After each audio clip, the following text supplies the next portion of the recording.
Yesterday, chess proved to us that it definitely is a sport with some of the most exciting players in the world, and with a completely new format.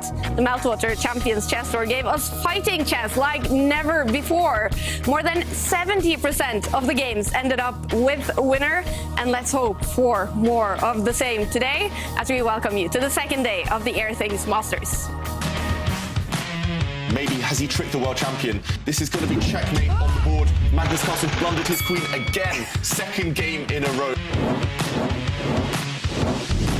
He's just played a losing blunder, Artemiev. It's completely changed in one move. 3 seconds, 3 seconds. Levon, he's pre-moving everything. He's down to less than 1 second. Oh no, surely not. We've seen a mouse slip, Kaja. No! Oh! We have some anger. Wow! Whoa. Wow, look at that! Magnus Carlsen in Armageddon. Look at this from Nakamura, a massive blunder. And Giri celebrates, takes the win. Magnus, congratulations so much on winning the tour overall.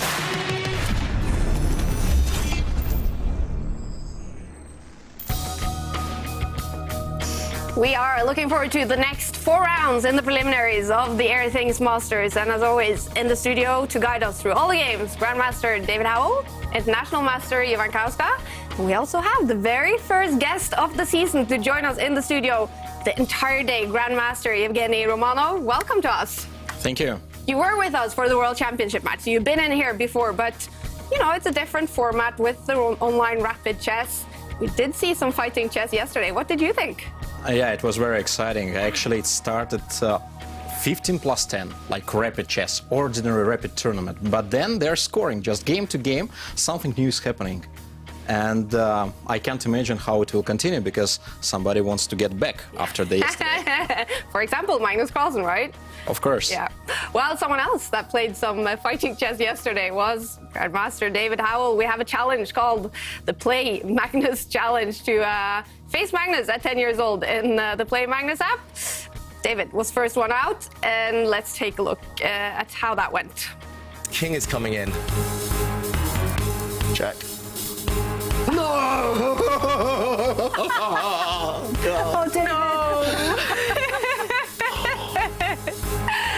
Okay, I've just got to get on the leaderboard. Yes, right? yes. Okay. Okay, let it happen. No time. Queen takes pawn, and it's checkmate next move. Okay, so I'm hoping some of our guests do better in future. Well played, Magnus. Crazy Not my finest moment, but fair play to Magnus, age 10. He, full of surprises. Yeah, and we want to challenge you as well. Evgeny, are you up for it sometime today? I'm already scared, but of course, up to you. Good luck. You will need it. And yeah, I have 72 moves to survive. Exactly. if you don't beat him. But 72 moves to at least survive. I do my best. Yeah. All right, I'm already looking forward to it. And Ivanka, at some point we're going to challenge you as well, of course. Yeah. Yeah. Will be my moments in the limelight. Oof, exciting stuff. Now, we're talking about the fighting chess from yesterday. What was the reactions on social media to this completely new format? Well, very complimentary, in fact. Everyone is really keen on this new format, and we have some people saying that these tour updates might have been the best thing that ever happened to chess, which are very, very fine words indeed. And that combined along with the Fighting Chess Index. And there you can see Thomas Lane is there with his very nice words about the tour and the developments. Oh, nice. And it is just saying that it's just adding to the drama, the excitement and the thrills, and this combination of fresh mix of exciting players, and especially because they're young. And these changes, well, we are seeing some radical changes. Yep, and Magnus had to struggle with it yesterday. He finished off the day with 2 losses, but at least he got a good start to the 2022 season with a win against Vladislav Artemiev. On the first day of the Airthings Masters, Magnus Carlsen had a smooth start against Vladislav Artemiev. Big moment. Does Artemiev continue? I think he has to, just in practical terms. He has to continue pushing those pawns in Ivanka. Seconds remaining, I think it's a Magnus mistake. blundered. Yeah. No, I think it's a mistake from Artemiev, because now Magnus has this check that we mentioned. He's played it. The Black King has run.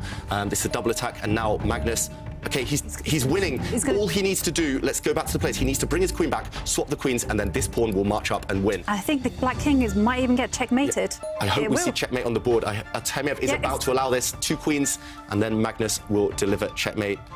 Oh no, he's going to resign, is he, before checkmate? No, allow us a checkmate. Show us the checkmate, Vladislav. But in game 3, he stumbled and fell against the 19-year-old Andrei Esipenko. Set up a fortress, and wow, what is this? Okay, this is either very good or it's very, very bad. Magnus, he's gone pawn hunting. If a computer loves your position so much to say +3, +4, and it's level material, it means you have complete domination. And look at Magnus's face right now. He is cringing, wincing. He hates his position. Magnus just trying to hold up the advance of those pawns. The white bishop now, it's a bit stuck. If it moves, then the black rook will come down and take a pawn, but white's king can join the action. Look at this, the black rook entrenched between white's pieces, and it's going to be game over. We've seen a result, a fist pump from Esipenko. He's won, he's beaten the world champion. And in game 4, it only got worse. Wow, the tactics have started.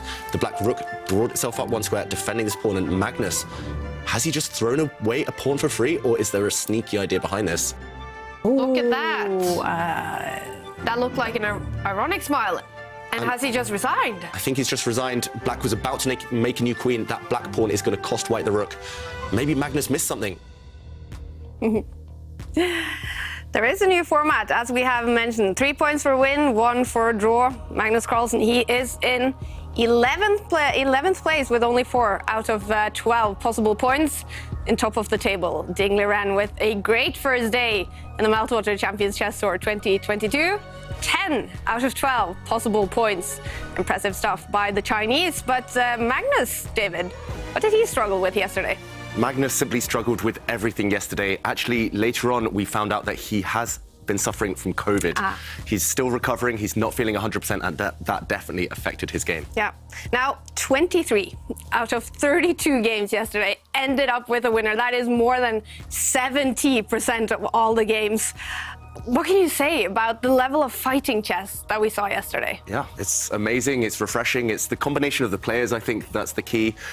We saw yesterday, the first round already, so much blood on the board, and I think the players mean to continue in this form if they can. Yeah, I think the young players especially, they've brought some new energy to the tour. Yeah, who impressed you especially? I've got to say Ding, because he's top of the leaderboard and he's starting at 1 a.m. in the morning every day. But then again, the young generation led by Andrei Esipenko, they've really impressed. Definitely.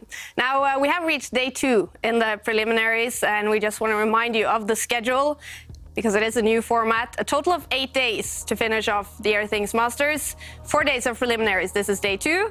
And after day 4, 8 players will leave us. 8 players will qualify for the knockout stage. And some players, David, like Magnus Carlsen, like Anish Giri, well, they have to start winning some games. Yeah, they need to up their game. They were really struggling yesterday. Magnus, we've talked about Anish as well, not quite clicking, really. Yeah. And, yeah, they're going to have to start taking more risks, especially with this point system, if they want to qualify for the final 8. Definitely.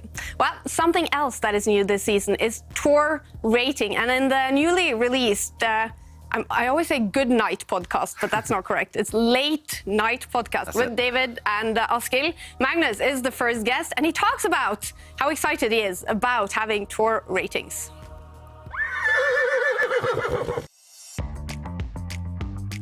Yeah, I think it's great. I saw some lists of last year that I had like the 3rd best performance, I think, at some point, if I remember correctly, after So and Rajavov, so I want to correct that. 2900 tour rating, would that motivate you? That would be nice, but I've already got, I think, 2900 in both Rapid and Blitz before, but obviously when there's a new list, I want to play well and I want to top it. Magnus Carlsen, he of course wants to top the tour ratings, but Askild, what happened to these tour ratings? First day with them yesterday, what happened? We saw some big changes in rating. Magnus actually lost 51 points, and that's a lot. But I have to emphasize that in the beginning of the tournament, for the first 15 rounds, the K factor is a bit higher, so it will stabilize at some point. But we saw some huge swings, and Esipenko, he gained around 50 points. Wow. So he's definitely climbing up the tour rating ladder, that's for sure. Yeah, we see the numbers here. So the players, they all started out with their classical rating. And after 4 games, we see Magnus, he's lost 51. That's insane. Ding Liren is currently the highest rated tour player. But do you expect these numbers to change even more today with 4 more games coming up? Absolutely. But for Magnus, it's about time now to regain some rating. He is the highest rated player in the world, and should be also the highest rated on the tour. So he definitely wants to get some rating points today. All right, we're going to keep a close eye on these tour ratings. But first, let's get our eyes on the next round in the Meltwater Champions Chess Tour Airthings Masters. Andrei Esipenko, he's in an all-Russian encounter with Vladislav Artemiev in round 5.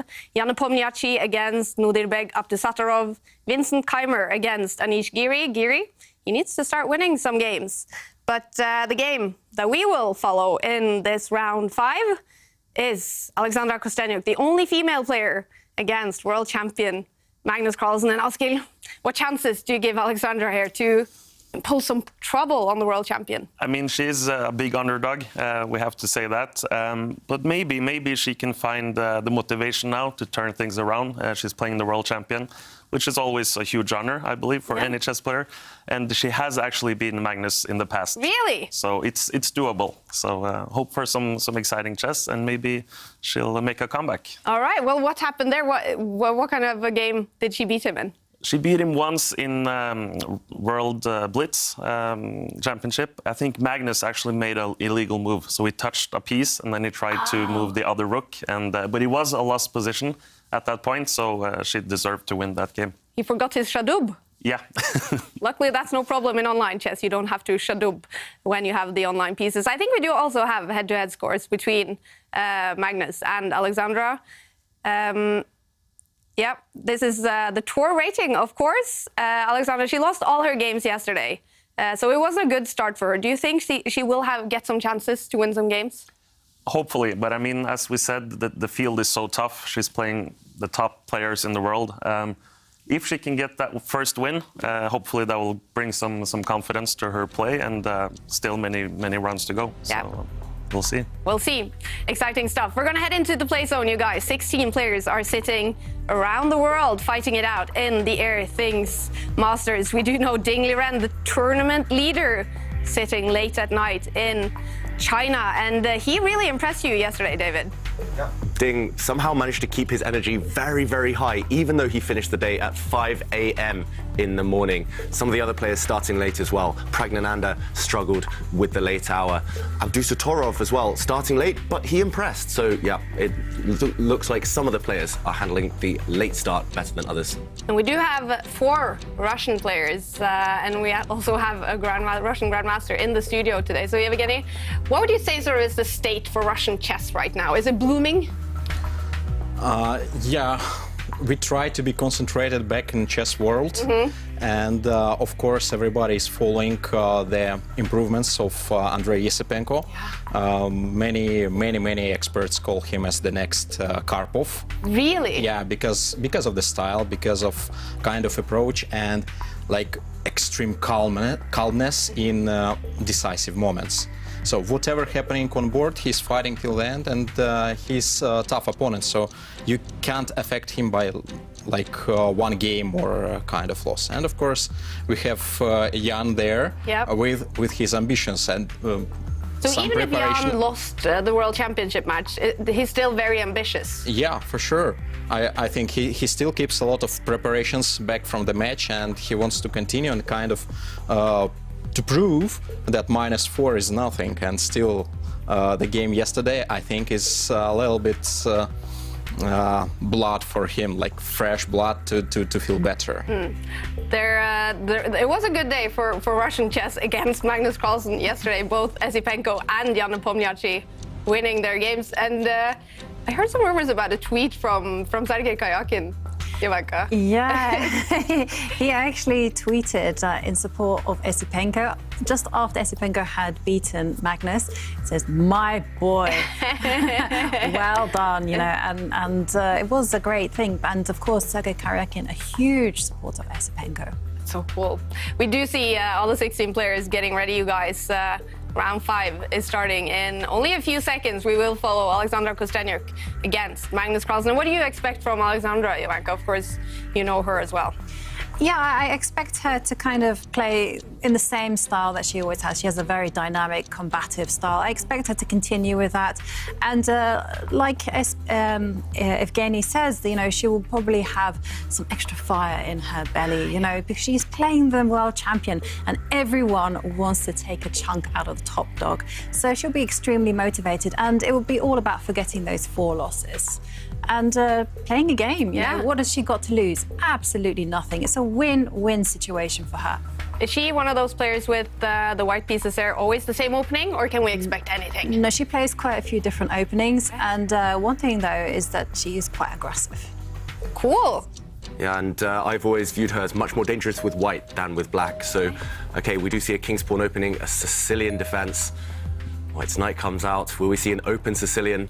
Magnus, he's been relying on the Sicilian a lot more in the last few years. And, okay, it's going to transpose to one of my favourite openings, the C3 Sicilian, the Alapin variation. And White just wants to build a pawn centre. Magnus now offering a trade in the centre. We do see some very quick moves. I'm surprised by that last one by Magnus. Against me in Blitz, he always recaptured there with the queen in the centre, bringing his queen out early. But no, this one is very solid by black. Seems he tries to avoid kind of possible draw options, and now the game moved to Tarrasch defense in French opening, kind of replacement, and black is gonna suffer a little bit with isolated pawn, but of course Magnus is hoping to get the direct initiative, delivering the pieces to the center. So let's see how it's going. Yep, this variation regarded as very, very solid for black, but from my experience, as you mentioned, Yevgeny, often black tries to get active, but it can be hard if white just stays solid, just blocks in the center, and we might just see Magnus try to strategically outplay Kostanyak later in the game. Okay, it's surprising that he's thinking right now. Black's knight normally comes out in front of the black king. Black's king needs to run away to safety as quickly as possible. There is an open line towards that king, so... Okay. Yeah, he might consider some like captures on d4 first and then knight g7, but I think he's already in a way to surprise Kostanyak, and he wants to have some fresh position. Okay. The risk is if you try and surprise your opponent, you could surprise yourself in a position like this where it's been played thousands and thousands of times, and usually black's plans are quite well known. If Magnus wants to maybe continue surprising her and freestyle a bit, he will be taking some risks in the process. I'm expecting to see black's knight move, the black knight that hasn't left its start square yet. And then, yeah, we'll see how familiar Kostanyak is with the plans. I'm very surprised. I think Kostanyak will be looking at this position, especially now Magnus is still thinking, and she'll be feeling a bit more confident. Yeah, I have to say maybe it was Magnus who was surprised. You know, with her choice of playing. She plays this all the time. She plays it all the time, very regularly. The C3 Sicilian. I remember I played her in 2003 in a challenge match with giant. You remember you played her in 2003? Yes, we were playing with giant chess pieces. That's mostly why I remember them. As a kid, I was like, "Oh, these pieces are nearly as big as me." But there, she was employing this opening already, so nearly 20 years ago. Yeah. Yeah, and like a throwback to that time, she was working with Evgeny Sveshnikov, famous grandmaster, who actually claimed that this C3 Sicilian is winning for white, and so just get it. So we are wrong with Magnus' choice, yeah? Yeah, so Magnus did bring his knight out, but not to the usual square. Actually, black's knight normally parks itself in front of the black king in order to prevent any checks. So Magnus, he's opened himself up to some possible checks right now. Yeah. For example, from the white rook, white's rook could just step across one square and hit the black king. That would cause maybe a bit of discomfort, but this is still relatively well known, I think. As Yevgeny said, it can transpose from a different opening, the French defense, and the ideas are very similar there. But I have to say, your knight move, putting the knight in front of the king, way more popular. Like, there's been 956 games in that one. In this knight move, only 36 games. And top one, Daniel Dubov. Okay, so Daniel Dubov playing Been this as black. employing, yeah. Okay, a friend of Magnus Carlsen's, helper of Magnus Carlsen's. But it's surprising to see Magnus think for 2 minutes and then play a move that is a bit rare. Maybe he's aware that Daniel Dubov has played it before, and we just see a pawn trade there. Nothing too much changed. Yeah, perhaps he was simply trying to memorize what is in his notes, or kind of simply remembering the games against Daniel, Bliss games they played. So it everything could happen about the Magnus choice, and I think that he would blitz out some next moves, especially in case of check on e-file. Mm-hmm. Any check, Black will block by bringing his light squared bishop out, I guess, and the game would go on. There are some lines where White can even get greedy and snatch a pawn, but we might show those later if they do arise. Black's central pawn, Yevgeny mentioned it, it's isolated, it's weak potentially, but it does control some squares, and Black's pieces, at least, are likely to become quite active. So, okay, early days, but promising for a full-blooded fight. Both players taking some time to think already in the beginning of this game. Now, we're talking about Russian chess, obviously a lot of fantastic male players, Yevgeny, but for female players, what is the state for chess when it comes to the female players? Is it blooming there as well? Are they feeling supportive? Yeah, for sure. Russian Chess Federation supports all kind of ambitions to get the crowns back to Russia. Fantastic. So I think Russian female players also have a lot of support. I mean, from the system. Yeah. Let's call it Russian chess system. And Alexandra, some time ago, she claimed that Russian parliament and some kind of sport committees don't follow her successes. But yeah, it was a big article on internet. But beside that, I think that Russian Chess Federation, especially if we compare to the period, let's say, 20 years ago, really improved the support, also the financial support to the top players. Fantastic. Yeah. Women as well. Women as well, yeah. Yeah, have you been impressed by her recently, Yevgeny? She's had a great year, actually winning the World Cup, winning the World Rapid Championship for women. Because she's maybe slightly older than some of her rivals now, but she's still right there at the top, and she has been for 10, 20 years now. Yeah, true. I played many games against Alexandra, like face-to-face in person, and I have to admit that the main quality of her is kind of fighting spirit. She's very, very tough. We're not talking about the chess parts of understanding, but every move by move, she accepts as the kind of fight, kind of approach to beat the opponent. She's a real sportsman, and of course, in female chess, it's very, very special, like to be capable with kind of pressure. And now she challenges the men's side, and it's very special for her to see how she keeps this long-distance tournament in rapid. Fantastic. And we do have a few moves from both of them, actually. Yeah, and a big decision by Magnus Carlsen. Jovanka, Yeah. has this been played before? He's about to sacrifice a pawn.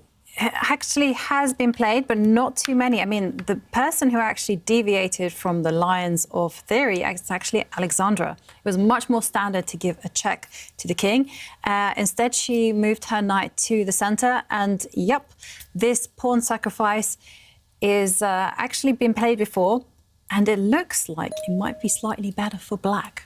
Okay, better for black. Wow. So with that in mind, Kostanyak has avoided grabbing a pawn. In this position, the knight now is attacked twice. White could actually capture either way with the knight or with the bishop. But just for example, we would see White go up a pawn here, attacking the queen as well. Say the queen moves, the White knight steps back. White would be up a pawn, but as Jovanka mentioned, black maybe is doing pretty well here, just because the pieces will be so active. The bishop can come out, hitting the White rook. The rooks have easy access to nice lines, and the black knight can centralize itself at some point. Black has just fantastic activity, great compensation for the pawn.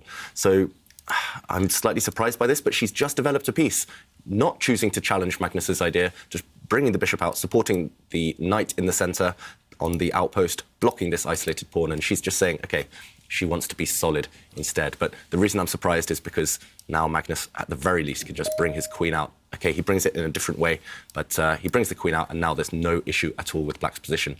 If anything, black is doing pretty well, because there are threats, for example, of the knight jumping forward and then the queen attacking the white king side.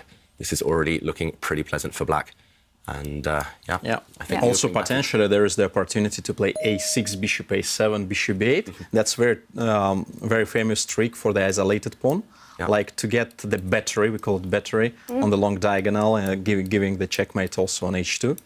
Yeah. So if we have 1 minute to return back, I'm also really surprised about the knight d4 move, since like Russian chess school says, when you're playing against the isolated pawn, you have to trade the dark squared bishops, especially. So it was the opportunity to give the check, rook e1, to develop the bishop, bishop e3.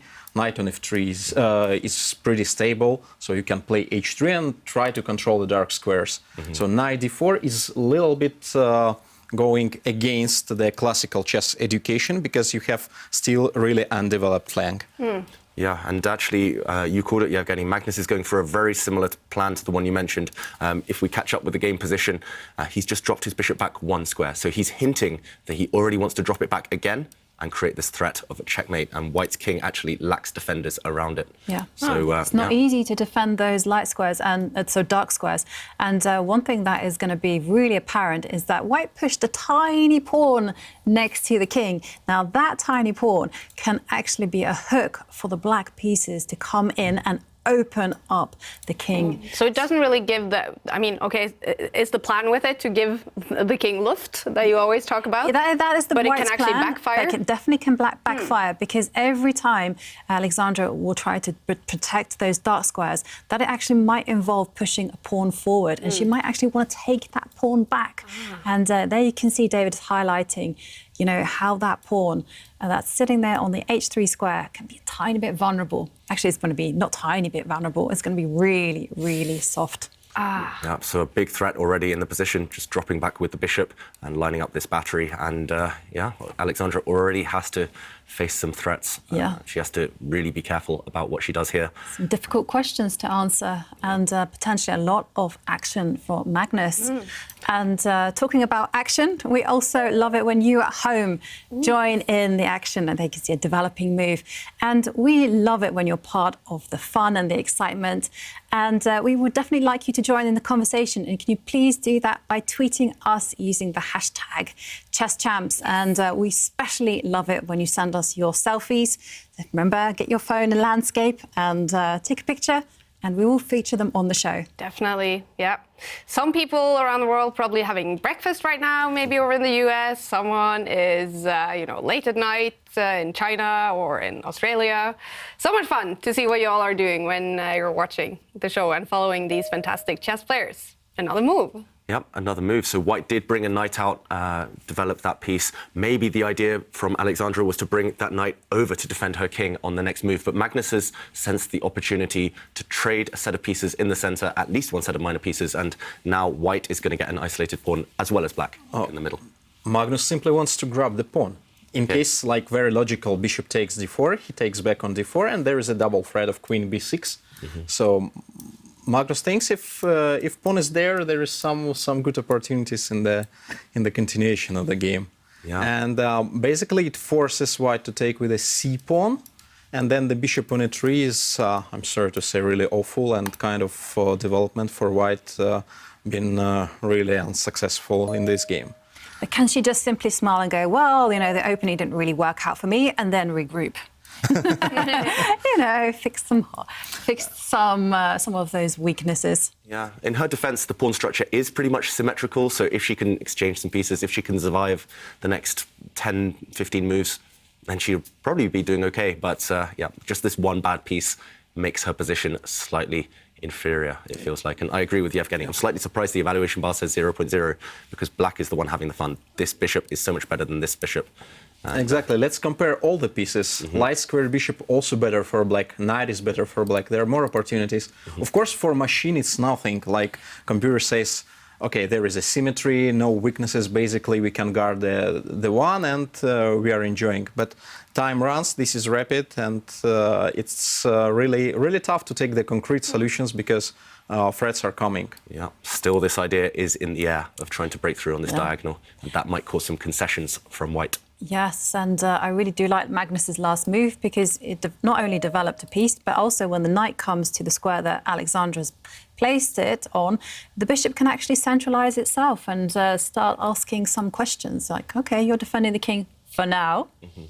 Yeah, I think Alexandra wants to park her knight in the centre of the board as well, just to kind of plug some holes, just to put it on an active square, at least having one strong piece, strong centralised piece. But yeah, it looks like maybe Black's position is just slightly easier to handle. And Magnus, you can tell by the speed of his moves, he's just developing pieces. He brought this bishop out, now he's brought his rook to an open line. He's just improving easily, while Alexandra still has some questions to answer. Well, you said she's an aggressive player. Is she over-pushing a little bit? Is she too aggressive in this game? No, she's not. I think she clearly feels comfortable at the moment for the reason there are no direct threats. So she was trying to push to surprise Magnus in the opening, but now she clearly realizes that there is nothing in the position. She tries to change.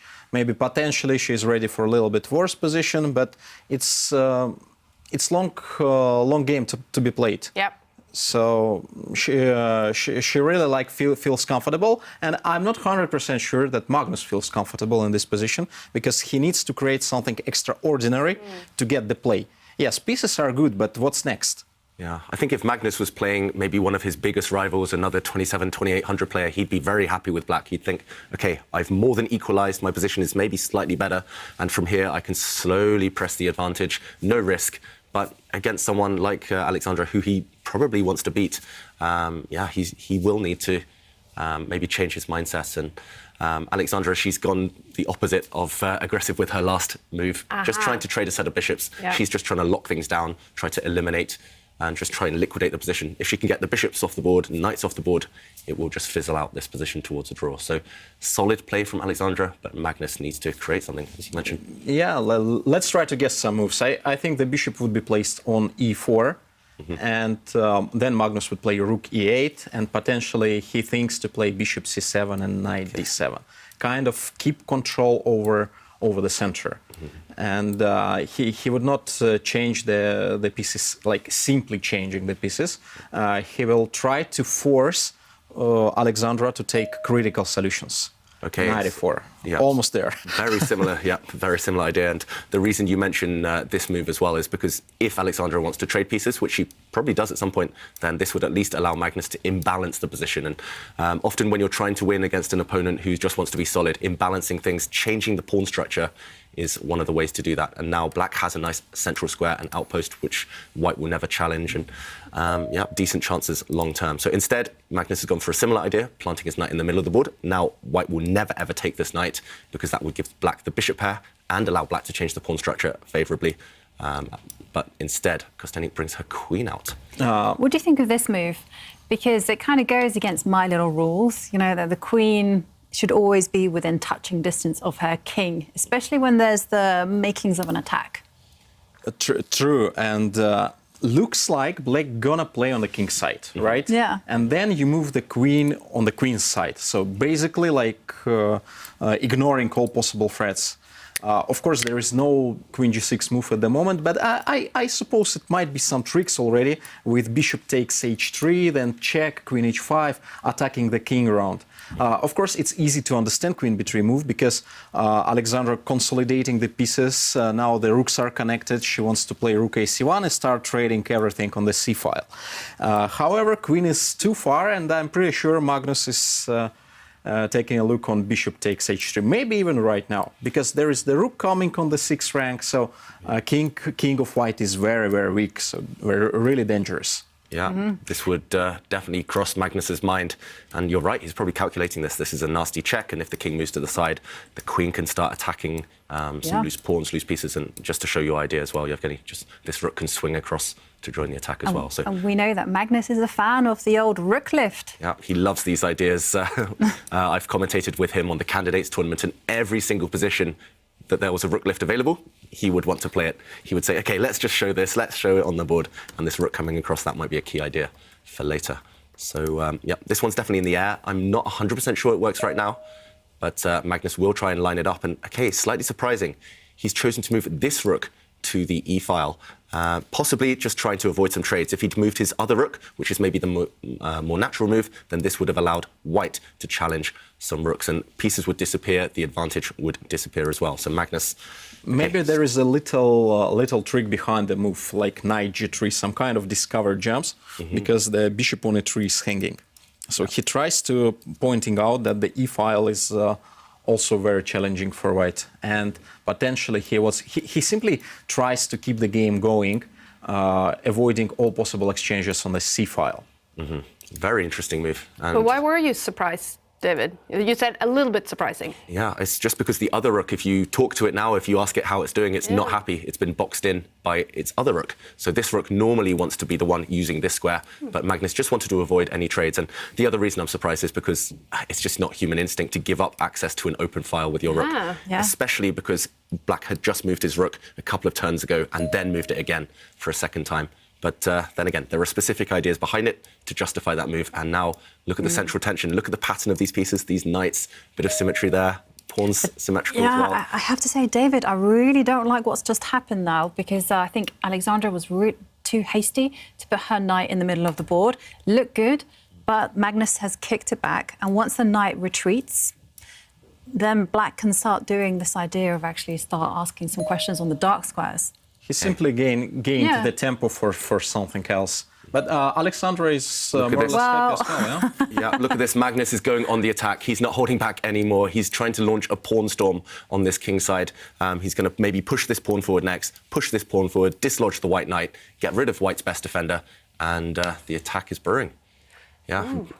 As you guys said, he's just been given this move for free. Alexandra wasted 2 moves with her knight, and that was the signal for Magnus to attack. I think this was maybe his plan anyway. And computer's still not impressed, but in human terms, this is scary, right? Yeah, and marching forward. You can easily realize how the sitting position of Alexandra has just changed immediately after this f6 and g5. From the relaxed, let's say, relaxed position using the chair, comfortable, and now she's full in the game. She understands that like a couple of moves are gone.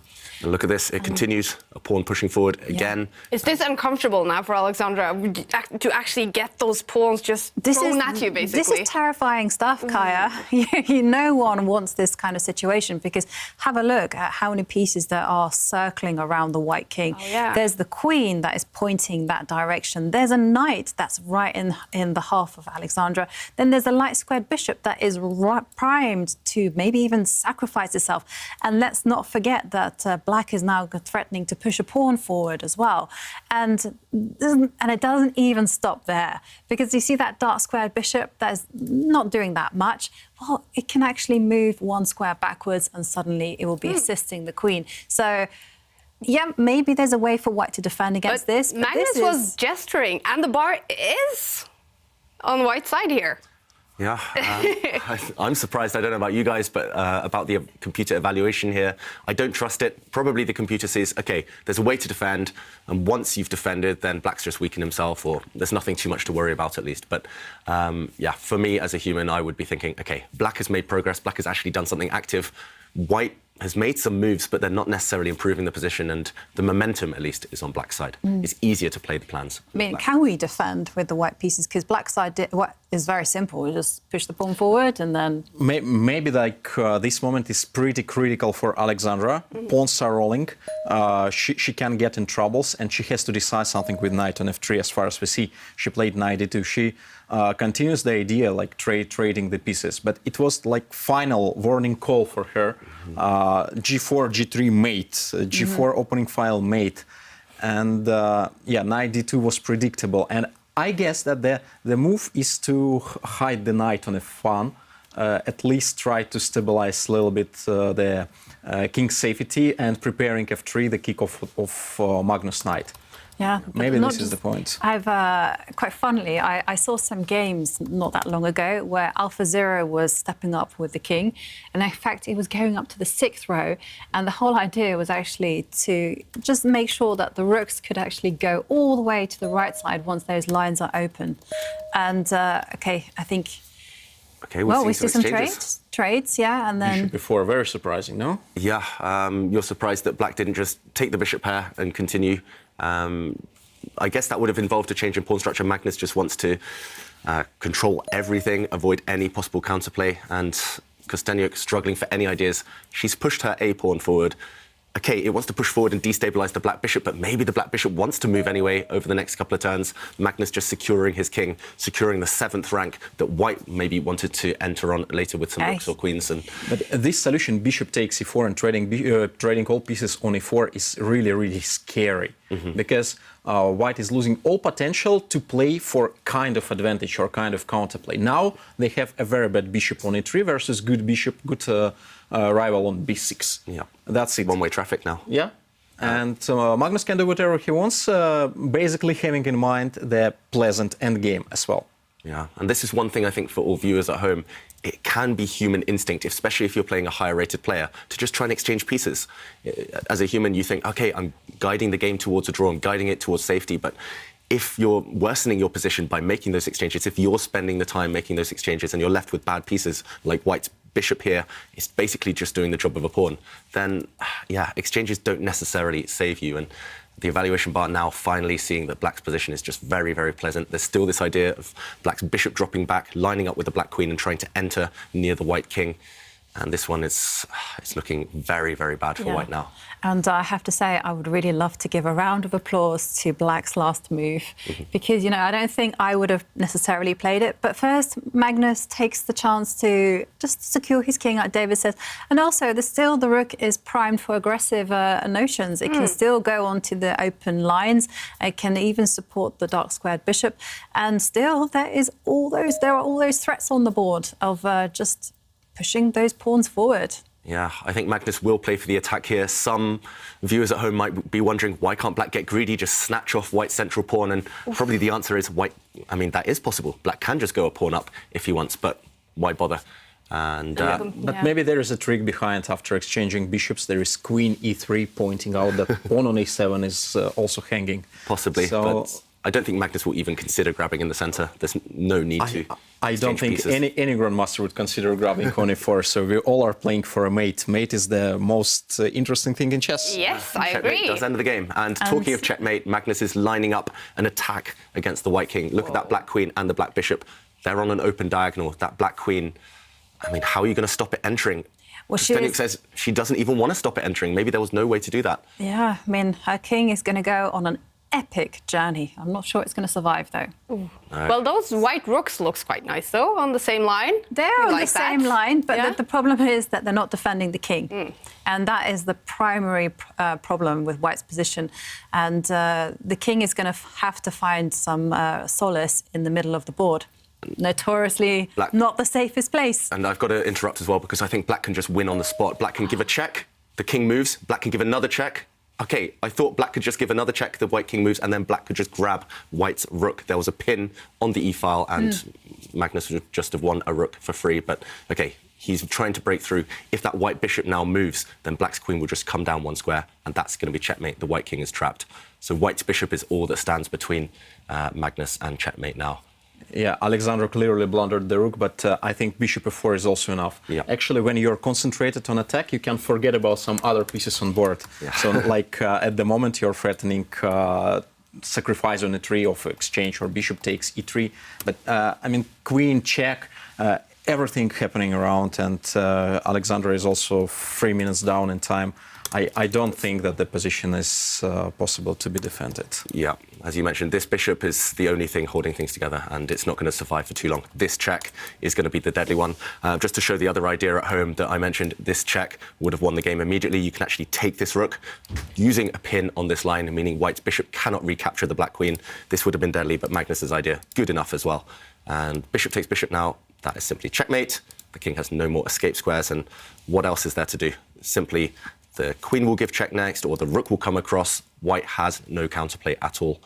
And even if you play queen takes pawn, now I mean, there's plenty of ways to win this, but at the very least, I think black could give a check and just take this pawn.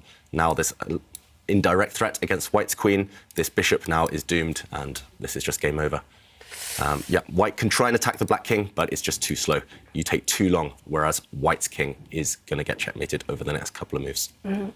So did Alexandra sort of overpush a little bit here, get unlucky in the opening, or can we sort of say that Magnus is starting to look like himself again after a bad finish to yesterday's rounds?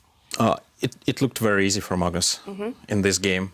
He didn't make anything special. He just developed the pieces. Maybe Rook C to E8 when he had chosen the plan of advancing the pawns, rolling the pawns on the king side was kind of a special champion's solution, at least to complicate the white's decisions in the continuation of the game.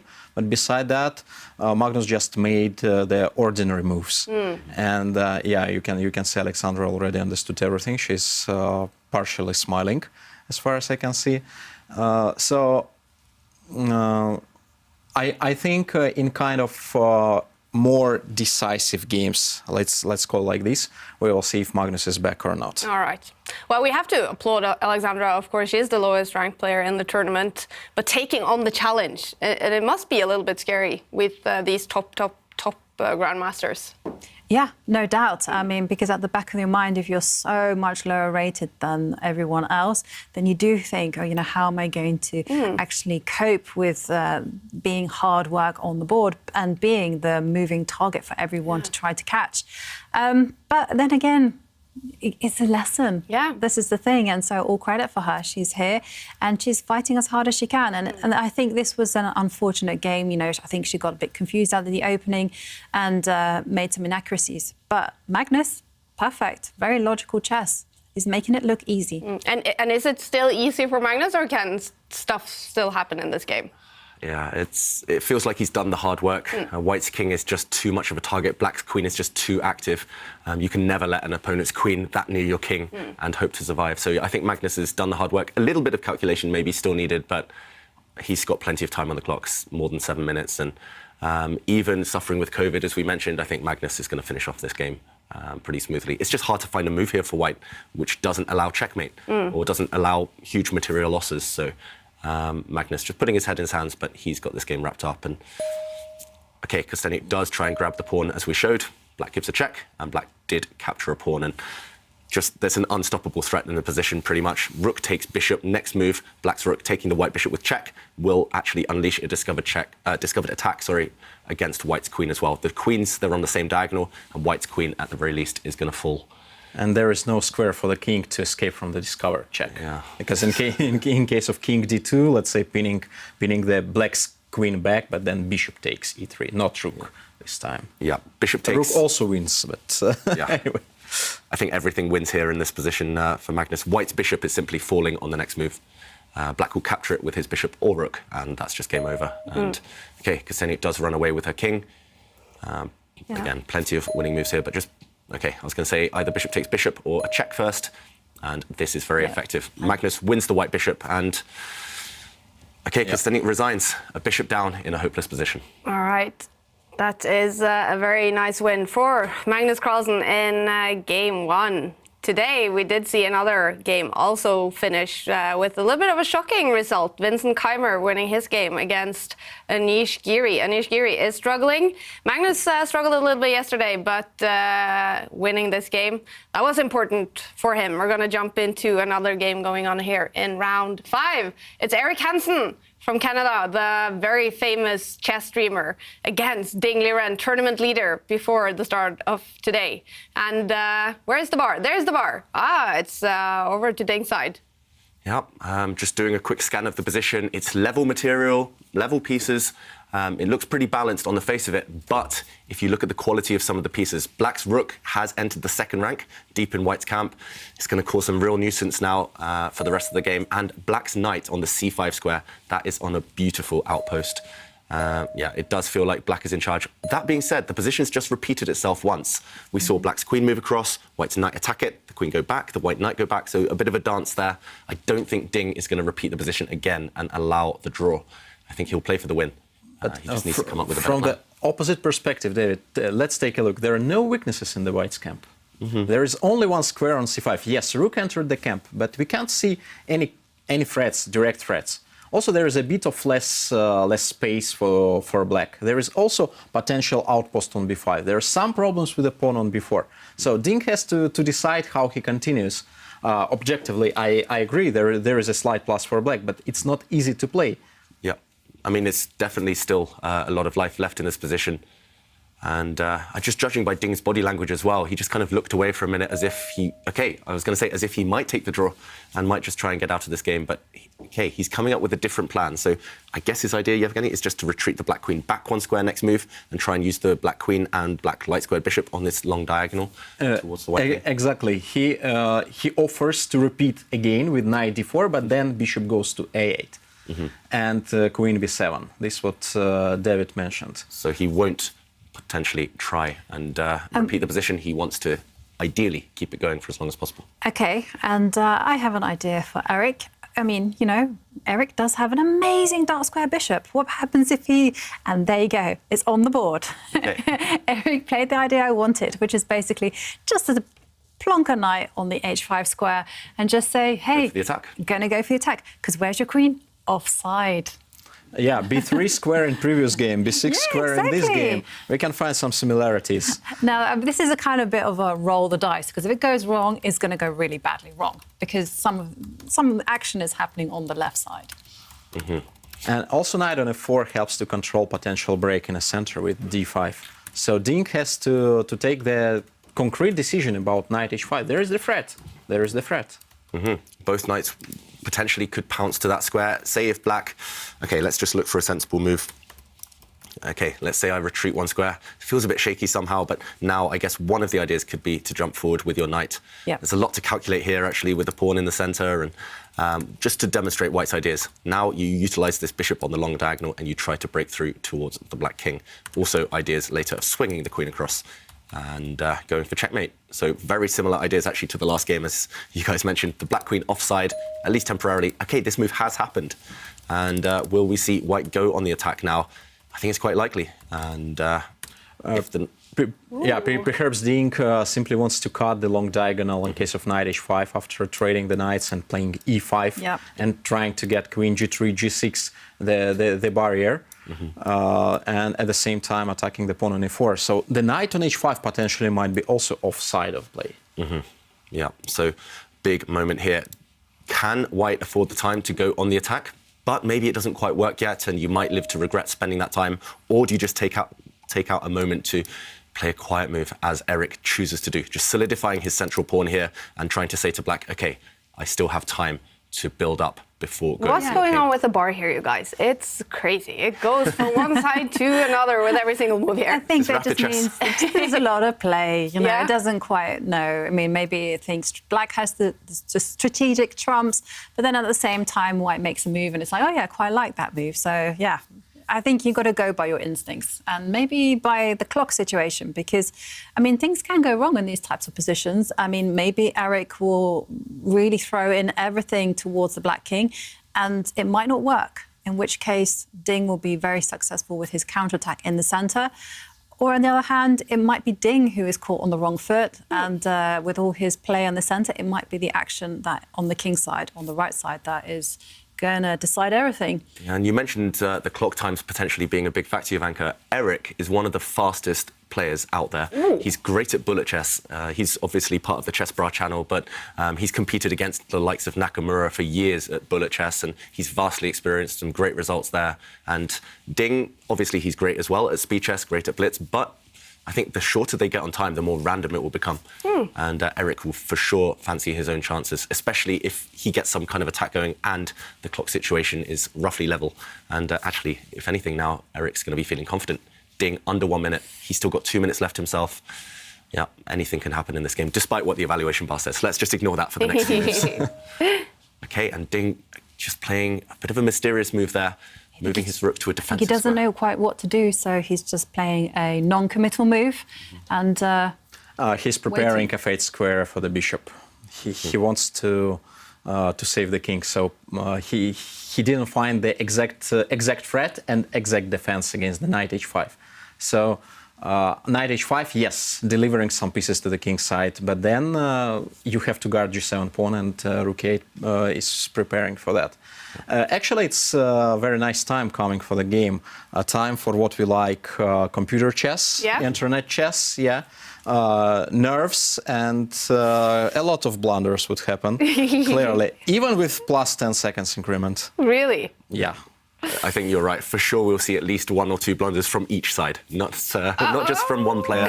And wow, okay, a knight sacrifice by Eric, and you saw him kind of react to his own move there. He's getting excited, and maybe this was what Ding was trying to protect against as well. So White's knight has sacrificed itself. The black pawn can just take that knight, but White will recapture with a pawn, and suddenly the e-file would have opened up. White's bishops are opened up towards the black king. And you see the back rank mate. E takes d5, E takes d5, and then Eric captures the knight on f6. You can show this on board quickly, because these Ding would never blunder. In case bishop d7, bishop f6, bishop f6, then mate is coming. This is very nice. A queen sacrifice breaking through on the back rank, and this is checkmate, because black's escape square, this one, is actually covered by the white bishop. So, yeah. And it's very impressive that Eric found this idea for like 20 seconds. Thinking only for 20 seconds. Very fast reaction. What a move. The guy is ready to play a bullet. Yeah, what a move. Putting your knight on prise where it can actually be captured 3 times. And actually, after this trade, black is currently a knight for just a pawn up. But look at these bishops. They're going to try and attack the black king. And, OK, black has actually just given the piece back. Let's go back to the players. There's so much drama here. There's now an attack against the white queen. How will Eric deal with this? Look at the evaluation bar. Let's maybe slightly trust it now. I was going to say, no, let's not. But, yeah, this one, anything can happen. White's queen under attack. I guess White can just move it, just can retreat it. But it is also very tempting to sacrifice it here for the rook. This is what I was going to say. First instinct. First instinct to sacrifice, to pin the king. Now the knight delivery, friendly knight f5. Pawn is hanging on d6, knight e7. Maybe Ding has to retreat the rook on a8 at least to trade 1 pair of rooks at the moment. Yeah, this would be amazing. This is the solution. This is the solution, and I believe now Eric is a little bit struggling to decide, because in bullet game, in any kind of blitz game, he would clearly take on 8. But 10 seconds is something, yeah. Yeah. Chess players are artists, right? And they always want to win in a flashy way. It's not just about winning a game, it's winning in a flashy way. And this queen sacrifice, if we see it, would lead to fireworks. So let's go back to the players. Let's see how they react now that they are both down to around 30 seconds. Eric has his head in his hands. He wants to sacrifice his queen. He's just plucking up the courage. Yeah, I don't think he's going to do it. I think it involves too much risk. And as we all know, perfectionism, it is a sin. And he retreats his queen. I wasn't thinking he would do that. I thought that he might place his queen 1 square up on the diagonal. So, OK, no queen sacrifice yet, no fireworks yet, but still a lot of drama about to happen. We saw a rook trade. Black has grabbed a pawn. Black's a pawn up now. But still some potential attacking ideas. Look at those white bishops. Look where they're pointing. It's towards the black king. So who's going to handle the time pressure better? Ooh, I'm excited for the time scramble that I guess is about to start. Here we go. OK, a queen move. Just centralising, re-centralising the queen, putting some pressure on the black knight in the centre. Oof, I still feel like this position is... I can't guess the moves anymore. Exactly. So everything depends on the style of the players. Somebody in such a situation is trying to get all-in positions, like delivering the pieces and to decide the game immediately. Somebody is playing very accurate. Look at this move. He will sacrifice the exchange. He will sacrifice the exchange on b2, deliver knight on c3, long diagonal, kind of dark squared play. A brave move, though. That is such a brave move. Why? Opening up the diagonal on the dark squares towards the black king. If you imagine White's queen picking itself up and dropping itself actually in the corner square next to the black king, that would be checkmate. If White's queen can line itself up on that diagonal. But as you guys said, Black would have sacrificed something to stop that idea happening. Yeah, and now there's an immediate threat in the board. Queen takes knight is going to be happening. Wow, yeah. I wish we had more time to show some of these ideas, but there's so much happening on the board right now. Black has just sacrificed the exchange. A rook for a bishop. No, I think Ding has lost the plot. I think there's too many weaknesses here. OK, it's still anyone's game. Black has given up a rook for a bishop, but now there is a trick in the position. Black's knight on an outpost. If White takes that knight twice, so for example, knight takes knight, the pawn will recapture it. The white queen takes, then Black's bishop suddenly on the dark squares will come and cause some trouble. I believe it will be kind of strategical play. Now he would place the bishop on c4, like replacing bishop d3, bishop c4, and potentially trying to attack the black's king. Yeah. And yeah, it's going to be really bad news for Ding on the light squares. Yeah, Like you but say. there is very good news on the dark squares. So, and it looks like kind of fortress. Even Magnus doesn't believe they exist. So bishop gonna be on d4 and yeah, both bishops attacking on pointing. d2, yeah. Both bishops pointing towards the enemy kings, and White's rook, at least for the next few moves, will not be too active. Black's knight does control I it. wasn't Who's sure playing about... for a win? I don't know. I mean, if I was playing this position, I would just be looking at the clock, being like, okay, let's play quick moves, quick moves, quick moves, and set some traps. But Yeah. now there's a huge threat in the position. Black's queen trying to come down, giving a nasty check. How does White stop that? Okay, just giving some breathing space to the White king. This is nice, because at least the king can hide on a light square. Yeah, I think we'll see White's king hide on a light square. Black's king also trying to hide on the opposite colour to the opponent's bishop. White is struggling to play without the rook. Rook on c2 is outplayed, but potentially, in case it will be maneuvered, d2, d3, f3, kind of threats possible. You'll get there. 100%. What do you guys think? If the queens get traded at some point, who will that favour? That is always a question in these really complex middle games. I think they will favour black. I think it will favour black. Yeah, because black is under some potential long-term pressure on the light squares, that combination of the queen and the bishop. So, OK, so this is probably why Ding has advanced his pawn 2 squares forward, you know, getting ready to trade off queens. Yeah, he could have traded queens immediately. That's slightly surprising to me that he has pushed a pawn near his king, especially while the queens remain, especially when the clocks are so low. I mean, that move, maybe it would come to my mind, but there's so much risk involved. Sorry to interrupt. I just believe that Ding is playing for a win, and without queens, he clearly playing just to hold the draw with the dark squares, bishop on d4, knight on c3. So my belief, by playing f5, Ding guarded his king, like pawn on f7, which has been hanging all the time, and preparing the jump knight on e4 to put some extra pressure to f2 pawn. But structure is clearly fixed at the moment, and I don't know. very, very surprising. He allows to enter queen c7. The Yeah? queen is now going to come in. I saw both of your faces immediately after that move, just looking confused, and I'm confused too, because White's queen can now deliver a nasty check, and Black's king, it's going to be struggling to survive. Okay, the queen just drops back 1 square. Now the queen going to be outplayed by knight e4, I believe. Yeah, very surprising move from both sides there. Black's queen just kind of placing itself offside, allowing some nasty checks. Eric Hansen not taking that opportunity, and now some big threats against the White king, maybe.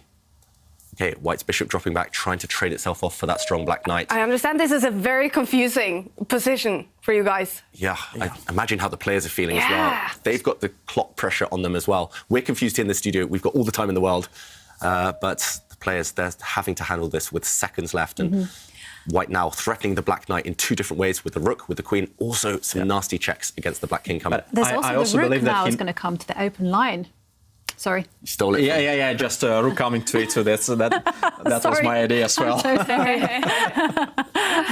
Well, imagine what a win here would mean for Eric Hansen, one of the lower ranked players in the tournament. If he wins against Ding Liren, that would be a huge result for him. Yeah, it would be phenomenal. And also, it would shake up the rankings completely. Ding would no longer feel completely safe about qualification, despite a great day yesterday. And actually, Ding there, he's just brought his knight back where it came from. So Eric, if he wants to play safe, I was going to say, can eliminate that knight. And he had options there. Maybe he could have activated his rook as well. There was a lot to work out, but he's eliminated Black's knight. Will we see a queen trade? Will Black's queen capture? Or will Black just take back with the pawn? If Black takes that bishop back with the pawn, White's rook will swing across, and Yeah, rook a2 is mate. But in case of queen e4, Dingle has to calculate, rook e2, and he's losing the pawn. Yeah, so exactly. If that black, okay, look at Ding's face. He did not look happy there. If that black pawn in the middle falls, it's going to be game over almost. The white rook will eventually find itself on a more active square, and rooks are just better than bishops in endgames. And it's not just the rook, it's also the fact that the white king is going to be much more active than its counterpart as well. Yeah, both kings will march towards the centre now, I guess. And okay, Ding, he knows that he couldn't let the white king continue its journey. That would have just been game over. So he's giving up another pawn. He's at least going to create one strong pawn of his own, but this can be stopped by white's rook. Yep. Okay. There you go. It's stopped on the first row. Yeah, and white has one pawn extra and the rook versus bishop advantage once white's king activates. It's going to be game over. Ding not looking happy. Eric, this is a huge result potentially for him. Super impressive. And imagine these two. They're sitting just complete opposite sides of the world. It's early morning for Eric Hansen. It's super late night for Ding Liren. Yeah. Maybe that's the reason here. On the camera, it looks the other way around. It's dark where Eric is, it's light where Ding is. But yeah, white has a few ways to win this position. You can, for example, just bring the rook across in front of the black pawn, blockade it, and then just march your king back and eliminate that black pawn with your rook at some point. But maybe there are other ways as well. Ding is hoping to get the pawn on g3, but this is just a little hope to postpone the resign. Yeah, some final tricks left maybe for Ding, but Eric should be able to guide this one to victory now. This is just as a matter of technique, as they say, right? Yeah. There's always some tricks in the position, but if your technique is good, you should be able to win when you have a material advantage like this one. And the king does come back, and black does go after white's kingside pawns. Yep, black's strong pawn about to fall, but yeah, more importantly, the rest of his pawns are falling as well. This is a very clever move, actually, by Eric, eliminating some potentially dangerous pawns. And yeah, king and bishop are not able to control both pawns. I believe the c-pawn will roll pretty fast. yeah, too many pawns. If white only had one pawn left, maybe some decent chances to hold the game, but yeah, it's going to take an age for black's remaining pawn, that h pawn, to... Yeah, but I have the feeling that something would happen in this game. You know, t-pawns like bishop f6, h4, like controlling maybe the c-pawn, the side pawn is running, and bishop is pretty strong, and you have only half minute left. Of course, objectively, like, let's never talk like this in the rapid chess. I mean, we've seen some twists and turns already, right? So Yeah. there might be one or two left in store. White now attacking the black bishop. Where is that bishop going to go? It does want to stay on the diagonal it sits on to stop white's c-pawn advancing up the board, but it's not easy to maintain it on that diagonal. The problem after bishop f6 that the pawn and game is lost. This is like white is playing rook f8, pin, and c-pawn runs faster and promoting with a check in some lines. Yeah, so if the black bishop moves, the white c-pawn will decide the game. Yeah, it's looking difficult, although the evaluation part isn't completely... It has definitely gone down. Yeah, I guess there might be a square for black's bishop where to put it. Do you bring it the whole way down to the a3 square to just guard black's pawn, that b2 pawn? Maybe simple bishop c5 to block the c pawn and attacking e pawn. Okay, and then possibly. h4. Yeah, everything is possible. So Exactly. The bishop chooses a square where it does potentially hold up the advance of either of white's two remaining pawns. So very interesting move there from Ding. He's going to hope that even if his pawn falls on this side of the board, that his other pawn, the h pawn, is going to run and at least cause white to give up a rook or maybe lose a few tempi in the process, a few moves. Instead, Eric, I think this is just his bullet technique coming in handy. He's just trying to gain a bit of time by attacking black's bishop. And black's bishop, though, maybe it's improved. I'm not sure it's winning anymore. Yeah. Bishop pawn e5 is so strong, controlling both sides and controlling the c pawn. I think this rook last has move. been very inaccurate. I mean, that's the type of position we would just grab the black pawn off the board and then think later, even in classical chess, probably. But maybe Eric just trying to be a bit too clever there. I mean, but Now it's a race. It's a pawn race. it is a race, you know. Now the pawn can advance, and Black's Ding. pawns are very far down the board Yeah. already.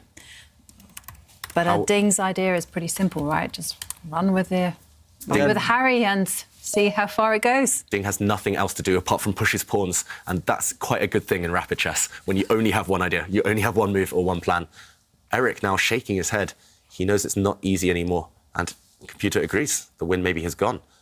And he's got to be careful not to actually lose control on the board and of his emotions and lose this game, because the black pawns, they're both still alive. It's very important that there is no h8 square. The bishop is too strong, so the h-pawn might simply roll down. And you can blunder the rook. I can't remember how many rooks on h8 in such situations I blundered in my life. That would be very similar to my blunder against Play Magnus Age 10 yesterday. Just put the rook on a square, it can be captured. So that's why Eric dropped his rook back one square. He's going to swing it across. Okay. And look at those two black pawns. Shaking his head now. Now it's draw, yeah. Obvious draw. Yeah. Oh, no. Just no way to win this game. Black's king can actually just go and pick up some of the white pawns now. White's king is tied down to one pawn. White's rook is tied down to the other. And look how strong black's bishop is. Black's bishop guarding both the remaining pawns. And black's king, I guess, is just going to step back now. Or you grab just the take this pawn, pawn. yeah. Both moves I think are fine. Yeah. And Shaking his Is head it a at good Hansen. idea now maybe for the rook just to capture the pawn and just go, let's call it a draw? yeah, I don't think white's going to lose this one anymore, but as you say, Jovanka, white can give up the rook for both black pawns. And a bishop alone is not going to give checkmate. Yeah. There we go. It's going to be a draw any moment. Eric went down to 2 seconds with his last move. But yeah, that white pawn, once it falls, the game will be a draw. A very important draw for Ding, because I think he's challenging himself and kind of current world situation without opportunity for traveling. So he's fighting not only for this tournament, but for his honor as the top chess player. Right, yeah. It's been, well, dramatic for Ding over the last few weeks, fighting to also get to the candidates. Look at Eric Hansen. He is super disappointed. He was about to win this game against, what is the world number 3 now? Ding Liren, but eventually a draw between these two. An interesting game, David. What was the critical moment here? Wow, it's hard to pick out one critical moment. Maybe if we just show the endgame. Yeah. The win slipped just around this moment over the next couple of moves. Black's bishop here isn't necessarily too great. White's rook at some point can just swing behind and attack this pawn. The simplest would just be to eliminate this dangerous black pawn and then start worrying about how to push white's pawns forward. Instead, white just chased the bishop actually to a better square, to the dream square. And as we saw later, it guards this pawn. It later guarded another pawn on h2, and it stopped white's rook using this corner square. Later on, Ding saved the game with ease. Endgames, they're so tricky, especially with no time on the clock.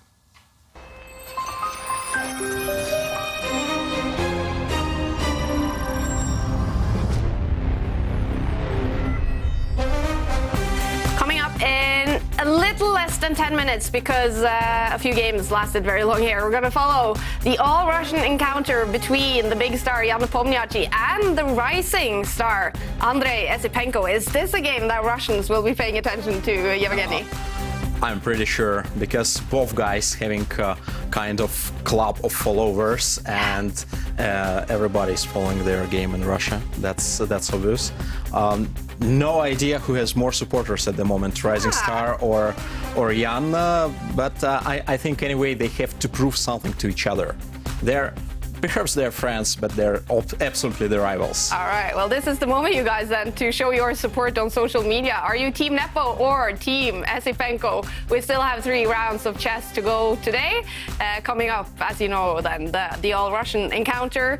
After that game, we're going to have the Play Magnus Challenge with Yevgeny Romano. That's going to be interesting. He's going to play 10-year-old Magnus Carlsen. And in the final game today, we will follow Magnus Carlsen against the youngest player in the tournament, Pragnananda.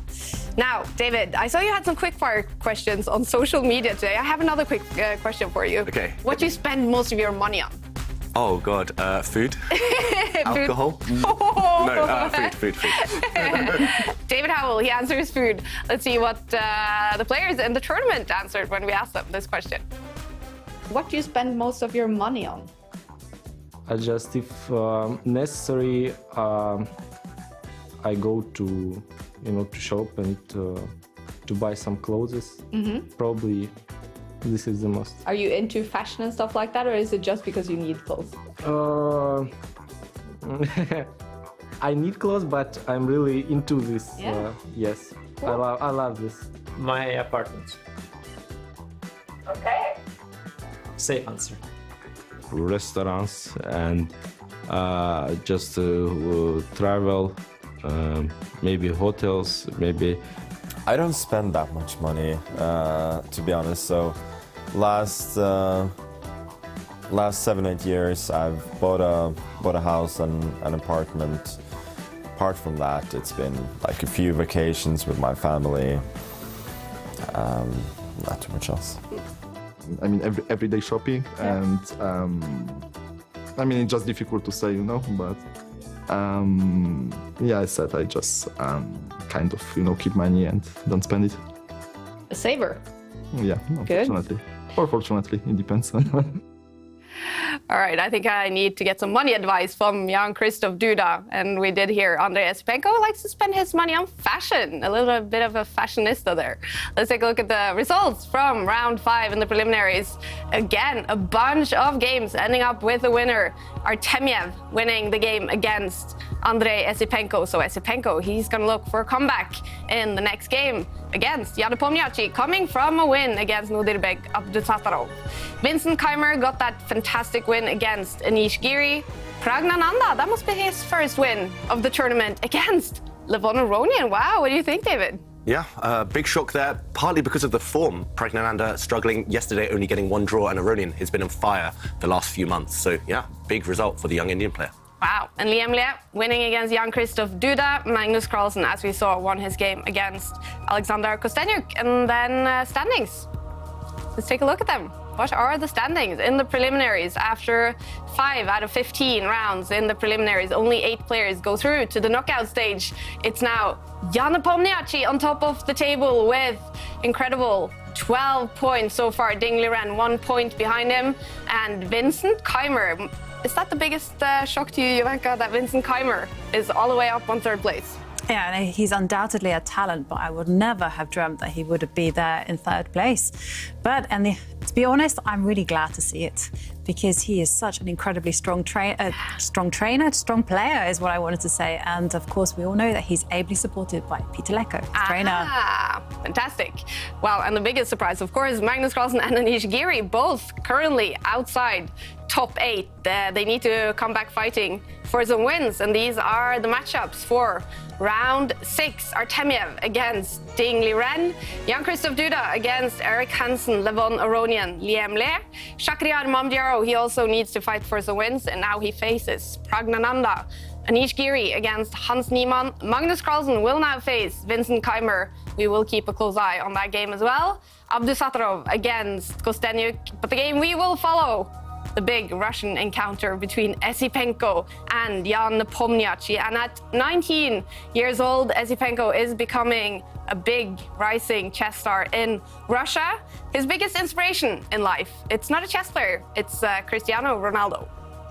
I'm from Novocherkassk. It's a city near to Rostov-on-Don. Okay. My father taught me to play chess when I was 5 years old, and he played with his friends. He loves the game, of course. I didn't play for a while.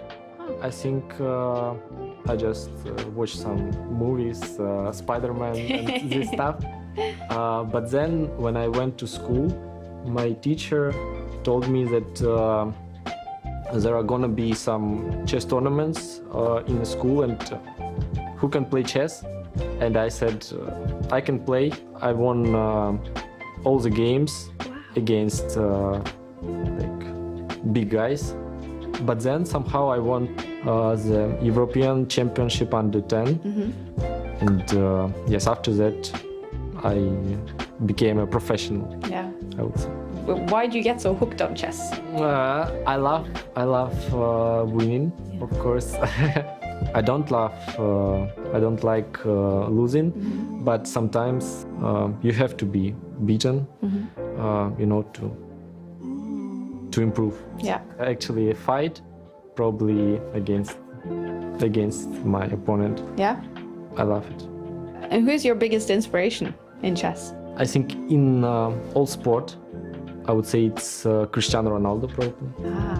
I think, yeah, he's just amazing. He worked very hard. He had a talent, of course, big talent, but he worked really hard for his goals. And how many hours do you spend on chess every day or every week? 6 hours, maybe. Every day? Every day. I'm trying to do it every day, but I have a little brother, actually. We're playing football, and sometimes I don't have, time to do some chess. He's going to find his inner Cristiano Ronaldo now, because he faces the tournament leader, Jan Nepomniachtchi. Wow, what's happening with him, Askil? I'm really impressed with Nepomniachtchi, and I also think he has, something to revenge after that painful loss against Magnus in Dubai. And he probably has a lot of good preparation still from the training camps leading up to the match. And he wants to show he's still a great chess player. And we see the game is starting now. Esipenko against Nepomniachtchi. We have to mention one more thing, Askil, because there is something called a fighting chess index. And Jan Nepomniachtchi after yesterday. He was on top of that table. Correct. So there are different algorithms that goes into the research of the Fighting Chess Index. And among those things are decisive games. And Nepomniachtchi hasn't played a single draw, so that helps. Wow. And also, it looks into whether or not you have short draws, for example, with the white pieces. And overall, you play longer games, etc. So it just goes to show that he's there to fight and to win games. And we're going to pay a lot of attention to the Fighting Chess Index throughout the whole season, correct?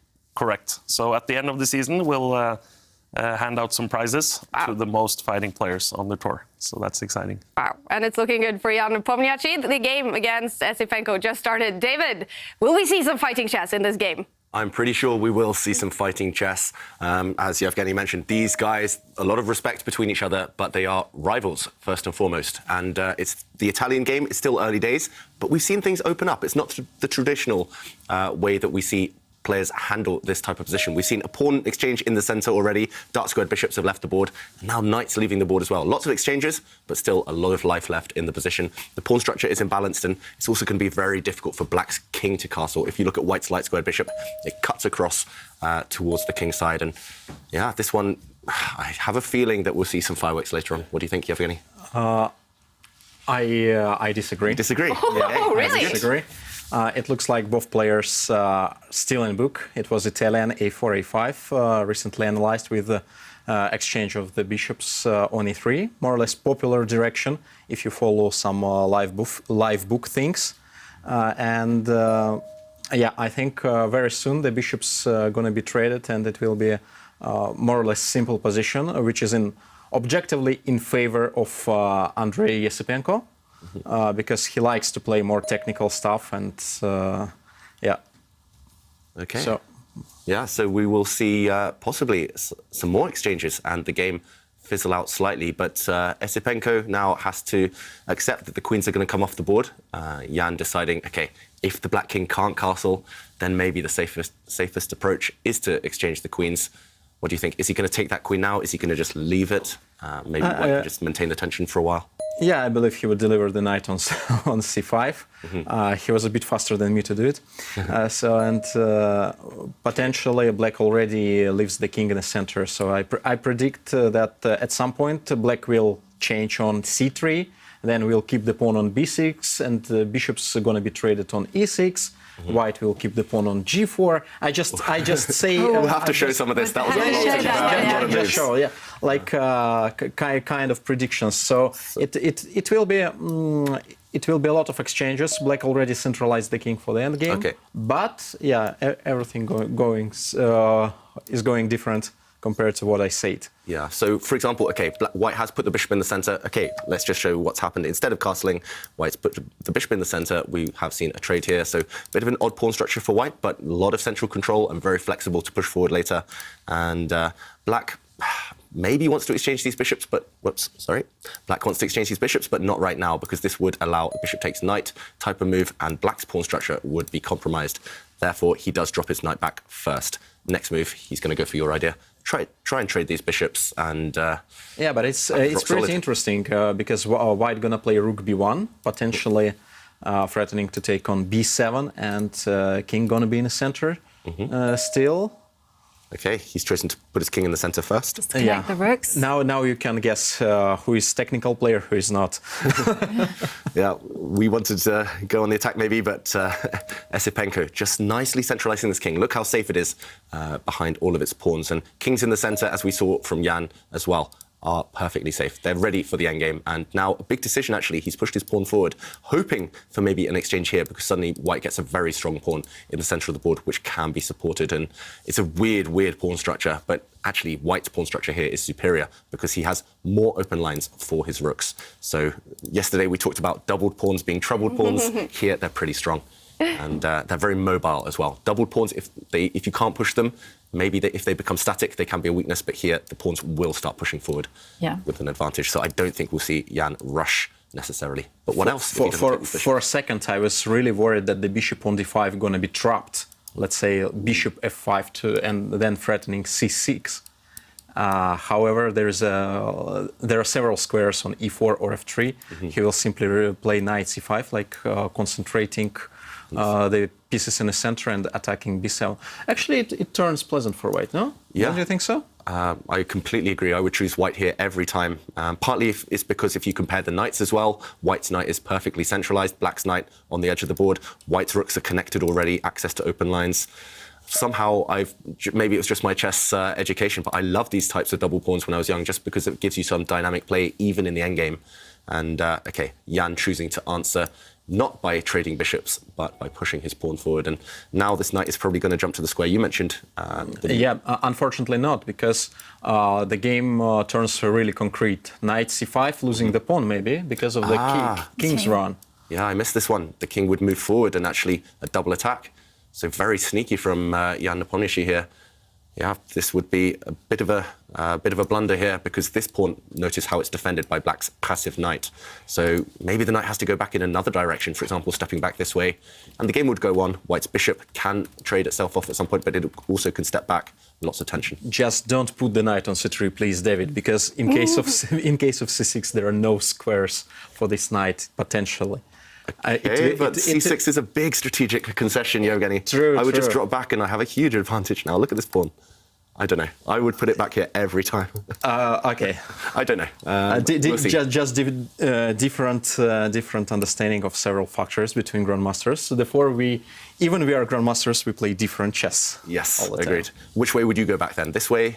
Yeah, I think G3. I think G3. Yeah, from my side. Then I could argue I'll put the pawn on this square, and then your knight is dominated, and maybe you have to come round back where I wanted to go. True, but I was hoping that knight on G3 will put some extra pressure in case of E4 and gaining some tempos. Yeah, but you are right. You are right. Okay, let's go back to the players right now. Really tense position.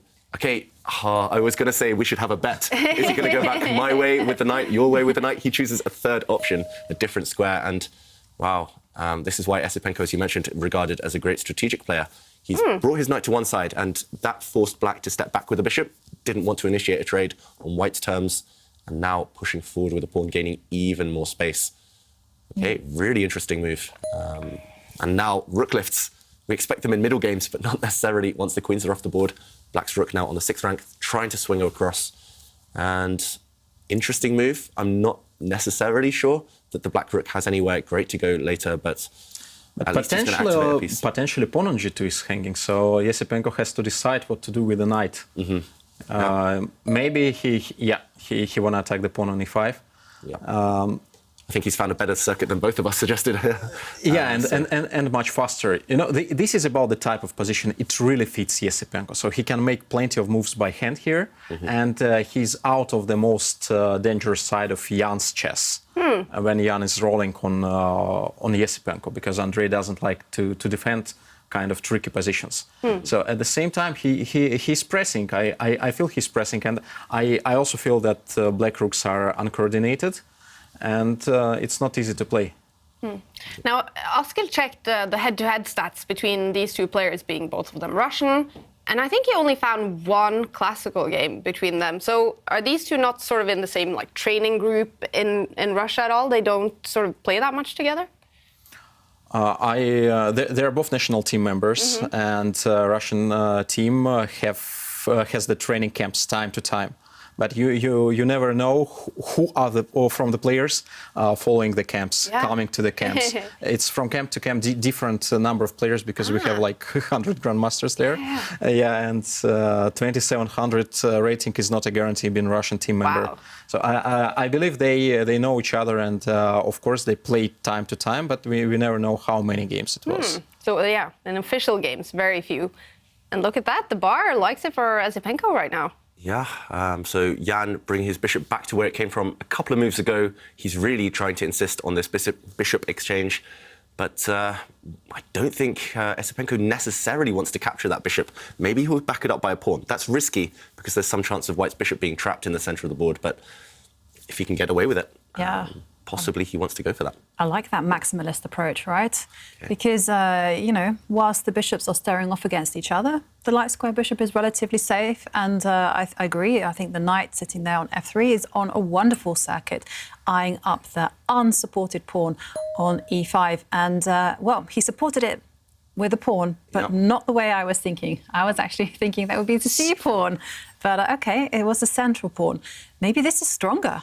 Yeah, I was trying to weigh up the pros and cons of both moves, and I couldn't find a downside to this one. Yeah, white bishop also will never get trapped anymore because it does have an escape route if the black bishop moves. So maybe this pawn makes sense. He's also trying to fix black central pawn. It is double threat as well, because you are not only threatening to grab the pawn on e5, but you threaten to change the bishops and grab on f5, leaving the isolated pawn on e5. So by e4, he's attacking both pawns in the center, and at the same time opening the e-file for the rook, and kind of pointing out that there is no consolidation between the black's pieces. Yeah, very, very clever move. And if we do see an exchange here, suddenly these white pawns become monsters, right? They can be supported. Actually, there's two sets of doubled pawns here, but more importantly, black's pawns are weak, and this would just be fantastic, I think, for white. So I'm struggling to find a move here, I must admit. As you mentioned, Yevgeny, like, how do you defend both of these pawns at the same time without making the concession, without playing a move you don't really want to play with bishop takes bishop? I don't see it yet. Maybe king goes to f6, but at the same time, it doesn't help, basically, because you can trade the bishops on e6, or you can slowly develop the rook on f1, like potentially threatening to open the file.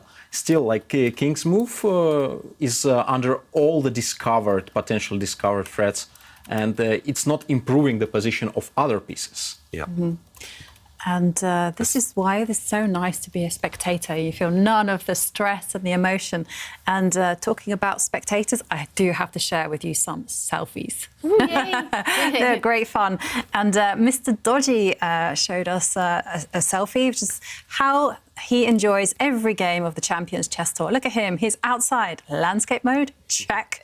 Excellent air quality in the ice cold? Absolutely. And then Obi Manwa. It's kicking off in Glasgow. King's pawn to e4. Nice move. Look at that. Cute little animals there. It's a cute puppy and a little Highland cow. And then finally, Journey to FM says, just turning 4. Wait, was that a cow? It was a cow. It was a little, it was a Why did soft toy. There was a cow playing chess inside. It was a soft toy. That's a first for me. Yeah. And it was a Highland cow. So it's like a lot of hair. Oh, that's a very British thing, right? Scottish. Scottish, on the Highland. Yeah, on the Highland, yeah. And, Wow. Yeah, that's a first for me. I don't know about you guys, if you've seen cows play chess inside before. Only in my dreams. Very nice. Usually there are a lot of tweets with dogs, with some other animals. Even cats play chess, but cows. Cows? Well, yeah, enjoy the sight. I'm glad that Obi Manwa actually managed to shock us all here in the studio. Yeah. And also not forgetting Journey to FM says, just turning 4 and already a huge Magnus fan. So we love receiving your selfies. And remember, you can tweet us your questions or anything and your pictures in landscape mode using the hashtag ChessChamps. And the crazier the animal, the better. Yes. So now we have a small kind of cow, Highland cow. What else can you bring to the table? Okay, challenge accepted for all of you. Meanwhile, a couple of moves. White bringing the rook across, just trying to maybe open up a file for it. And that caused Nepomniachtchi to lock down the centre and advance a pawn. So black has lost a lot of flexibility, but black does have a pawn majority long-term on this right side of the board. So something to hope for long-term for Nepomniachtchi. But Osipenko trying to get his pawns rolling in the centre. And, OK, the bishops have come off. I'm slightly surprised that he rushed with that bishop exchange. I thought maybe at least White could just bring the bishop back and allow the trade to happen on his terms. But I believe he simply sees the d4 move. Yeah. But maybe there is a kind of trick for Jan, to play. Sorry. Yeah. Yeah, there is the pin on d-file and the pawn on c5 is hanging. So maybe this is the trick Jan hopes to survive with. Otherwise, the rook on a6 is fully outplayed. this rook is terrible right now. And yeah, as you mentioned, I don't think you want to allow white time to just build this great pawn center supported by the king later on. These pawns will just roll down the board and steamroller black later on. So in the previous position, rook here, maybe, but then knight takes pawn. What's happening here? Knight takes, I guess, is your justification due to this pin. And okay, Jan has just traded off the pawns in the center. This position would have been complicated. Black has some ideas of maybe some knight forks, hitting the king, hitting the rook, but Jan did not go for this. Instead, he did trade. And okay, he's trying to improve his rook by exchanging some pawns. And this one... Yeah, it's smart. It's really smart because white can't avoid any exchanges on b6 and the b file going to be opened. And finally, the awful rook on x6 is back to play. Yeah, it's back to life. And it will try to enter the position. So is there a way for Andre to allow this pawn trade, but on his own terms? It's not completely clear to me. I don't think he really wants to take here yet, because even after a rook trade, black at least is getting a bit active. So very, very tense, this endgame. If all the rooks disappear, white, well, you could make an argument that white is doing well, but then again, these pawns long-term are going to start marching down the board. Still chances for both sides. It's pretty imbalanced, despite it being an endgame now. Could you try to kind of lock out the black rook by just supporting the pawn on c5 with a rook? Which rook do you want to use, Jovanka? This one? You pick the one. Okay, just for argument's sake, I'll use this rook, which wasn't doing anything previously. After this pawn trade, though, white's pawn structure has been compromised slightly. Maybe this is a weakness long-term. As you mentioned, this rook still not great, but it just takes a couple of moves to relocate to this square, maybe to the d file as well. Interesting, definitely, and it will be on Esipenko's mind, but... In case we compare to the position several moves ago, it's way improved for black. Yeah, and look at Esipenko on the camera. He knows it's improved for black. He's not as happy as he was earlier, not as relaxed, for sure. These pawns about to be eliminated and black about to get active. So let's go back to the players. How will Esipenko try and keep the pressure? I still slightly prefer white's position. I'm not sure exactly how to explain why, but maybe it's just the pawn center. It looks visually appealing. And obviously, maybe some extra weakness on c6, controlling all the squares around. But anyway, yeah, he would trade and change one pair of rooks. Then potentially he would organize the passed pawn on d file. So rook on e1 is nicely placed, and perhaps he's calculating king c3 and king run to d5. I'm wrong again, but it's happening when you're playing rapid chess. Yeah. Really interesting move, actually, by Esipenko. Not an obvious one. As you mentioned, I would want to activate the white king. Just it's an endgame and covers some squares the black rooks wants to use. But white now has brought his rook across, reminding black that there is an isolated pawn on that c file. And now Jan... Just unfortunately, we don't see how to attack this pawn on c6. We want to push g5, g4, so the black's play is really easy at the moment. And also the time management slightly turns in black's favor. However, white played rook c1. White is pressing on c6 pawn, but there is no other move. There is nothing next. So I would claim rook c1 less as a bit inaccuracy, but we will see. Yep, we will see. So at least for the next 2 or 3 moves, it's going to be quite straightforward for Jan to play. And also, I've just noticed the clock times. He's still got 13 minutes. That's impressive clock handling. At this point in the game, I would be down to 1 or 2 minutes, and I would be panicking, trying to keep control of the position. But yeah, both players handling the clock very well. Jan is known, right, to be maybe one of the speediest players in the world. Yeah. When he's in the flow, he's a joy to behold. But yeah, maybe he's just adopting the Levon-Aronian strategy as well, which paid off so well. Just playing instantly and putting the opponents under pressure in more ways than one. Yeah, but from opposite perspective, it's not very difficult for Andre to play this position with 8 minutes a clock. It's pretty a lot. He simply needs to decide what is the plan, what he's gonna do. If, let's say, some jumps forward works like knight e5, or he wants simply to control the side by playing h3, a little bit stopping the pawn and changing potential weakness. So he needs to spend 1-2 minutes to create the plan and then to follow this plan. I believe like plenty of moves would come pretty fast afterwards. But every move does have its consequences, and yeah, you know, it looks great to step the king forward 1 square, but, suddenly there's checks on the board. Or maybe the rook can come down to the second row, just at the right time. Yeah, so plenty of options here for Jan Nepomniachtchi.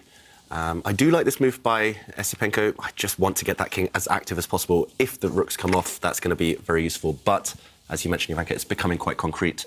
And what do we think? What would be first instinct for black? Yeah, the first instinct, of course, is to push g4, but it doesn't work since it's like double fork, double threat after 95 for both sides. Yeah, hitting this pawn, and just to mention the other threat, hitting this pawn as well, but also the more deadly one, jumping to this square with a check. For example, if you protect this pawn, that's a fork. What do you think about the knight's endgame in case I would try to trade the rooks by rook b3? If I give you the check, clearly offering to play rook c3 back, otherwise there is no sense of king d3 move, and rook takes c3, king takes c3. Yeah. Who is faster? Which side is faster? White or black? Or black? G4, then 95 still, yeah? Yeah, still a problem, but maybe you just don't rush with g4. Maybe you can just push your h-pawn and advance as a team. Yeah, maybe, there's still so much to calculate here. You can still jump forward with the white knight, hitting this pawn. For example, if the pawn marches forward now, there's still a check, there's still a double attack. Hitting this king, hitting the pawn. There's so much to work out. Knight endgames are tricky. They're so hard to master. And right now, this is what's going on in Jan Nepomniachtchi's mind. Does he want to check and maybe allow a trade of rooks? You have to allow the trade of rooks pretty much if white does block in this fashion, because this pawn is still under fire as well. So it's not completely clear. I would be very tempted to just push this pawn. It just looks like a useful move. But then you do have to answer the question, what will be happening if white starts pushing now in the center and creating a pass pawn of his own? Or also knight e5, anyway, because there is the fork on d7 we should never forget about. Still same idea, hitting this pawn, but also, more importantly, this check. Right now, maybe this is actually a bit of a threat, and it's not clear how black can deal with this. It does look very, very slow to step back with the king. It just looks like that's inviting white to start pushing forward. And, key moment for Jan, and he's thinking at this critical moment. He's using his time wisely, it feels like. Yeah. And I must admit, I don't. Okay, so the complications have been initiated. He pushes forward with his pawn, and now the big question is, the white knight will jump into the middle of the board, and we're going to see this ending, this knight ending. And so how is this going to work out? It's incredibly complicated. Look at the bar, it's just, it can't decide, really. Yeah, I don't think we can decide. This is so hard to evaluate. White now is most likely, pretty much definitely just going to block this check, and we'll see the rooks get exchanged. And maybe white will win a pawn, this guy attacked, but at the same time. But maybe simply king g5 and the king's run. If you take the pawn on c6, it's f3 and pass pawn, having the spot for the king on f4. Yeah, so for example, if there's a trade, if white's king tries to come across to the rescue, then the black king might step in as well. And these two look impressive, but it's hard to push them. Actually, it's very surprising to see Andrei so excited, I would say. He's changing the position every second and going more and more down in time. So, yeah, changing the position physically as well, right? Yeah. Just being very emotive. And I don't really know why he's thinking now. What are the other options? You have to block with the rook. If you step forward with the king, there's a nasty check here, and all of your pawns drop off. And you can't really step back because this pawn is hanging as well in the center to black's knight. But don't we miss kind of trick from the Jan's side after the rook's trade on c3? Maybe there is c5? Okay. Some intermediate move using the hanging knight on f5. Then you have knight. Check. Yeah, I move my king. Okay, which way? This way? E7, I believe, yeah. Back. And and simply pawn in game. Perhaps it's lost, yeah, with f3 because white king goes to control f1 square. Yeah, but in case I'm not playing f3 at once, how do you advance the pawns? Let's say I play king e6, or I roll the h pawn first. Yeah, it feels like maybe this is the trick. I felt that there is the trick. Look at this move that's just happened on the board. Let's backtrack to the game position. Yeah, we both missed this. We all missed this.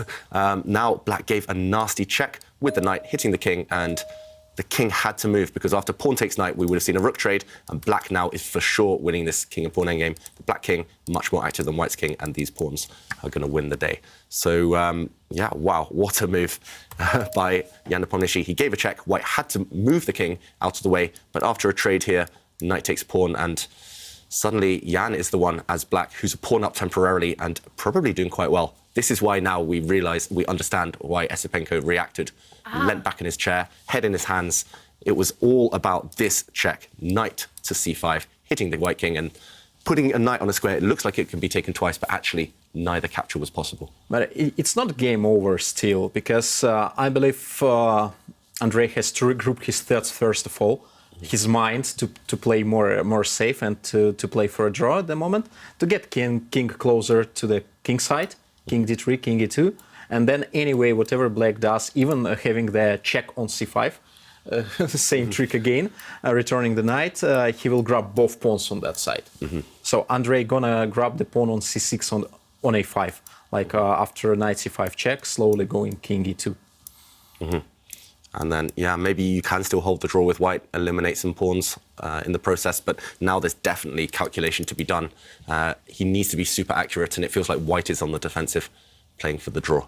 So, yeah, where to go with this king? As you mentioned, this one is the most forcing. It's the one you calculate first, but still some work to be done. And Jan will be trying to maybe take advantage of the psychological blow of his earlier check to try and win this game.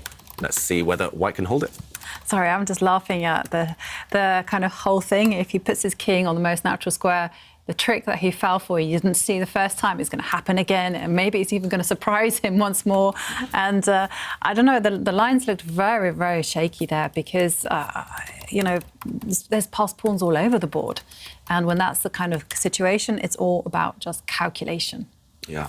Actually, we are getting very exciting games today for the broadcast. Both games having the pass pawn on the both flanks. Aha! Are those usually, so are you saying those are usually the more exciting games when the pass pawns are on the flanks? Yeah, of course, when you have to calculate a lot, like every move matters, who's faster, which side is faster. So depends on the promotion, you have to get closer and closer and to predict all the moves and not to miss such tricks as we did. So when you guys play worse players than yourself, basically much lower rated players than yourself, is this a strategy you would do, like play on the flanks? Sometimes. Yeah? Sometimes. I mean, pass pawns are just harder to stop on the flanks. And when it comes to a race, it's who's better at calculation, simply. So, yeah. There is the famous Chinese book by Sun Tzu. It calls The Art of War, one of the most famous books ever, where he compares the war actually to the chess game. And one of the rules he says that if you're attacking on the flank, your opponent or you have to use the center for counterattack. If you're playing in a center, try to regroup and go from both sides then. Really? So I think every chess player has to read that book by Sun Tzu. Yeah, it's enlightening, but it's confusing at the same time, right? Those types of rules, trying to follow them. Meanwhile, talking of pawn races, white has got a pawn back now, but look at those three black pawns racing down the board together. Oof, I would be terrified here, I must admit. The white king, is it quick enough to get back in time now? But, I mean, I don't know, because there's the big pawn break that I'm seeing is that you pick up the F pawn and move that one forward. And then once white starts capturing, then it's the pawn alongside it that starts moving, maybe gives itself up. So it's the corner pawn at the end that can't be caught. Yeah, look at this. These three pawns running down the board. And your idea, Jovanka, is, I guess, this one? Yeah, obviously this needs some calculation. Yeah. It might be just giving away all my pawns. G3, yeah. If it's captured, then this pawn marches forward. And if this is captured, then this pawn marches forward. And this one, is it going to become a queen? It might well become a queen, because I was hoping to stop it with my knight to try and give a check and stop it on this square. But now black gives a check. Exactly. And then this pawn marches forward, and this is destined to become a queen.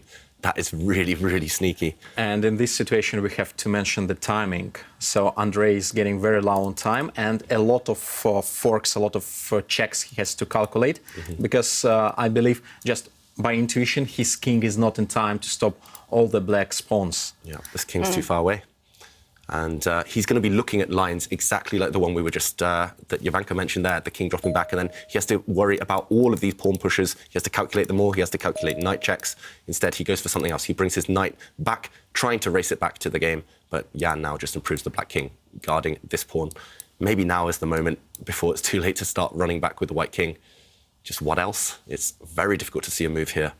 other than trying to run back with the king now. Honestly, I am extremely surprised with the bar. It's showing white's advantage, slight advantage. When black is rolling and pawns are more advanced, there is no pawn advantage for the white side. King is more active, so extremely surprised. Maybe there are again some hidden tricks, but from the human-wise, especially human's perspective, especially when you have 2 minutes on the clock, you are extremely scared here that the pawn will simply cross your. So you think the bar should be further? All the way opposites. Kind of, yeah, on the so other side, you think it should be on Andrei's side? Significantly on the black side. On the black side? Yeah. Okay, more now I and get it. Yeah. More and more, yeah. It should be, I think, Yeah, it's surprising. all the way. Yeah, it should be either very far in black's favour or just in the middle with a draw. Yeah.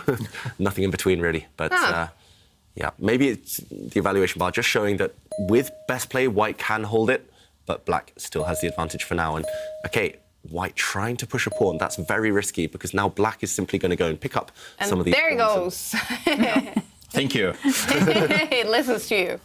Yeah, and one general rule is that you don't really want to touch pawns on the side you're weaker in general, but especially in knight endgames. He's actually, with this pawn trade, he's given black a passed pawn for free. So, and not just that, but white's remaining pawn on this side is going to drop off. Black's going to have 2 pawns racing.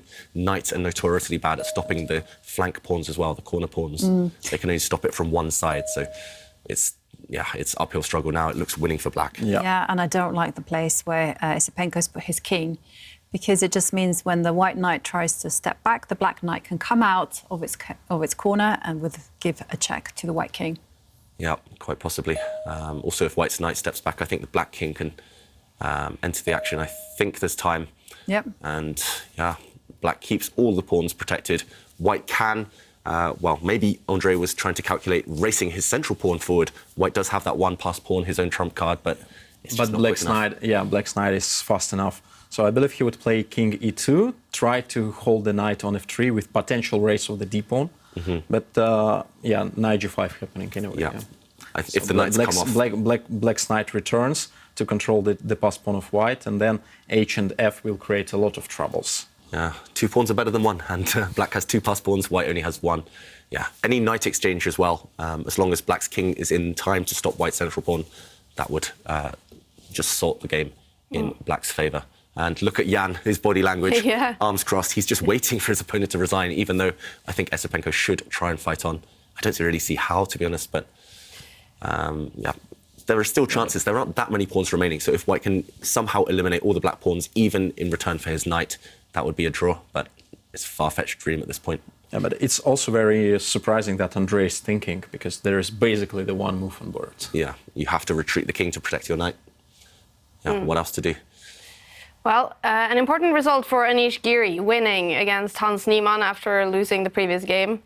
Anish needs to win games because he is currently outside top 8 to qualify for knockout, but obviously many rounds still to go and an important win for Anish here. So let's see if he's starting a winning streak now. And the moves are coming out. Yeah, the moves are coming, and not the moves that we expected of white's king stepping back. Instead, white gave a check, and he's trying to run with his own pawn, but it feels very, very slow. It feels like white's pawn will easily be stopped by black's knight. Black's knight can even just step back now, and then the 2 black pawns together are going to start rolling. Yeah, there is a pleasant choice for black, I believe, for both moves, advancing f pawn first to f2, or just returning the knight to g5 and followed by h pawn. The most dangerous pawn in all knight end games simply gives the win. Yeah, and this would actually be devastating for Esipenko. In the first game today, he lost to Artemiev, another Russian player. He could be about to lose to another compatriot here. So, yeah, with white, you very rarely see Esipenko lose these days. Yeah, a big result. They're probably actually on fire so far in this tournament. And there we go. One of the moves you mentioned there. This pawn is going to cost white a knight, at least. It's probably just going to become a queen as well. So, OK, not much left to do. White can just take that pawn, but then the black knight would easily be in time to stop the remaining white central pawn. And is there any hope for the white king somehow getting in front of the passed pawns? You could try, but OK, white's trying to bring the knight back to stop this pawn, but after this knight check, black is simply going to push the other pawn now. Yep. And he's going to play with 2 pawns. He can easily sacrifice the knight and then push he's done that. Yeah. And he's done it. pushed his corner pawn 1 square forward. I mean, it's unstoppable. Yeah, the white knight can stop one of those 2 pawns, but not both of them. And yeah, this one is game over any moment now. Black's going to make a new queen.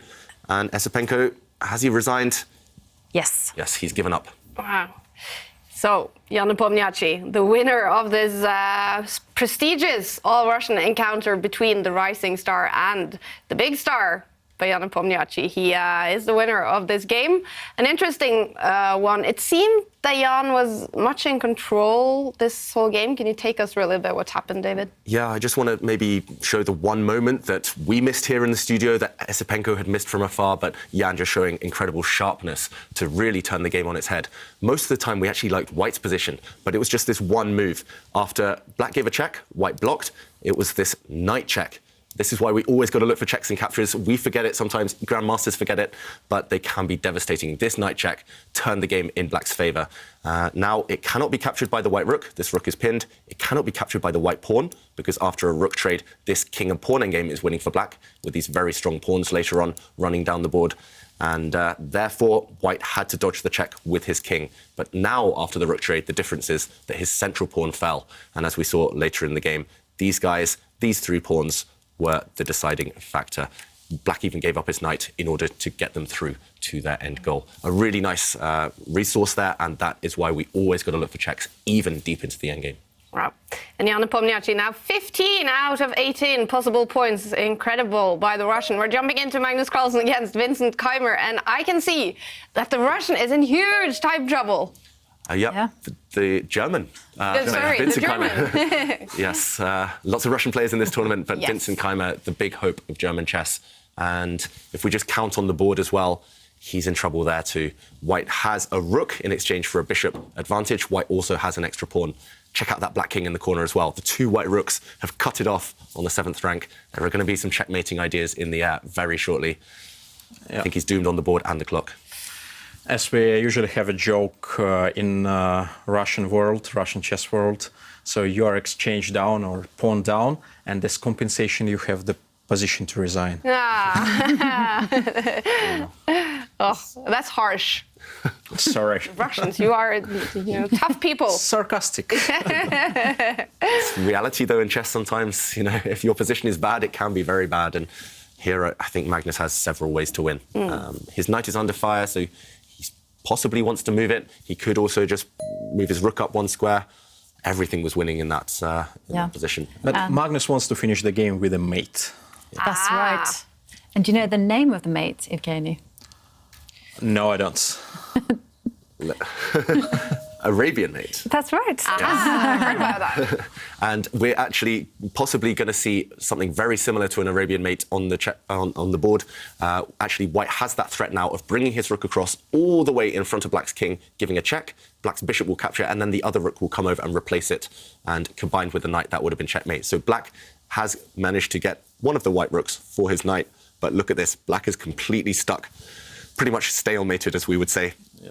Black's bishop can never move, otherwise the rook will come across and deliver checkmate from the front. And, OK, Black actually gives up because White's g-pawn was about to roll forward and slowly deliver a nasty checkmate.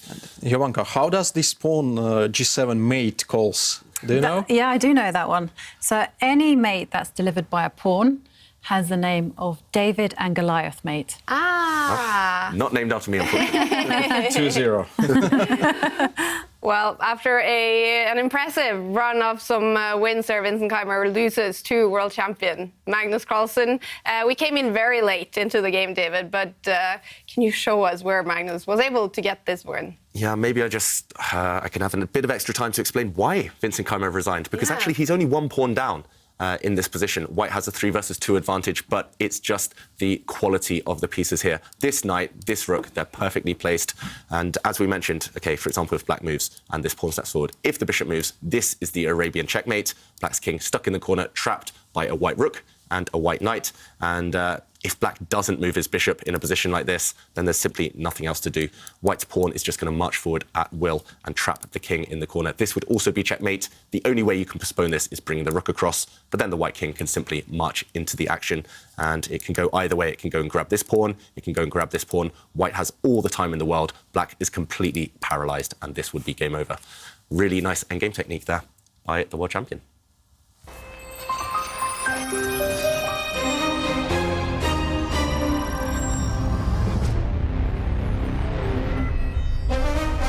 In the next round, we're finally going to see our good friend Levon Aronian with the wrong flag actually here, because he is now American, no longer Armenian. He is now officially an American chess player, and he's going to face the Canadian Eric Hansen, who so far, he had a good tournament, the very popular Chess Bra. But he's not only a good chess streamer, David, he is a really, really good rapid and speed and online chess player, right? Yeah, a great player in general. I think he could have gone further if he'd focused more on classical chess, but obviously with his streaming, with his rapid blitz bullet chess, yeah, he's a man of many talents. Are you a big fan of watching chess streams, Yevgeny? Yes, I am, especially when I'm commentating. Just kidding. But it's kind of a special, absolutely different world. Yeah. It's not a classical chess. It's more exciting, and it's more entertaining to the spectators.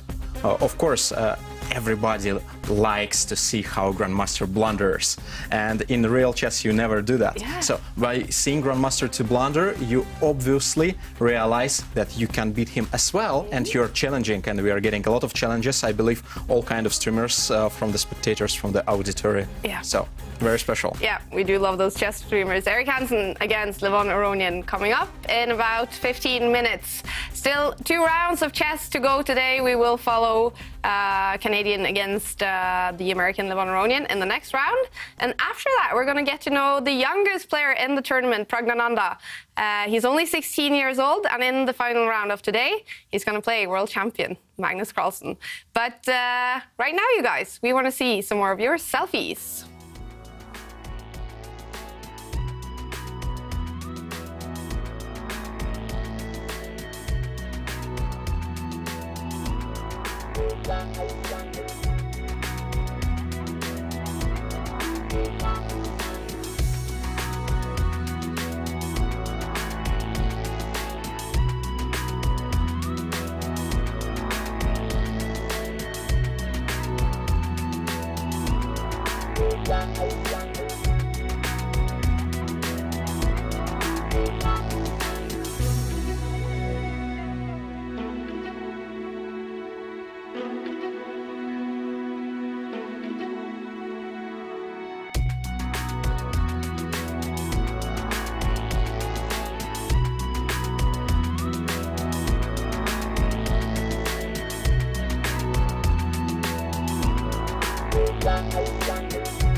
It's finally time, you guys. Yevgeny Romanov will now play Magnus Carlsen at 10 years old. It's the second player to play in our Play Magnus challenge. Yesterday, David lost surprisingly, shockingly to Magnus at 10 years old. And now, Yevgeny, you're going to attempt to play Magnus at 10 years old. What's going to be your goal here? To win, as usual. Of course. And you're a grandmaster. The chances are quite good. But David, he lost in 72 moves. So obviously you only have 2 minutes on the clock. So what's going to be the strategy? First of all, I try to surprise 10 years old Magnus with knowing some sidelines. Perhaps he doesn't. I will try to catch him in the opening and then perhaps go to mate. But we will see. I mean, it's easier to say than to do. Yeah, that's what we saw yesterday. All right, David, any final tips for Yevgeny? Just do everything that I didn't do, basically. And don't blunder your rook. Look for those backward knight moves. So don't blunder general, yeah? In general. All right. Are you ready for the challenge? Yes, I am. All right. Well, then I just say excited and ready. Best of luck. And here we go. Yevgeny Romanov will now play Magnus at 10 years old. Oh, it's not working. Oh, dear. Yeah. All right. Maybe just refresh. Let's try the refresh. Let's try. I need some pieces to play. Yeah. There we go. High jumps. Yes. Yes. Some side opening. He knows what to do. Double fiancetta, my favorite one. Aha. You've got this, Yevgeny. I like your position already. We have full confidence First to in you. castle. Now my king is safe. Pre-moves are not allowed. And only 2 minutes left. Is Magnus 10 playing on a Grandmaster level so far? At least he's not blundering. Not sure about myself, but he's not. I got the isolated pawn, so perhaps extra pawn, but maybe not. You still have 1 minute and 30 seconds left on the clock. Is it possible to win in that time, do you think? I think he can win on time, not me. Because that is, of course, a big challenge. With only 2 minutes, it's possible to lose on the clock as well.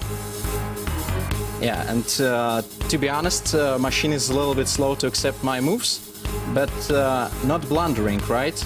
Yeah, that's the most important.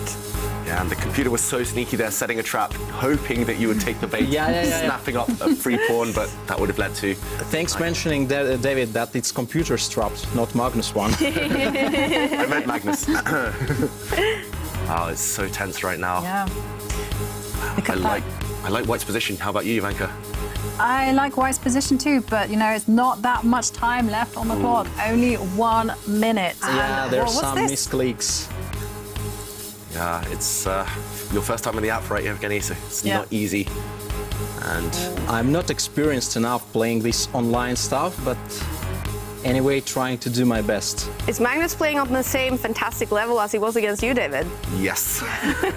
Hey, that's unfair. I think I blundered. Oh, really? Yeah, I thought I'm mating the guy, but he just got me. Well, still 50 seconds on the clock. It's all about getting those moves in. 72 moves is what David is in the lead with.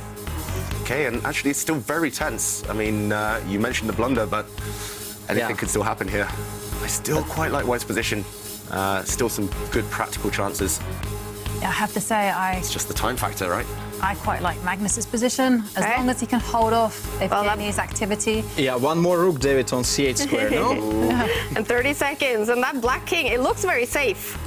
Is it possible to checkmate it in 23 seconds? Has it frozen? No. No. Yeah, can't make the move so far, but I try. And I think Magnus is going to be ruthless. Look at that. He's setting up some mating attacks. Okay, It's pretty interesting if some other chess players would manage to have a draw. And 10 seconds left. Seconds. Just make some moves, Evgeny. Yeah, I'm trying. Ooh, is it frozen? Yeah, oh, it's there we frozen. go. 3 seconds. And one more rook blundered on d7. So. And that means Magnus, 10 years old, he wins again against the strong Grandmaster. What is it with this Magnus, 10 years old? Tough to compare with Magnus, 10 years old, because this guy is not blundering. That's obviously. Yeah. But clearly, the kind of style is Magnus style, very central, and machine tries to follow the knowledge and even the choices of Magnus.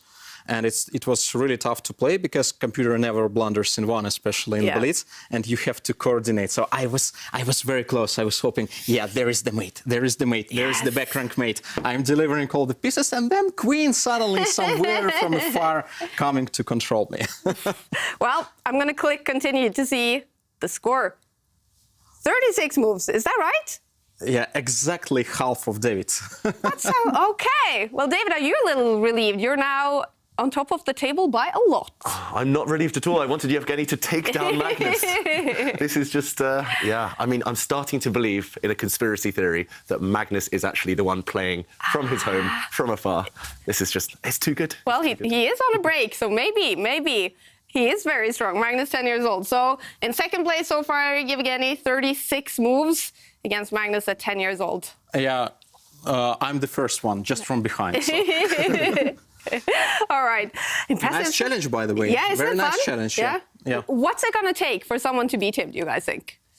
Nerves of steel, I think. Yeah? It's all about the speed and just catching it in the opening. Yeah. I noticed somehow in the middle game, it's just so tricky. It's so hard for humans with less than a minute or two on the clock to compete. clearly looks like I got advantage and kind of pressing position, but he holds and he continues playing reasonable moves even in low on time. Well, it's a very cool app, you guys, the Play Magnus app. You guys can, of course, go in and check it out yourself and play Magnus at many different ages. We did ask the players what their favorite app is. What app on your phone do you use the most, do you think? Snapchat, probably. Okay. Yeah, I guess. I mean, some Facebook or something, but unfortunately. But yeah, I guess it's Facebook. Instagram or something. No, I just love to watch some news, world news, in my country news. I have not something special apps. I mean, just news, sport news, world news, my country news, chess news. I mean, I love news. Only new news. I don't think that it's helpful, and I am planning just to delete some apps. Sometimes just need to delete it to get some, extra time to do something. Well, messenger apps, of course, when I have to communicate with my wife or some friends and colleagues. Twitter app, yeah, I use Twitter app a lot, of course. And besides that, I tweet too much. I also read a lot of, it's where I sort of read the news from. I also use YouTube app a lot, actually, sometimes. But yeah, I guess I'll go with Twitter now. It will also bring me more Twitter followers at Anishgiri. And David, you obviously use the Chess24 app the most, right? That's the only app I use. Oh, right. Yeah. How about you guys? What app do you use the most? Actually, I do use the new Chess24 app a lot because I train on the puzzles. And my aim is to go just on the Joker level on the puzzles and try to get a full 100% right. And I haven't managed. This morning, I nearly did it, but I got one wrong. How about you, Yevgeny? I can guarantee that it will be one more app installed on my smartphone, Magnus app, because I will never forgive him for beating me online. You're going to practice now. Yes. For sure. What's the highest age you've actually beaten him in the app, David? Ooh, good question. I don't think I've played against it above the age of 24, maybe. Okay. But I remember actually in 2014 sitting with Magnus himself and playing against Magnus age 20. And we struggled. We won in the end, but I think it took us 3 or 4 goes. So, really? Yeah, it's a tough app, and I definitely challenge the viewers at home. Definitely. As well. Check out that app, you guys. And we are going to check out the results from round, 6 in the preliminaries. Another round with a bunch of games, ending up with a winner, Erik Hansen. Great result for him, winning against Jan-Krzysztof Duda. Shakhriyar Mamedyarov won his game against Pragnananda. Anish Giri making a comeback, winning against Hans Niemann.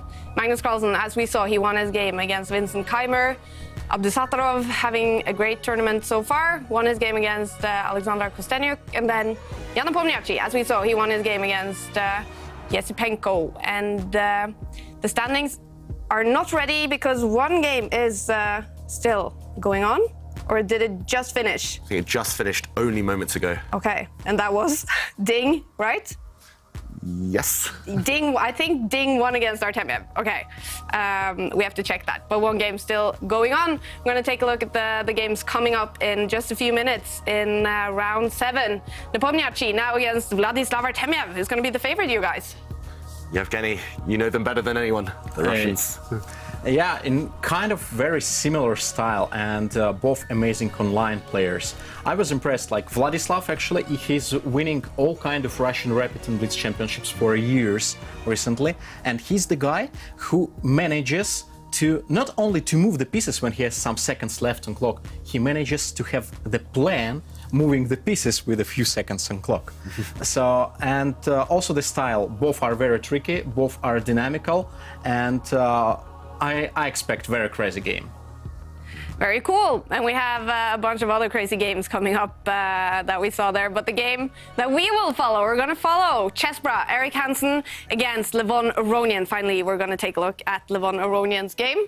But Erik Hansen, David, you're a big chess fan. And I guess that means you're a big Erik Hansen fan as well.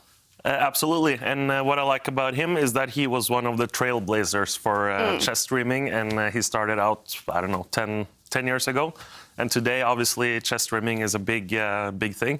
and thanks to this guy. So he's done a great job for the chess community, and it's great to see him do well on the tour as well. So hopefully he can qualify for the knockouts. Because he's definitely proving, right, that it's possible to do both streaming and still be a fantastic chess player. So far, a great tournament for him. Absolutely, and I interviewed him last season, and he said it was challenging at times, you know, to keep up with the content, the streaming, and also to focus on his own chess career as a player. But so far in this tournament, he's impressed me a lot. So I have high hopes for him to qualify for the knockouts. Very cool. And his tour rating has probably increased quite a bit for Erik Hansen. We do have some head-to-head stats between Erik and Levon Aronian. What are we seeing here, Oscar? Here we're seeing the tour ratings. So Hansen has actually gained a lot, around 40 points. Wow. And the fighting chess, we can see that Levon is actually fighting more so far in this tournament. He has a good score at 74 point. How good is that? 74, how good is that? That's pretty good. So far, none of the players have been above 77, 78. So if you're around 75, that's a pretty good score. And remind us, the Fighting Chess Index, what sort of factors does it take in account? Different factors, decisive games, number of short draws. If you play short draws, the index will not like short draws, basically. So, and also if you play draws with white, and short draws with white is the worst.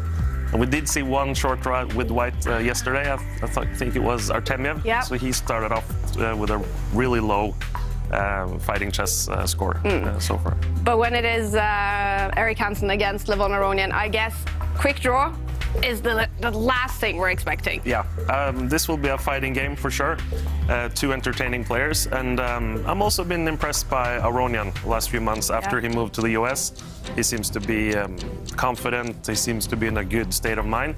And last half of 2021 season on the tour, he played brilliantly. Magnus has praised him lately. He played well in the Grand Prix. So he's on form, and I'm looking forward to an exciting game. Yeah, I agree. David, it feels like we're now going to follow a game between two players who just lives to entertain. For sure, and they're two players in form, as Askell mentioned. A great few months for Levon Aronian. It feels like he's got a second wind, just moving over to the US, inspired suddenly. And Erik Hansen, just off the back of a great win as black against Duda. And he's won 3 games already in this tournament. Erik Hansen, one of the underdogs, at least rating-wise, coming into this event. Not only is he entertaining, but he's also putting his words where his mouth is and getting those wins.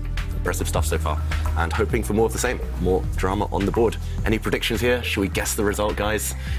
I think that Levon Aronian's going to win. I think Levon Aronian, despite having black, despite coming up against a man in form. Yeah, he is a man in form, but I have to say some of his victories have been a little bit tinged with luck, which kind of basically shows that he's resourceful in bad positions. But I don't know. I think I'm going to still say Levon Aronian. I agree with Jovanka. That Levon is a clear favorite in the game, but I try to explain for the chess matters. They play pretty similar style. Both are very entertaining players. Both tries to surprise by every move, and both are looking for the opportunities to go for the king.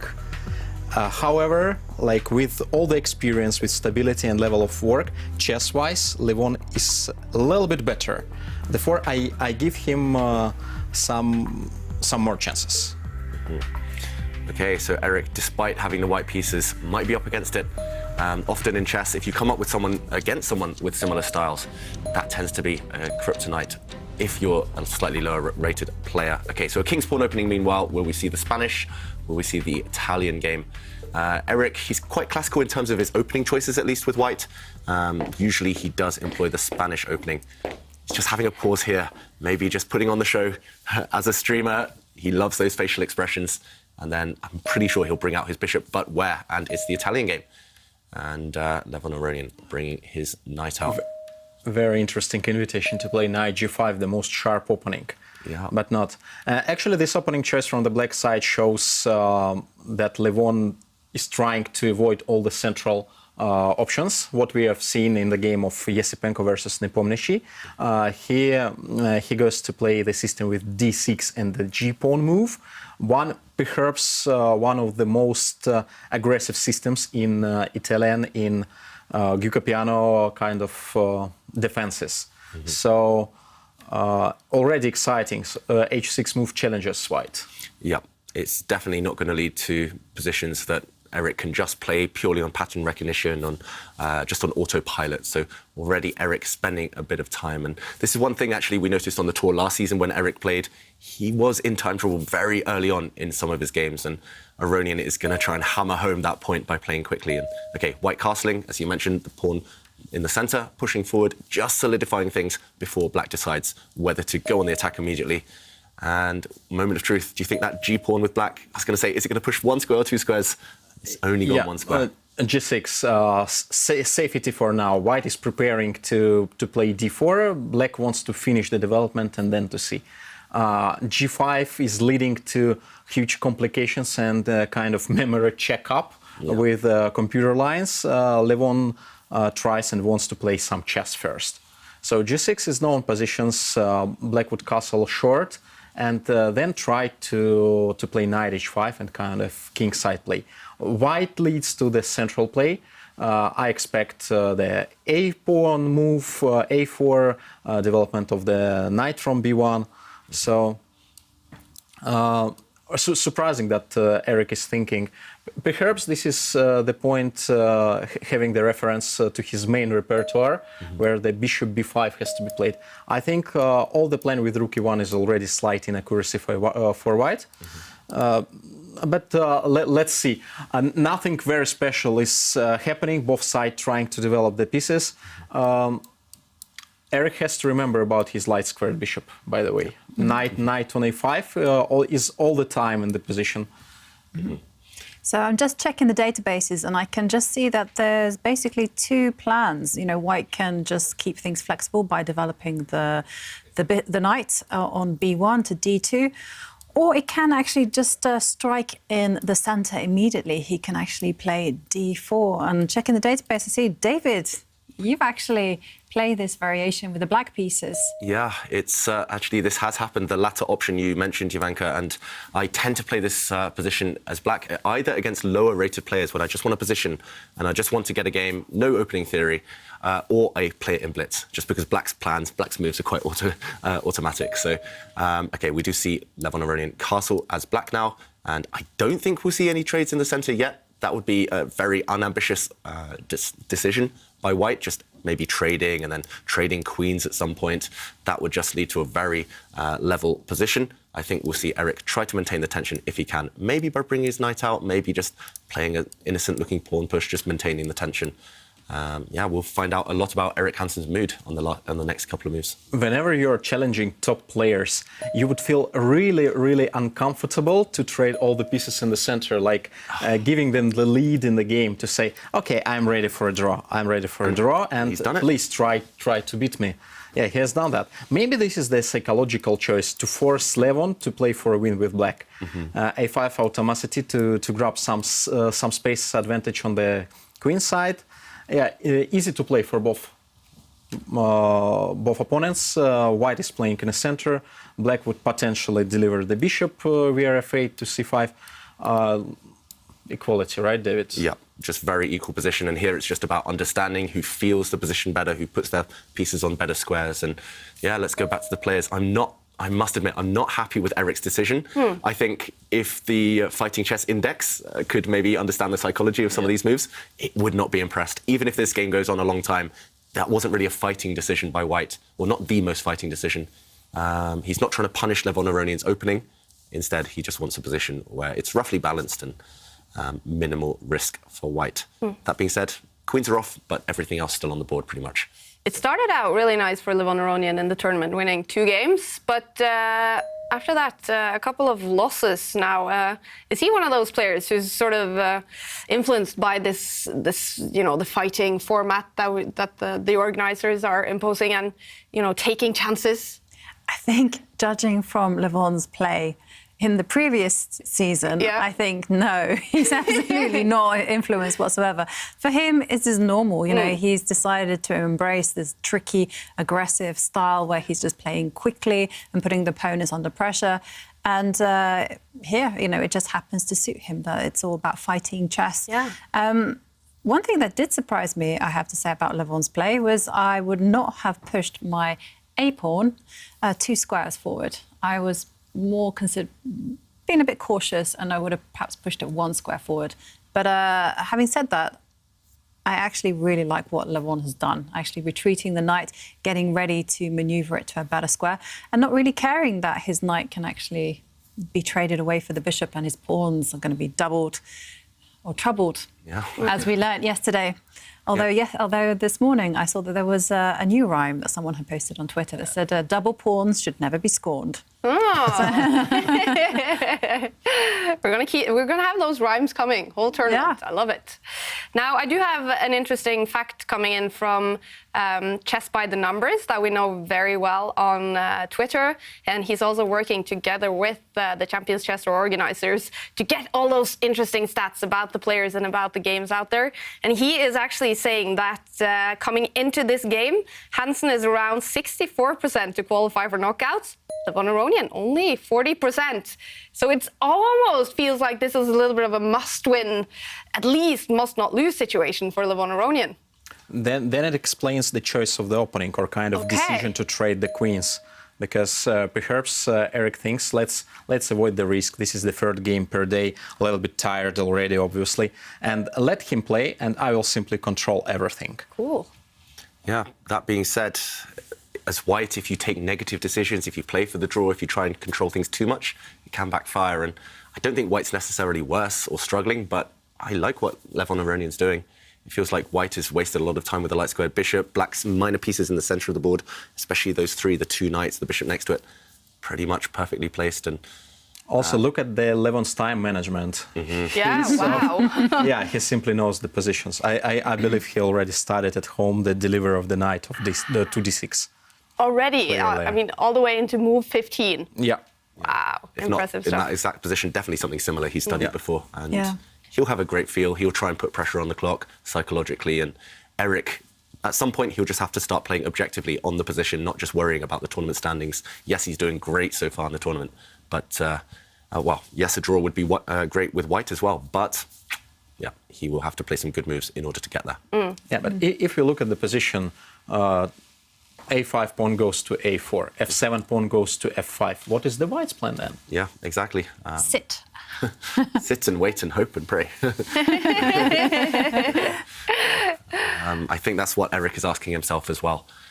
He's just trying to come up with a plan because it's not straightforward at all for white. Black has those pawn breaks, and actually in these types of positions, it's all about that, right? It's all about pawn breaks. Who has the, who can get the action going, and who can choose when to initiate the action. And right now, it's definitely black. Yeah. White just has to put the pieces on the best squares and hope that when the action does finally happen, that he will be ready. It's not so easy to do that, though. No, it's really not easy to find an active plan, but I mean, the only thing that I could think of is actually pushing the A-pawn 2 squares forward, but, you know, that's making a long-term weakness out of the pawn on B3, which is totally unsupported. But then the alternative is just putting all the pieces on the 2nd row or the 3rd row and just doing nothing.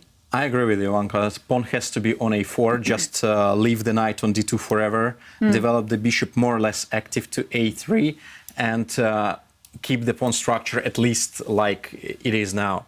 Because otherwise, there is the rule, the side which can change, can modify the pawn structure, usually having the advantage. So because you have to, at least you have to control this pawn structure changes. Therefore, Levon has a lot of opportunities advancing on both sides, and A4 move at least stops him from that. Yeah, you stop black getting any action on this side of the board. This black pawn is fixed, and it's never going to be really possible to arrange this this pawn push, at least not in the near future. And yeah, as you mentioned, guys, this knight is now fixed on the square, protecting this pawn, which is eyed up by the bishop, but maybe it can stay there forever. And once you do get your bishop to this square, at least you have some active pieces. So yeah, the more I look at it, the more I think this is almost forced at this point. or at least strategically it's desirable. So, yeah, Eric, I guess he's just wondering what happens if the pawn pushes, if black takes immediate action in the center and immediately tries to explode things open. I mean, now it gets concrete. It looks like a maneuvering battle, both sides just trying to place their pieces perfectly, but black's pieces are already great, so maybe black is ready to initiate those pawn trades to open things up, especially for this bishop on this long diagonal. And okay, he hasn't gone for that pawn push. Instead, he's brought his bishop to this square. And now is now the moment. Yevgeny, you said, okay. Well, before we could even come to a decision, the answer is yes. Yeah, and now black is the one who has the tension, can release it anytime. I don't think white ever really wants to push this pawn forward because now this bishop is boxed in. And I don't think you're ready yet to trade. Maybe you can take this knight, but in general, giving up the bishop pair is risky. And potentially the dark squared bishop going to be opened because I believe Levon might take with a pawn and then potentially to play d5. Yeah. And somehow everything is hanging from the both sides.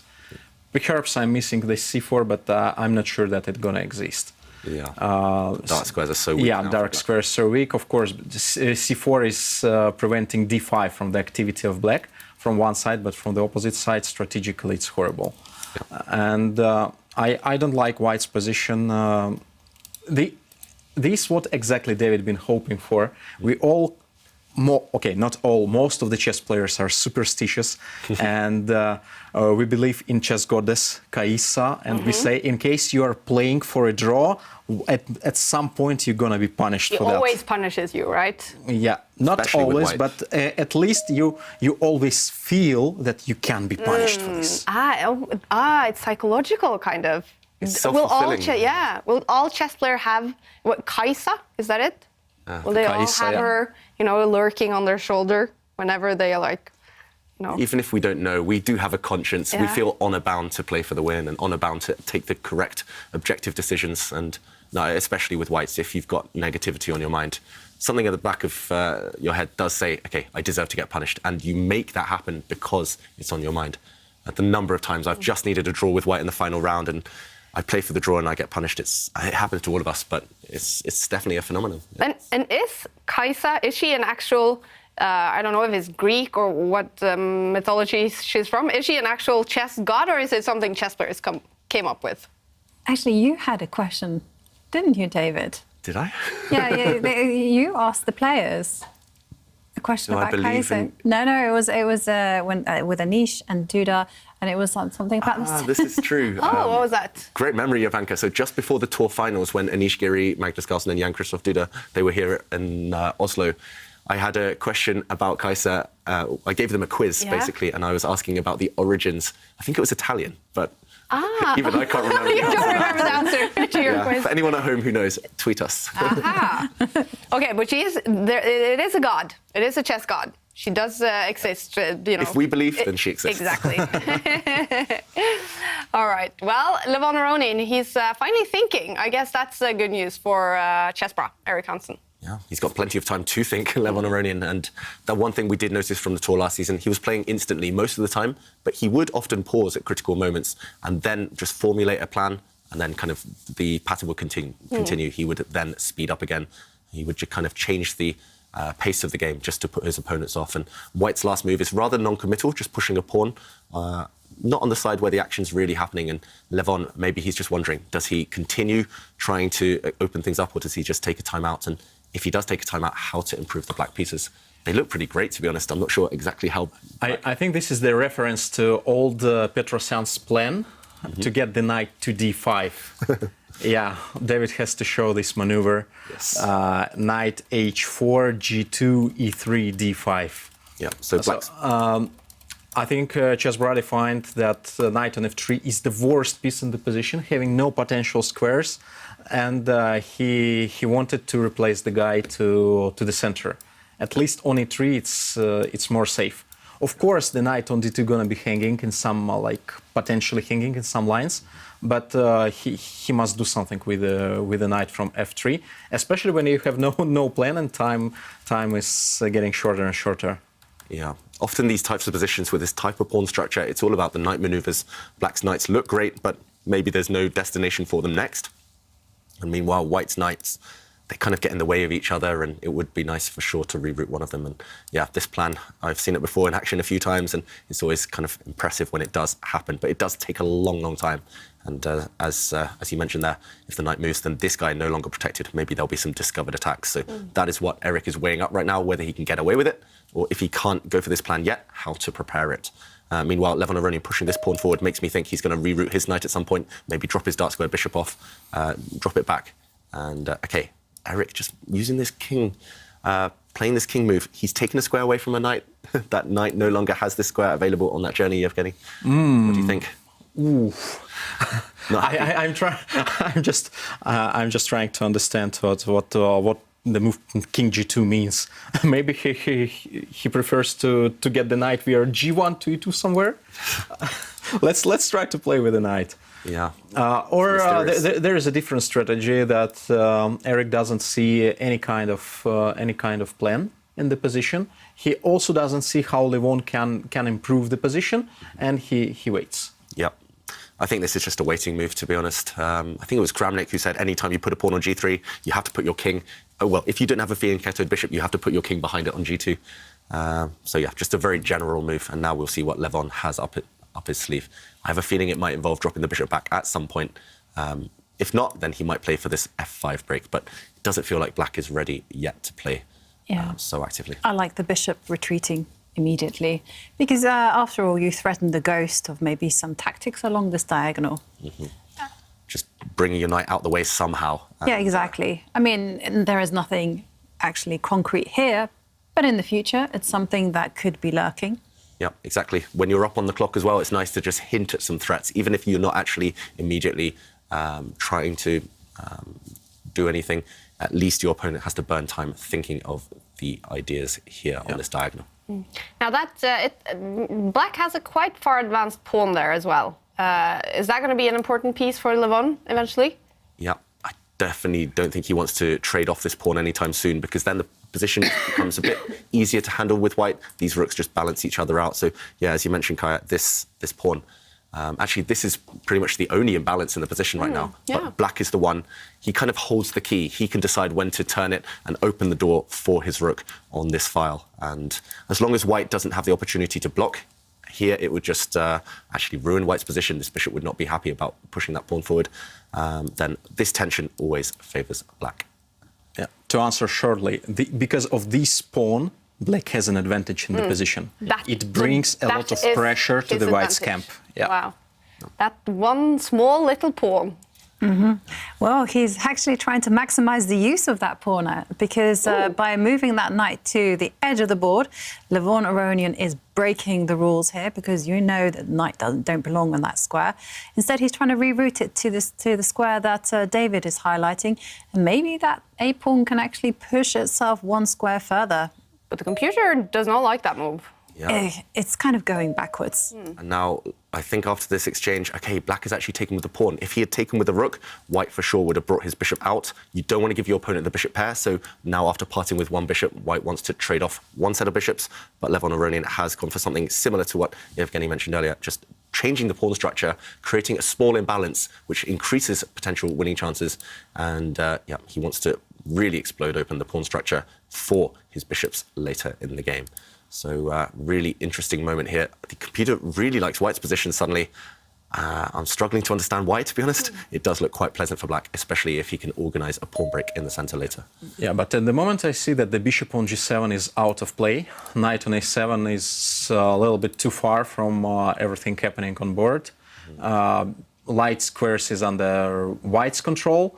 There is the potential outpost on B5. There is a lot of pressure on B6 pawn.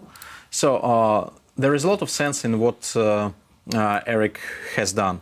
And also there is bishop c4 opportunity, which David mentioned, simply to get rid of the light squared bishops. And guys, just while we're on the topic, these doubled pawns, are they troubled pawns or are they a strength? Troubled. They're troubled. I was incredibly shocked when I saw Eric take that, because it might be viable to take that pawn now, but in the long term, if he doesn't hold on, then I think his position is in tatters. Yeah, and he's trying to hold on. He brings his bishop to this square where it kind of it's anchored by a pawn, but it also protects its own pawn. And yeah, it's all about the light squares right now. Can White hold on to them? And wow, slow move by Levon Aronian. And maybe Eric simply wants to freeze the position by playing c4. Kind of, bishop on b5 is a big pawn since then, but there is no single break afterwards. Locking down the position. Yeah, and there are a lot of maneuvers possible, delivering knight to e3, attacking the d pawn. So sorry to say, pawns look ridiculous. Just all of them, even the bishop on b5 is the big one. But a lot of sense behind, because it freezes the position. And actually, I feel White is better, no? Yeah, it does look that way. The opponent has more bishops after all, and blocked positions do not favour bishops. Bishops do not like those blocked positions. So I think I would be tempted as well, very, very tempted to push this pawn forward and just freeze everything, lock it down. So, and that is a good situation for White, even if it looks a little strange with the pawns in that sort of formation. It looks bizarre, but it does favour the knights long term, because it is so blocked. It looks like White is playing checkers on the light squares and Black is playing on the dark squares. So. And there we go. It has happened. Yeah. It's very, it looks like, it's very square, very sharp edges on this chessboard right now. Yeah. I don't even know how to describe this pawn structure. It's quite a rare one. And I'm slightly surprised that Levon has rushed into this. I mean, yes, he's still got a lot of time on his clock, but in terms of the position as well, he was the one who kind of forced this to happen. He was the one who gave up a pawn, not necessarily forced as well. And that pawn that we said was the pride and joy of Black's position, it has been captured, it has disappeared. But, I mean, the thing is, though, if Black does manage to get rid of the light squared bishop, those pawns will be back to being terribly weak. So for me, it would be all about, if I were playing with the black pieces, just manoeuvring the knight to a better square, because that knight is not doing a thing. So I'm thinking if it can primarily go to the a7 square, maybe to c6, and maybe jump into the centre. Yeah, but you have to count on the white side as well. Yes. They also delivering e3 and d5, and just now Levon put the rook under some threats from d5 square. Aren't you a spoil sport? This is the problem with chess. There are two people playing the game. We all see our own pretty patterns, but we forget our opponents. What was the 7 deadly sin? That was egoism. Where you just focus purely on your own plans, you forget the opponent, or you overestimate your opponent, your position, and forget the opponent's defensive resources. So, yeah, Jonathan Rowson's 7 Deadly Sins. Yeah. I recommend checking it out. It will definitely make you aware of some of the mistakes. Definitely. On sale right now. And I think that is maybe the biggest sin, the one I make the most often, the egoism. You know, you just see this perfect plan for yourself, and there's no room in my head for the other player's plan. It's human nature, Kaja. You're not alone. Even many top grandmasters, they focus just on themselves. But I think once you master that, once you start looking at your opponent's plans first and stop them before they even arrive, then I think that's the key to making a big leap. How does that work in practice? When you guys play your chess games, do you look at your own plan and always also, sort of before you make your move, what is his plan? We try to predict, first of all, the opponent's ideas. Yeah. Is that the first thing you do? Yeah. This is the rule. What does he want? As my first coach said, try to sniff around. How does it smell? What is there? And a stuffy chess tournament hall, often sniffing around too much is not a good idea. But. Yeah, and then already make your plans according to what he wants. So you have to cross his ideas and to come to yours. So first look for his plan, then make your genius plan. Yeah, if the opponent doesn't have a plan or nothing that looks too dangerous, or if you think your opponent's plan is slow, then you can start focusing on your own ideas. And often it's a race between your implementing your plans and the opponent's ideas. So, okay, meanwhile, a couple of moves, Levon Aronian pushing a pawn forward, and that has invited Eric to bring his knight into the black half, hinting that he might trade off his knight for the black light-squared bishop. And, okay, that light-squared bishop has just stepped back. It's retreated. Yeah, but it's pretty logical, because in case of capture on d7, at least there are a lot of... the white pawn's one pawn, white pawn's going to be weak, but nobody would take that bishop. So Eric offers to trade on b5 and to improve the pawn structure. Yeah, I mean, I made a sound a few moments ago, and that's just because White's knight is about to enter the most beautiful square on the board, the d5 square. It's an outpost, and Black had to prevent this. Black had to bring his knight to potentially trade itself off for White's knight if it does enter. So yeah, it's still all about the light squares right now, all about those white pawns that we highlighted a moment ago. They look weak, but they control so many squares. And All right, but if you take into account the clocks and the board, what would you choose, David, white or black? on the board, I would choose white every time. I'd be slightly nervous having so much less time. Yeah. I mean, that's my normal default setting, having less time than the opponent. But still, it does mean that if you lose control for 1 second, here white has complete control, but if you lose control, then the black bishops might come to life, all your pawns might start dropping off. And Anything can still happen in this game. for sure. Wow. Interesting. Eric Hansen, he's having a fantastic tournament, 11 points so far. He is above 50% to qualify for the knockout stage. That's going to be a huge shock if he does. He was one of the lowest ranked players, but he's playing some fantastic chess. Levon Aronian is in trouble. Yeah, in trouble. And I think Eric's, there we see 3 points above him in the tournament standings. And a draw for Eric in a position of strength now would still be a fine result. Meanwhile, White's knight is about to retreat, possibly. I say possibly because there are options. Yeah, just on the previous move, Eric squeezed for the critical moment. I would prefer to think for a second, if possible, to take the pawn on d6 after bishop h6. Even the knight was hanging on g5. Okay, so in this position, just pushing this pawn forward, defending the knight was what Eric chose, but rook takes pawn would have been interesting. Yeah. There are ideas such as bishop check, maybe, though. And I take your rook. Then I'm blundering, because my idea was the opposite pin, in case black grabs the knight on g5, to double on d file. Okay. And to get some more pawn. But there is about the check, and I always remember Vasily Smyslov, who said, all my life long I'm scared of the forks, pins, and checks. Yes. Yeah, and they're very relevant in this type of position. So let's catch up with the game. So white did defend the knight, black pushed the pawn forward, attacking the knight, and we did eventually see this trade. And I'm slightly surprised we saw Eric rush into that exchange. I would have tried to delay it as long as possible and make black, for example, if you retreat, make black capture, because now you can at least protect all your pawns. But, okay, Eric, does he have something specific in mind? Is he going to jump in? That looks tempting, but your knight might well get trapped on that square. Ooh. Very risky. Very, very risky. And it can be trapped in one move, almost immediately. So you hit this rook, but once the rook moves, I'm not sure exactly where, then the king will try and trap this knight. So I don't know what he's thinking about. Is he considering this? Or it looks like playing with fire, that move. Is he just going to retreat his knight? But then the momentum changes to black's side, and black can eliminate one of white's knights, and now the pawns, we mentioned them, they're about to start dropping, and once they fall, they're going to be like dominoes. One will fall, then all the others will fall as well. Especially with 1.5 minutes against 9 minutes, I think this endgame doesn't look promising for white, actually doesn't look holdable. Something was missed by Eric, and of course I would choose to go all in now, to complicate by knight e6 and then perhaps delivery of other knight to d5, like what David mentioned, or in case rook retreats on the c file, rook on d7 is pinned, maybe there are some c5 options, just to try to do something. Otherwise, if you stay with 1 minute to hold the position objectively, like position of the pawn down, losing the pawn on c4, a4, it would be kind of tough. Yeah.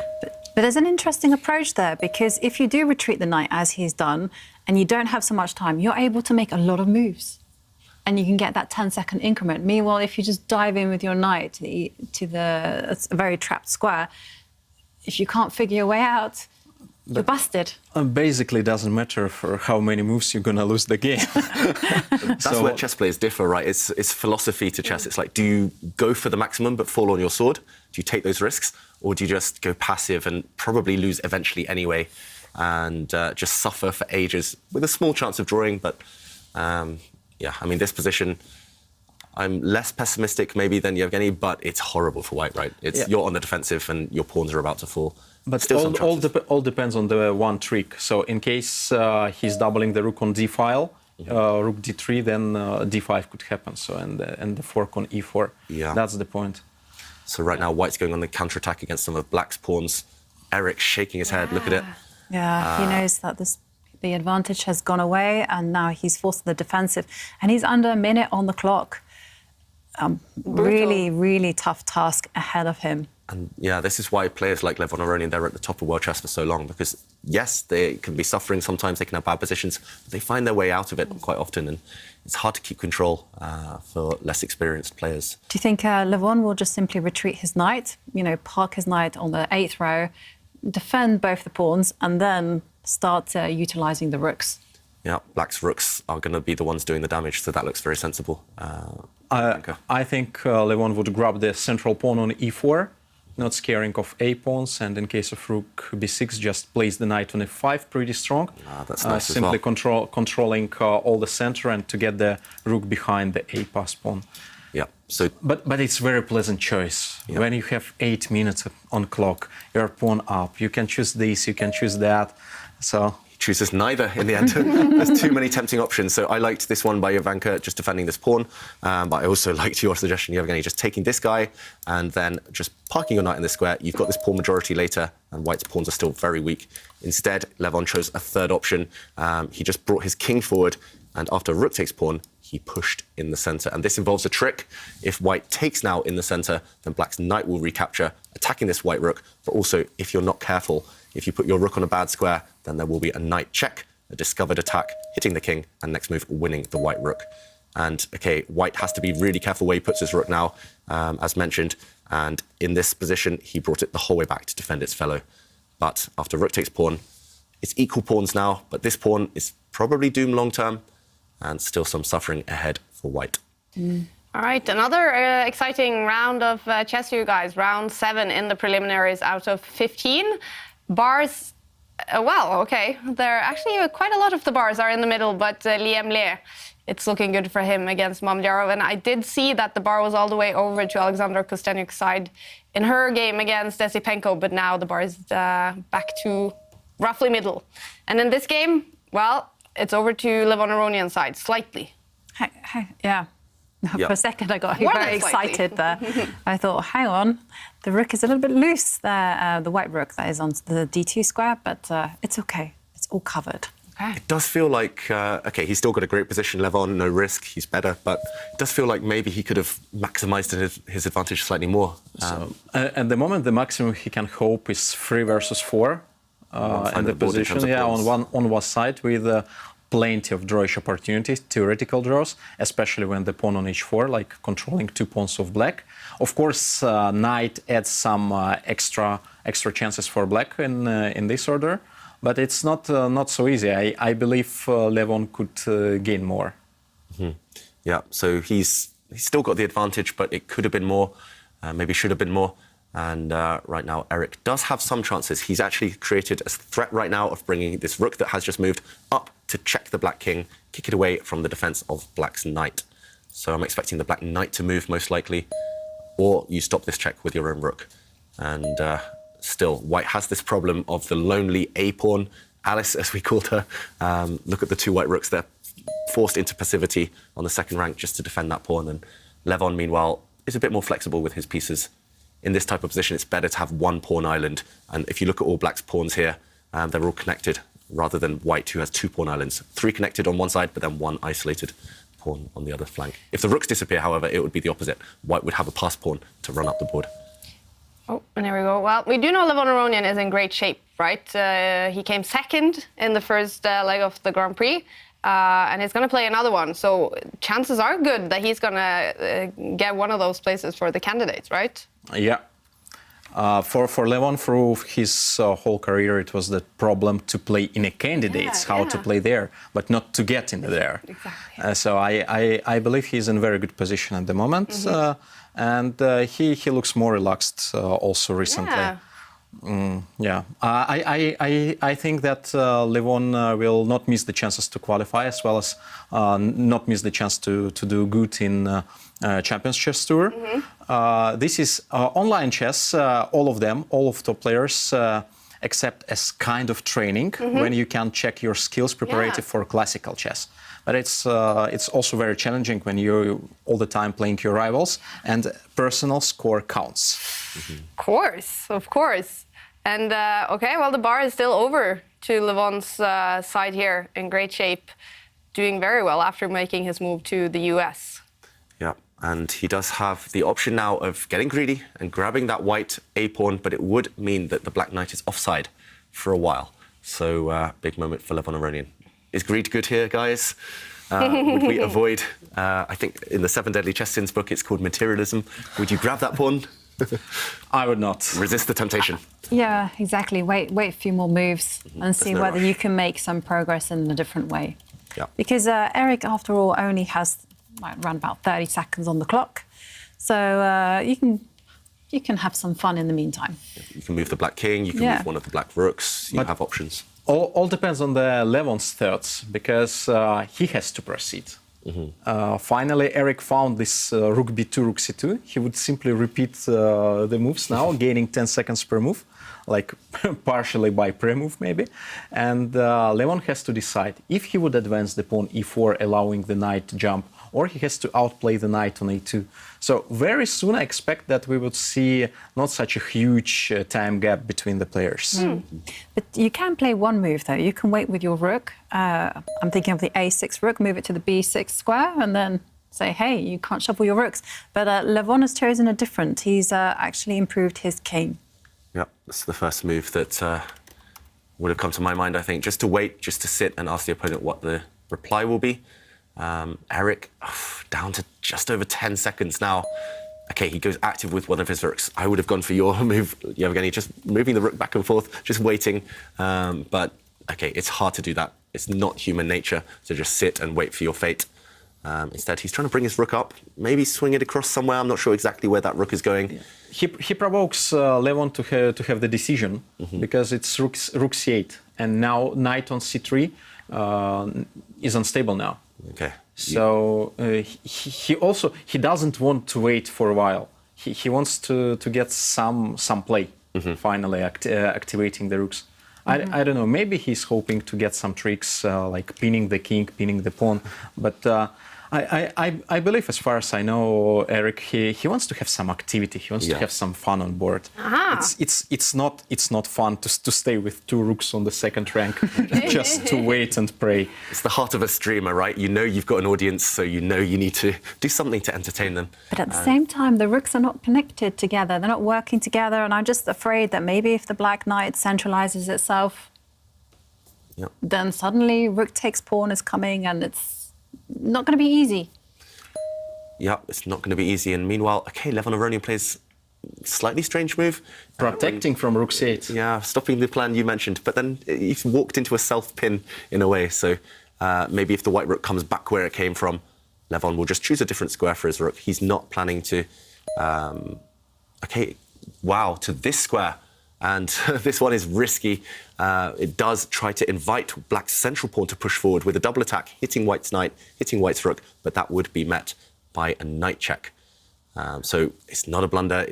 First instinct was, oh, God, that's really risky to play it with a few seconds left on the clock. But Eric does have it worked out, for now at least. But black is overpinned at the moment, right? Yeah, he's overpinned, but he's played a flashy move there, Levon Aronian.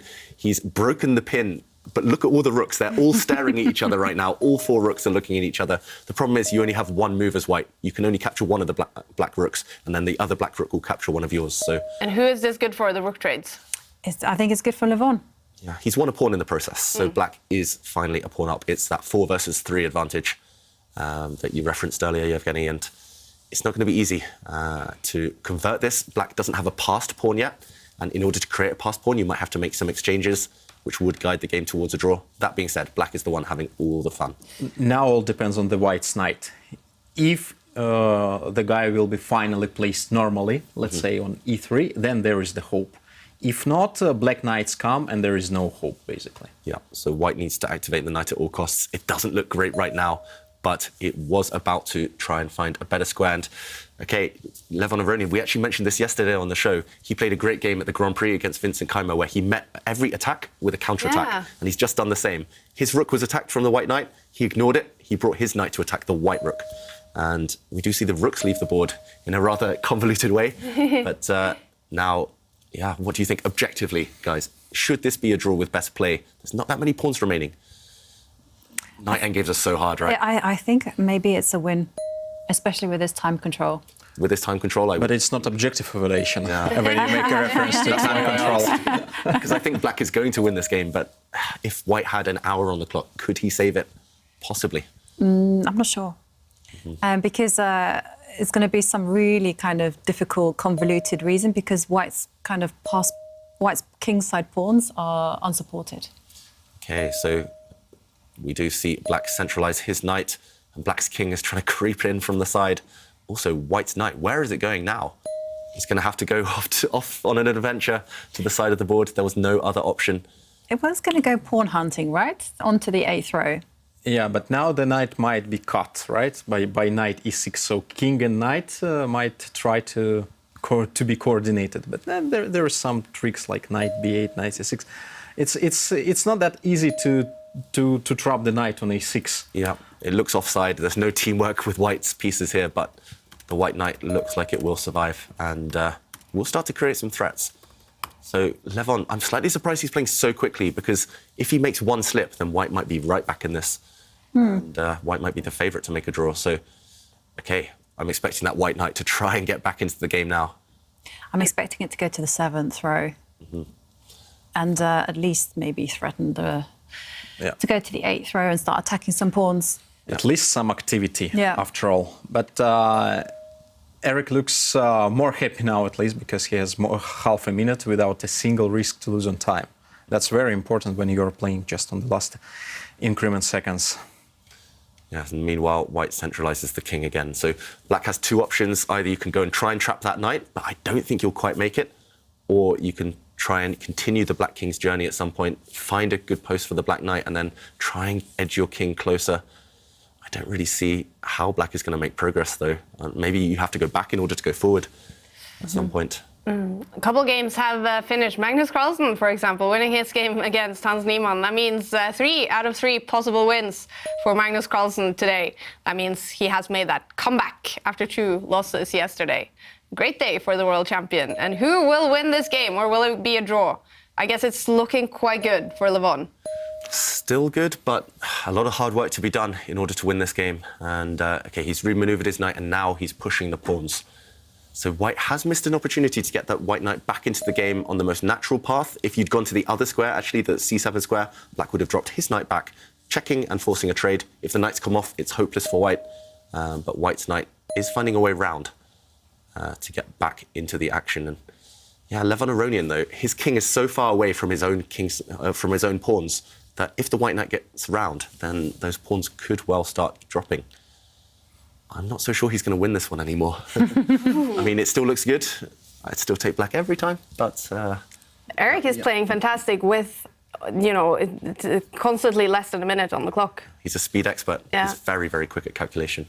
Yeah, and he delivers the knight. It was kind of remarkable for me that he was waiting with very bad knight on a6 to find the right direction. It was possible 2 directions, let's say left and right, like knight b8 or knight c7.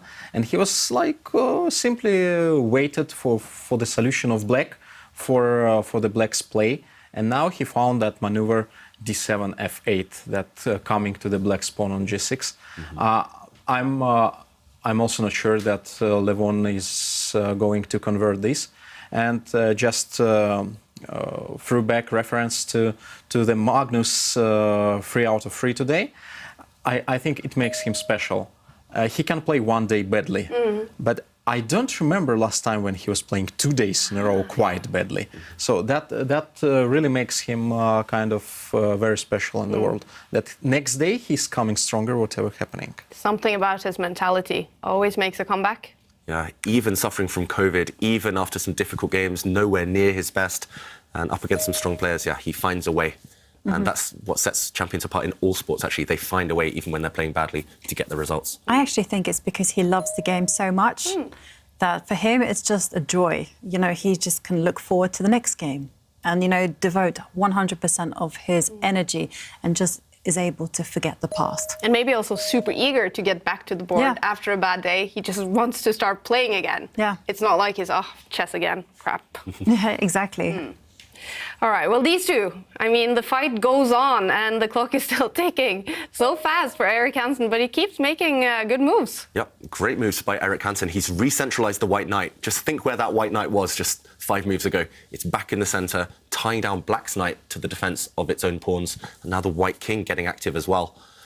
I think he's definitely going to save this game now. Okay. The clock is maybe still a factor. You could still blunder in this type of position, but okay, I'm expecting Levon Aronian to re-centralize the black king. King d6 perhaps making a little trick of knight d5 check sometimes. Yeah. Yeah. Now I believe white king has the path to g5. I actually expected maybe to play king f4, but yeah. We have this position is very nice for white in a way that perhaps almost every move makes the draw.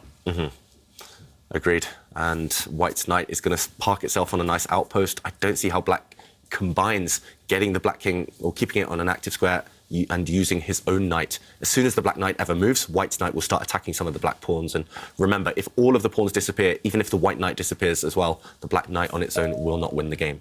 So black needs to keep some pawns alive and needs to somehow win the white knight. And there you go. Yeah. Erik is attacking the pawns, and now he's going back. Using every square on the board, going off to the corner. We had a rhyme about knights in the corner. I can't quite remember it, but knights in the corner, not normally advisable, but there, white's knight using it effectively, and now it looks pretty simple as a draw. Black's pawns can never advance without allowing a trade. Well, 3 versus 2 is always much simpler. Yeah. Yeah. The fewer the pawns, the better from the defensive side.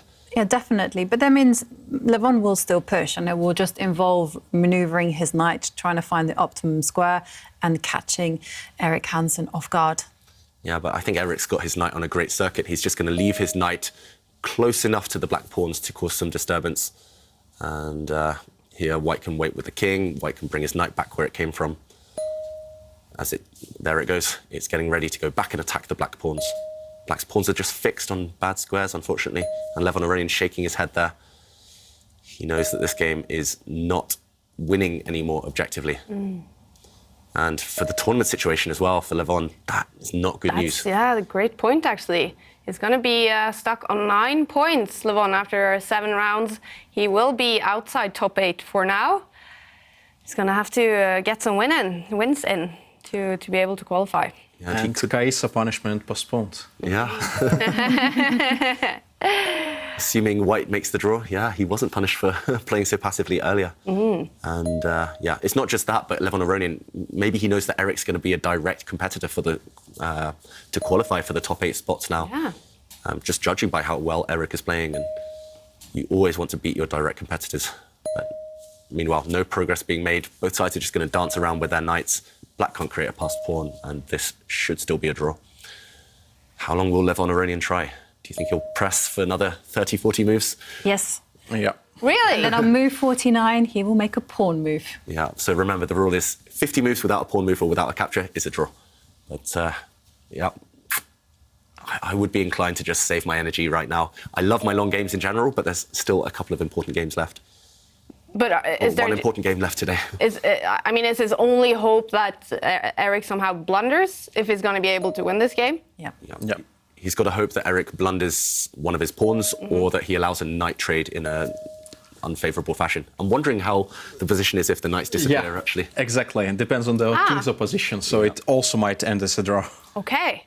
Because black's pawns are just not positioned in a way that they can break through and create a passed pawn. So even if the knights disappear, it might be a draw. But Levon wants the knights off. That would be his one hope. He wants the knights off, and he wants his king on the right square. That is the key. And that must be very hard to calculate. What is the right square for that king? Yeah, especially with not much time left. But look at Erik's clock, meanwhile. He had seconds left. Earlier, he made a move, I think, with 2 or 3 seconds left. Now he's got 2.5 minutes. That just shows how easy his position is to play now. He's found the perfect defensive formation. And he can just kind of almost pre-move. Not quite pre-move, but play instantly and gain 10 seconds every time. I keep, I think back to World Championship match, Game 6, Magnus Carlsen, Jan-Krzysztof. It ended up being an extremely long game that seemed kind of drawish, but somehow Magnus pushed and he won the game. Is it anything like that, this game? It was more complicated then. Okay. More opportunities. Here you can play simply technically by hand, as we usually say. Not by brain, just by hand. Yeah. Follow your instincts. There, of course, it was more complicated because Jan had to take the concrete solutions against the concrete threats. Okay. Yeah, and in that game, there were still queens on the board. There were still passed pawns running forward. There was a bit material imbalance here. Yes, black has an extra pawn, but everything else is equal, essentially. So there's not enough dynamism left to really create threats. One of the things that I kind of always look at when I'm judging these endings is I'm always looking at, can a side create a passed pawn? And if you look here, it's not really possible. It's very, very difficult to create a passed pawn. And if you are going to create a passed pawn, it involves trades. And then the more trades there is, the more possibility there is that simply the knight can even trade itself for a pawn. The black's problem that there is the weakness on g6, and one of the pieces must always guard g6 square. Either knight, either king. And you can't coordinate both of them together in the center or somehow, because one is taking the defensive need. So I don't know what to say more. Maybe, Levon trying to triangulate, but as far as we know, impossible to triangulate the knight. Yeah, you can't lose time with knights. That's the one trick. I think the only thing to discuss in this position is whether they'll reach move 100. Eric just leaving the board? Is that because it's a draw? I think they've repeated this position 3 times. Oh, I want to see move 100. There we go. It's a result. It is a result. It's over a draw in this game. That is a good result for Eric Hansen. But Levon Aronian, he needed more. He is now stuck on, 9 points. Levon Aronian, he's going to need to stack up some points. Should we analyze David or? I think we've said it all. That was a long game. Levon Aronian, some missed opportunities, but in the end, great defense. Credit to Eric Hansen.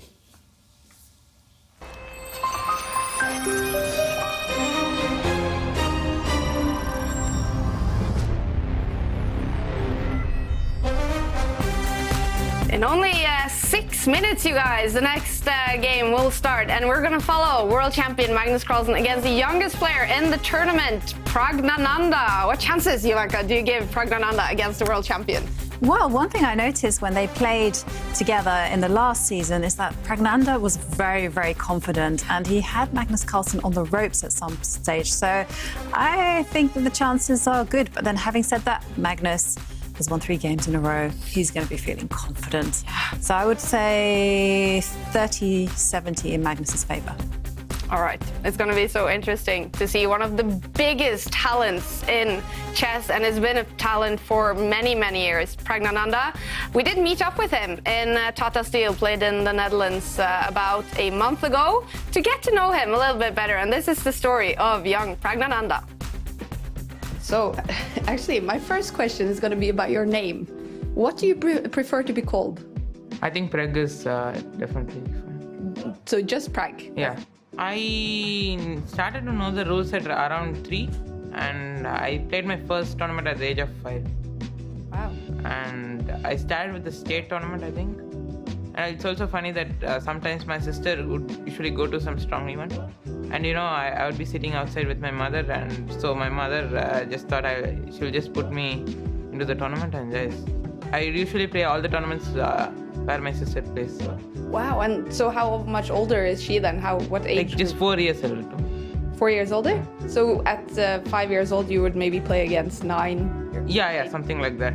Wow, and would you start winning? No, I don't win, but I get a lot of experience, and I think which really helped me. He's a very jovial kid. He's not very emotional. He doesn't get upset about things. When things go wrong, he can smile at it and forget it. So he doesn't react to negative things in a traditional way, I would say. I started working with him when he was like 7.5 years old kid. He was already having probably around 1700 rating, which was quite high for a 7+-year-old child. And it was very clear that even at that point, it was clear to me as a coach that I'm getting an opportunity to work with a highly talented player.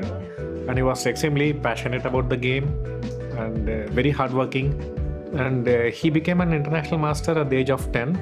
which was, at that time, he was the youngest in the world to become an international master, and subsequently became a grandmaster at the age of 12, which was number 2 in the world at that point. He became a 2600 player at the age of 14, which was the youngest in the world at that time. So it looked like he's very much on course to at least trying to become a world champion at a very young age. But then COVID happened and he could not play any competition the last couple of years. And now he's trying to make a comeback. So it remains to be seen how things will pan out from here. And what do you enjoy doing outside of chess? Do you have any hobbies? Yeah, I like to watch some comedies and some movies sometimes. And yeah, I usually like to play sports, some sports, but I'm very bad at them. Yeah, he's basically a very jolly-going person, I would say. He likes to have fun, but when it comes to chess, he can become very completely different person altogether. A jolly person, young Praggnanandhaa, and he is coming from a draw against Anish Giri, which is a good result against the great Anish Giri. A couple games did end up with the winner, Andrei Esipenko. He's back on the winning track, winning his game against Alexandra Kostanyak. Vincent Keimer, another win for the German against Abdusatorov and Magnus Carlsen. Third win in a row against Hans Niemann, and also Liam Le won his game against Shakhriyar Mamdiaro. So the standings, after 7 rounds out of 15 in the preliminaries, Jan Nepomniachtchi still in sole lead with 16 points. Ding Liren, 15 points, and now look at that. Magnus Carlsen, he started the day in 11th place. He is now in 3rd with 13 points, same as Vincent Keimer. And let's take a look at the games coming up. Final round of today. And we have quite a few interesting matchups. Levon Aronian now against Ding Liren Anish Giri. He's now going to face Liam Le. And on the other page, take a look at that. So many cool matchups. The 2 young ones, Andrei Esipenko and Vincent Keimer. But we will follow the youngest one, Praggnanandhaa, or Prag, as he asked us to call him, against world champion Magnus Carlsen. What chances do you give this young fighting player, Askil? Obviously, he's a great player, a great talent, one of the many strong talents coming up from India. But today, Magnus is back to his old self and won 3 relatively easy games. I think this will be a big challenge for the young Indian player. But he already played Magnus last year. They played a draw, so definitely some chances for Prague. And we do have some head-to-head scores between these two, and it is interesting to see how they're doing against each other in this online rapid format. The tour rating, obviously, Magnus is still quite far ahead. Yeah, as we can see, Magnus actually has gained some points again today, so he's almost back to 2850, while Prague, on the other hand, is below 2600. So if we look at the tour ratings, Magnus is a clear favorite, and he also has a higher fighting chess index, so more decisive games, etc. Yeah, we did see for Magnus, almost 75 on the fighting chess index. I guess that's not a big surprise that Magnus is one of the players with a very high fighting index score. Yeah, I mean, we see Magnus when he plays, never plays like a short draw, or he always fights till the end. Sometimes it is a draw, but at least there's a fight until they agree on that. So yeah, always a pleasure to see him play. Definitely. He seems to be back to his normal self, David. What do you expect him to bring against young Praggnanandhaa in this game? I think Magnus will just do Magnus things. Open in a very classical way, try and put some pressure on towards the middle game, and hope to outmaneuver his young opponent later on. Praggnanandhaa, he's been impressive in general in the Tata Steel in Vaikanze earlier this year. He got some great wins despite a difficult tournament, so yeah, he won't make it easy for Magnus. You guys saw me lose to Magnus age 10 yesterday. Praggnanandhaa beat me over the board at age 12, so he's a talent. Really? And he's gonna try at least to cause some difficulties for the world champion. Let me make kind of analysis of the style of young rival of Magnus of Prague. I played him Airflat Open a couple of years ago, several years ago, and I described like making the port rating before the game that in his chess education, one thing is missed. He's not playing any kind of dynamical chess. He tries to avoid any kind of messy positions. He's very, very classical educated. And I think this game would depend on the point if Magnus will manage to create kind of mess on board, or Prague will slowly squeeze through maybe slightly worse position to kind of style he's used to play. Therefore, yeah, I think Magnus' choice of e3 move, avoiding of all kind of scimitarish typical openings, trading half of the pieces, telling the same. So he wants to get as more pieces as possible, as more unstable structure as possible. We clearly will see or hanging pawns or isolated pawn pretty soon. So now all depends on Magnus' choice and Prague's style of position or not. Because some types of chess, it's not easy to play for Prague. Yeah, I think you've nailed it there. Actually, when I lost to Prague when he was 12, I was actually better for most of the game. I turned down a few draws, but it wasn't endgame, very technical. And he was great there, using his classical education. But I played him recently last year, and I actively tried to make it more dynamic. And he was very, very uncomfortable. And actually, that game, I was a move or two away from winning. So, yeah, I think he's definitely still has some weaknesses, which he will paper over the next few years, and meanwhile Magnus trying to keep as many pieces on the board in order to head for those dynamic quarters. So a couple of trades so far. This is still quite a well-known position, and the usual move here is knight takes pawn in the center just to ensure black has an isolated pawn, something a bit long-term. But Magnus, I was about to say, I just have a feeling he was going to recapture it with his own pawn. And this is exactly the same pawn structure we saw earlier today between Kostanyak and Magnus. But their colours were reversed. And this time, though, white is slightly more active than Kostanyak was in that situation. I expect delivery bishop on g5, knight on e5. Magnus wants to be on the pressing side. He wants to go more central, and clearly he wants to use the advantage of the first move. So this is the symmetry, but compared to the game versus Kostanyak, he didn't spoil a single tempo in the position. Wow. And you were talking about symmetry there, and I was going to say the top move is actually to copy white, and you can see Pragnanda, he knows his stuff, and he's following suit. Yeah, everything is symmetrical pretty much, apart from the placement of a couple of bishops. So, yeah, Magnus, meanwhile, taking control of one of the only open lines in the position. And will Pragnanda copy, try and trade a set of rooks off on this open file, or will he bring his light squared bishop out? Quite a fair amount of choice here, no right or wrong answer, but either way, roughly balanced position, and it will be interesting to see how Magnus tries to outplay his young rival in such symmetry. It's not going to be easy. Such positions do have a reputation of being very, very balanced. Yeah.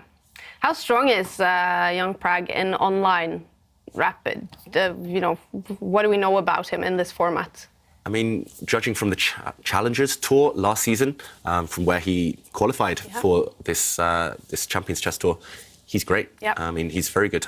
Up until that point, I was a bit unsure. He seemed not quite at his same level over the board, I think because he is classically trained.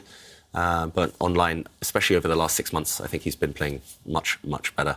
And in the Challengers Tour, it took him a while to warm up, but in the finals there, I think he beat Vincent Keimer in the final 3-0. He just overpowered most of his young rivals there. So impressive player in general. I think the online-offline thing doesn't affect him so much. The young generation, they've grown up with online chess. They're pretty much accustomed to it at this point. Is he basically the best 16-year-old in the world? Probably. But because Abdusattorov and Keimer are a bit 17. older. Yeah. Yeah, they're seniors. And Firusha is 18, Esipenko 19. So we're talking 16. Stop it, Kaja. You're making us feel old. I know. Well, I feel old, David. No, they're very good. And I'm sure we'll hear those names for the next 10 years, battling for ascendancy. And a lot must happen in those years. 16, I mean, I know these players become grandmasters when they're 12, 13, but still, a lot must happen in those years leading up to when you turn 20, in your teens, late teens. You need stability, you need focus. I mean, some of them might continue education. I guess at this point they're pretty much focused on professional chess, but they might choose to do other things. You never know at this age. I feel guilty sometimes we put so much pressure on their shoulders. We expect so much from them because they're so good already, but anything can happen. Who knows where they'll be in 5 years' time. And it's very unique in chess, it seems, as well, because you become such a great player at such a young age. In many other sports, you're usually into your 20s before, pressure starts to be put on your shoulders, right? Yeah, and that's why they have such good support networks around them. I guess you saw Ramesh as well in that interview, Kaja, and They have great people just keeping them balanced, keeping them... Yeah. That's also the opportunity to choose your life path for the future. As younger you do it, it's easier because then you can concentrate on one thing.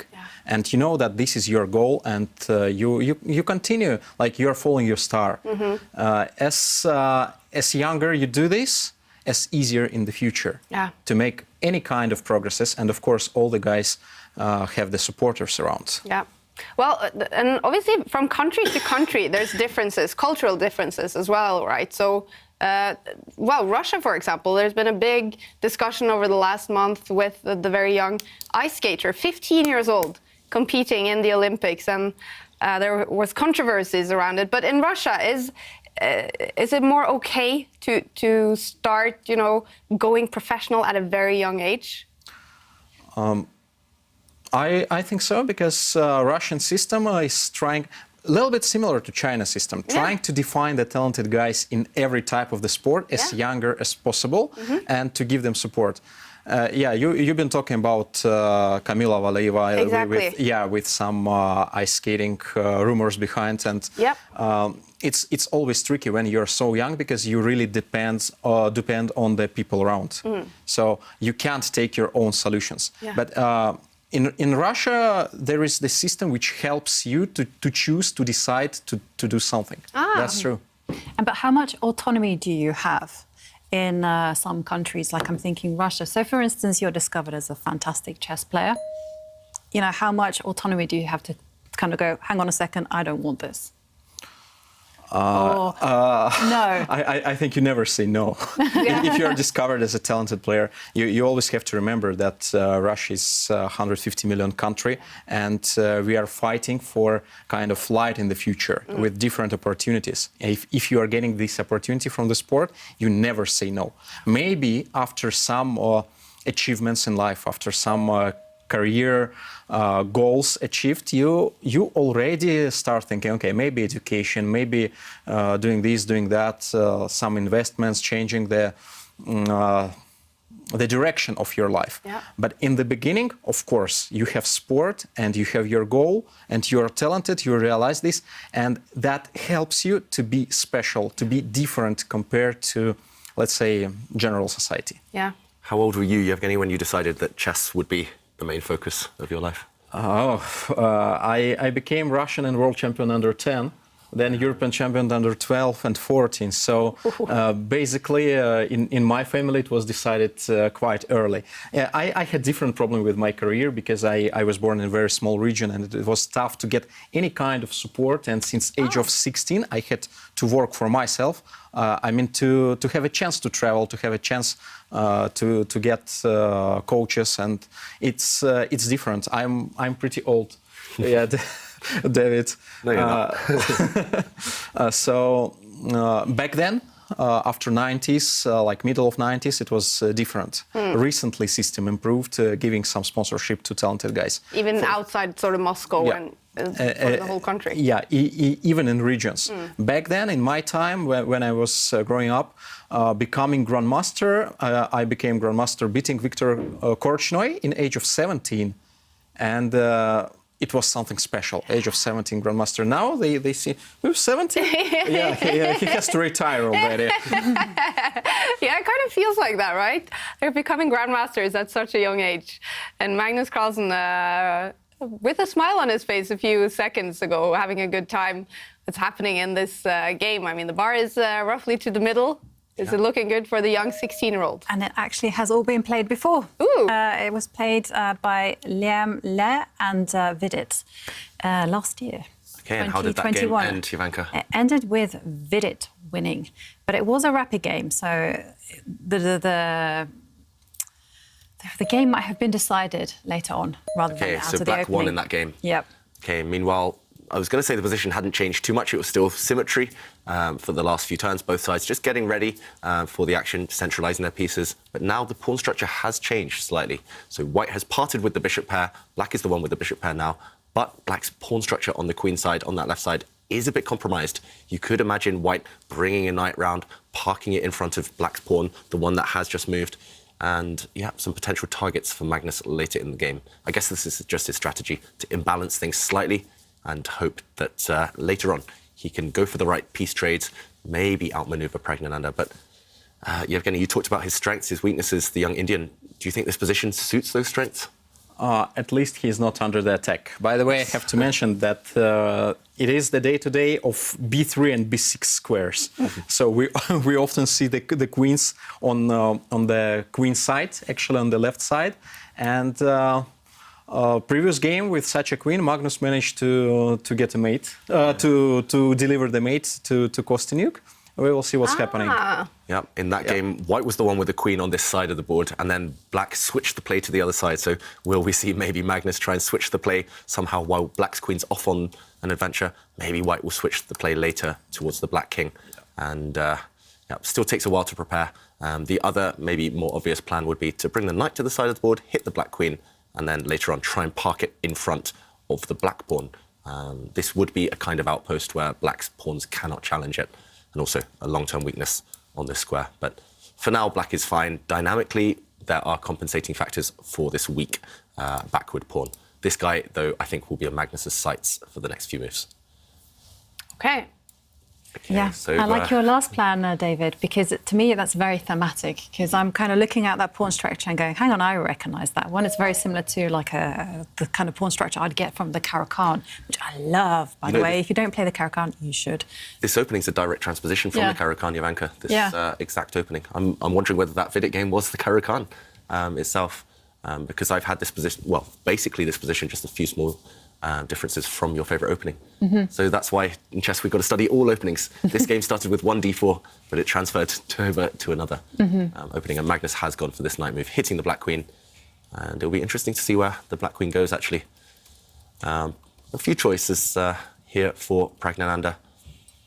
Yeah, I'm still wondering what Magnus was laughing about. We never find out the truth. No, but, you know, it was a very interesting point, because I was listening to a podcast talking about play and the effect of play and how it can affect your neuroplasticity.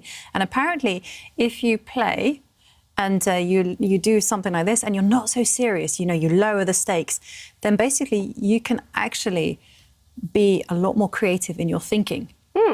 Rather than if you are really like high stakes, then you're going to be so outcome oriented, you're not going to be able to just look up and kind of be like Beth Harmon and just think about all those unusual options. Yeah, I heard it from a neuroscientist. Yeah, there's links to chess as well. We mentioned the 7 deadly chess sins earlier, and there is a sin. I'm trying to remember the exact name, but it's where you're focused too much on the results, and it causes you to play passively or play for the draw or worry or stress a bit too much when you should just be playing the position in front of you. But then again, you could lose focus if you're doing what Magnus does and laughing and thinking about other things. After all, chess has to stay as a game and to bring the joy. And looks like Magnus enjoys, and we don't know what he's thinking about. It might be some kind of music he listened today earlier or something like this. It's really often when you're concentrated, something appearing to your mind from a side. But just generally, I think he's enjoying the process, at least today. And looks like it's very easy, and he's now combining both ways to play, switching the rook, same as in previous game, yeah? 6th rank to 3rd rank, and now the queen is under attack, or king. So he's following sort of a recipe today, Magnus Carlsen. Yeah, maybe because of this he's smiling, actually. He looks like to the mirror, and he sees his game versus Kostanyak. Or maybe he remembers David's words, because David has told everyone, and I'm pretty sure you also told him during the broadcast, that Magnus, you like your rook lifts. Yeah, as white, he always lifts his rooks, or he wants to lift his rooks to the 3rd rank, because they are so flexible, as Yevgeny mentioned. It's combining this idea maybe towards the black king, but also it can switch across later towards the other side of the board as well, and team up with its fellow over here. So a very, very cunning move there by Magnus, and just because of these two ideas, using this square and using this square, Praggnanandhaa has jumped into the centre. Again, this is something Kostanyak did, right? And this knight does control the 2 squares that the white rook wanted to use. So in that game, Magnus actually pushed a pawn forward, kicking away the opponent's knight, and when that knight retreated, he launched a pawn storm against the opponent's king. So that was with colours reversed, and things are different here. This feels a bit looser than it did against Kostanyak, but that type of idea might be on Magnus's mind. And honestly, I'm not sure, because it looks like you can push the knight and then double on c-file, and how do you guard the pawn on c6? That's a good point. How can you guard it? I was looking at the wrong side. I was thinking of the pawn storm like Kostanyak, like the Kostanyak against Carlsen game, but you're right, he can switch over this way, and suddenly some real pressure on this file, especially against this pawn. And black doesn't really ever want to trade off this knight in the center, because now after the white bishop recaptures, this knight now is dominated, and this pawn, it's all about this pawn, actually, and there's a nice outpost for later. Dark square strategy is how I always think in my mind when I get this particular pawn structure. Why don't you say light square strategy for black here? Because I have this sin of egoism. I'm not thinking about my opponent.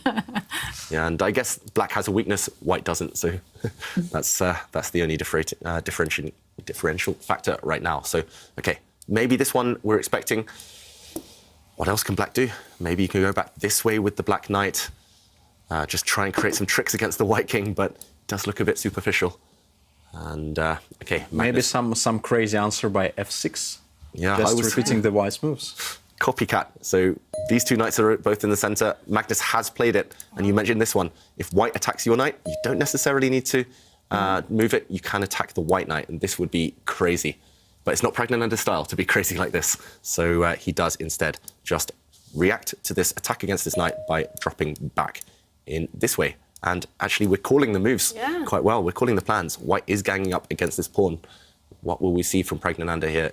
The computer, I was about to say, might say 0.0, but still a lot of life left right now. But suddenly it reacts very badly to Magnus's move. It's reacted on my computer, and I don't see the moves that the engine is suggesting, so I'm going to take a peek. It says black is much, much better.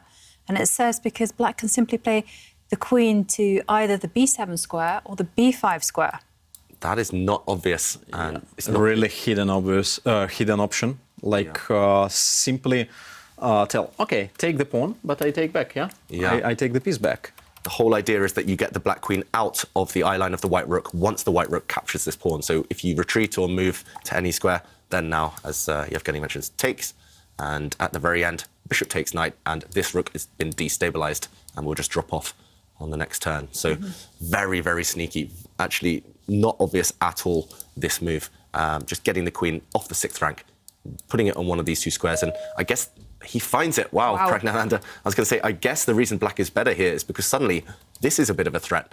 And there's some tension along this diagonal. White's king slightly airy now that you've pushed some pawns. And there's another problem. The knight can actually come to the e6 square and starts looking at the isolated pawn. Yep. Oh, me and my arrows again. Just getting confused there, but you're right, Jovanka. Lots of moves here for Magnus to worry about. This pawn push, this knight retreat, and in some variations as well, maybe a sacrifice even on this square.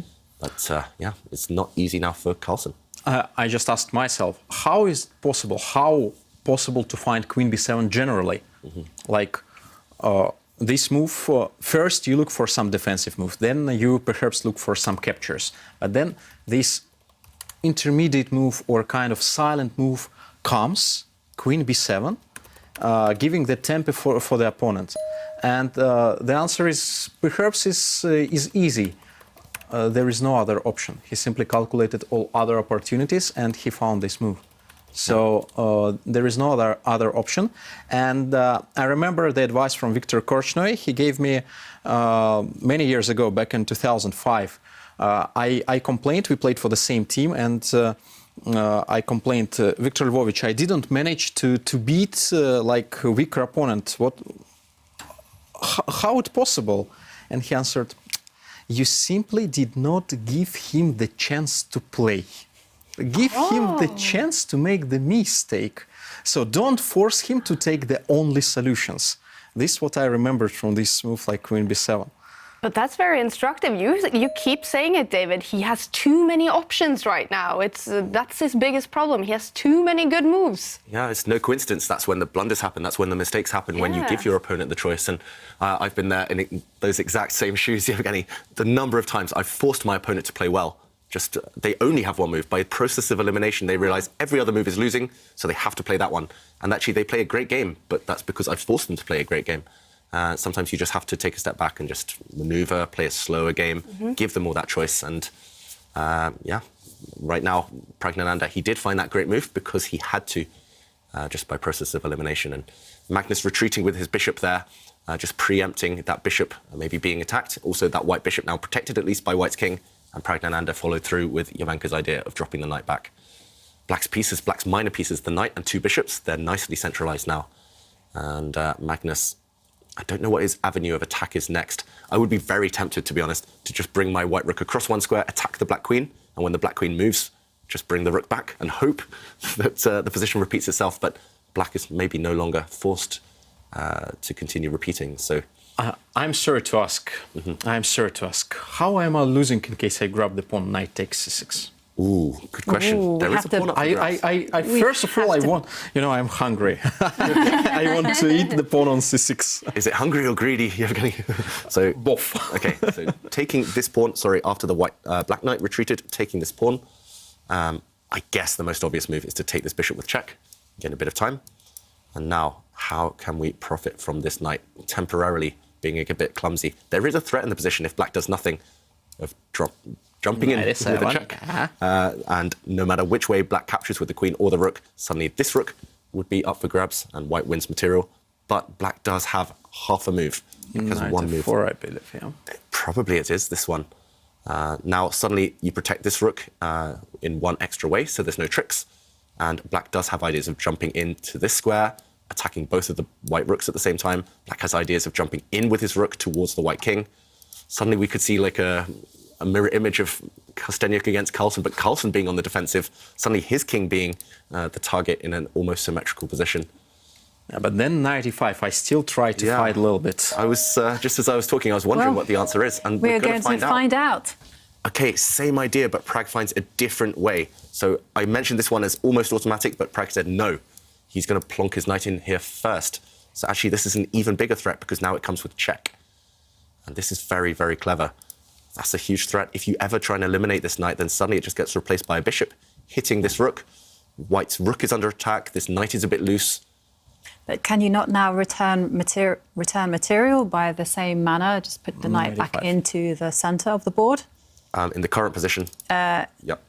Maybe you have to bring the knight back, and Magnus has done it just to cut coordination with this rook and this key square on e2. So, okay, let's go back to the players. We might well see some liquidation, some trades now. I'm extremely surprised by the speed of Pragg playing these moves like bishop takes c5. It's very, very critical position, and he could simply try to think at least for 2 minutes. There are some forks on e2, there are some maybe sacrifices in the position, there are capture on c3. So there are too many opportunities, and he's speeding up by grabbing the knight on e5, simply leading maybe to some, of course, to some compensation by knight d3. But I believe in a guy, but I can't believe that he clearly calculated everything for 10 seconds what's happening on board. Yeah. So maybe partially missing the critical moment. Now Magnus can trade the rooks on c8, play rook c3, and there are no single check on the dark squares. So I think he would feel comfortable. At least pawn up, at least nothing blundered, and game continues. Yeah, I have a feeling we might see all of the rooks exchange on this square. There we go. And this is a bit of a beast, this knight. But as you mentioned, white is a pawn up. So at some point, white might just want to consolidate, bring this bishop forward, park the king on a dark square, and what's the worst that can happen for white? Probably you just lose the pawn back and it fizzles out towards equality. So you're right, Yevgeny. It's just okay, there we go. The bishop does move forward. The king needed a safe haven away from this diagonal. So it's going to find safety there.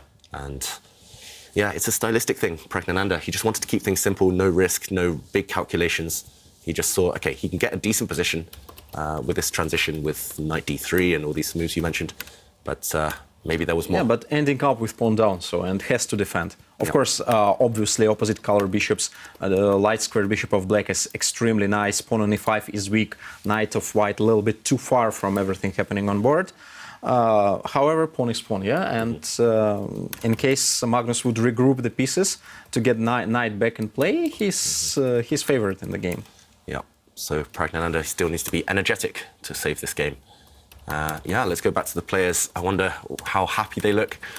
Magnus probably laughing, just enjoying being a pawn up, enjoying the moment. But Pragg, yeah, still some work to do.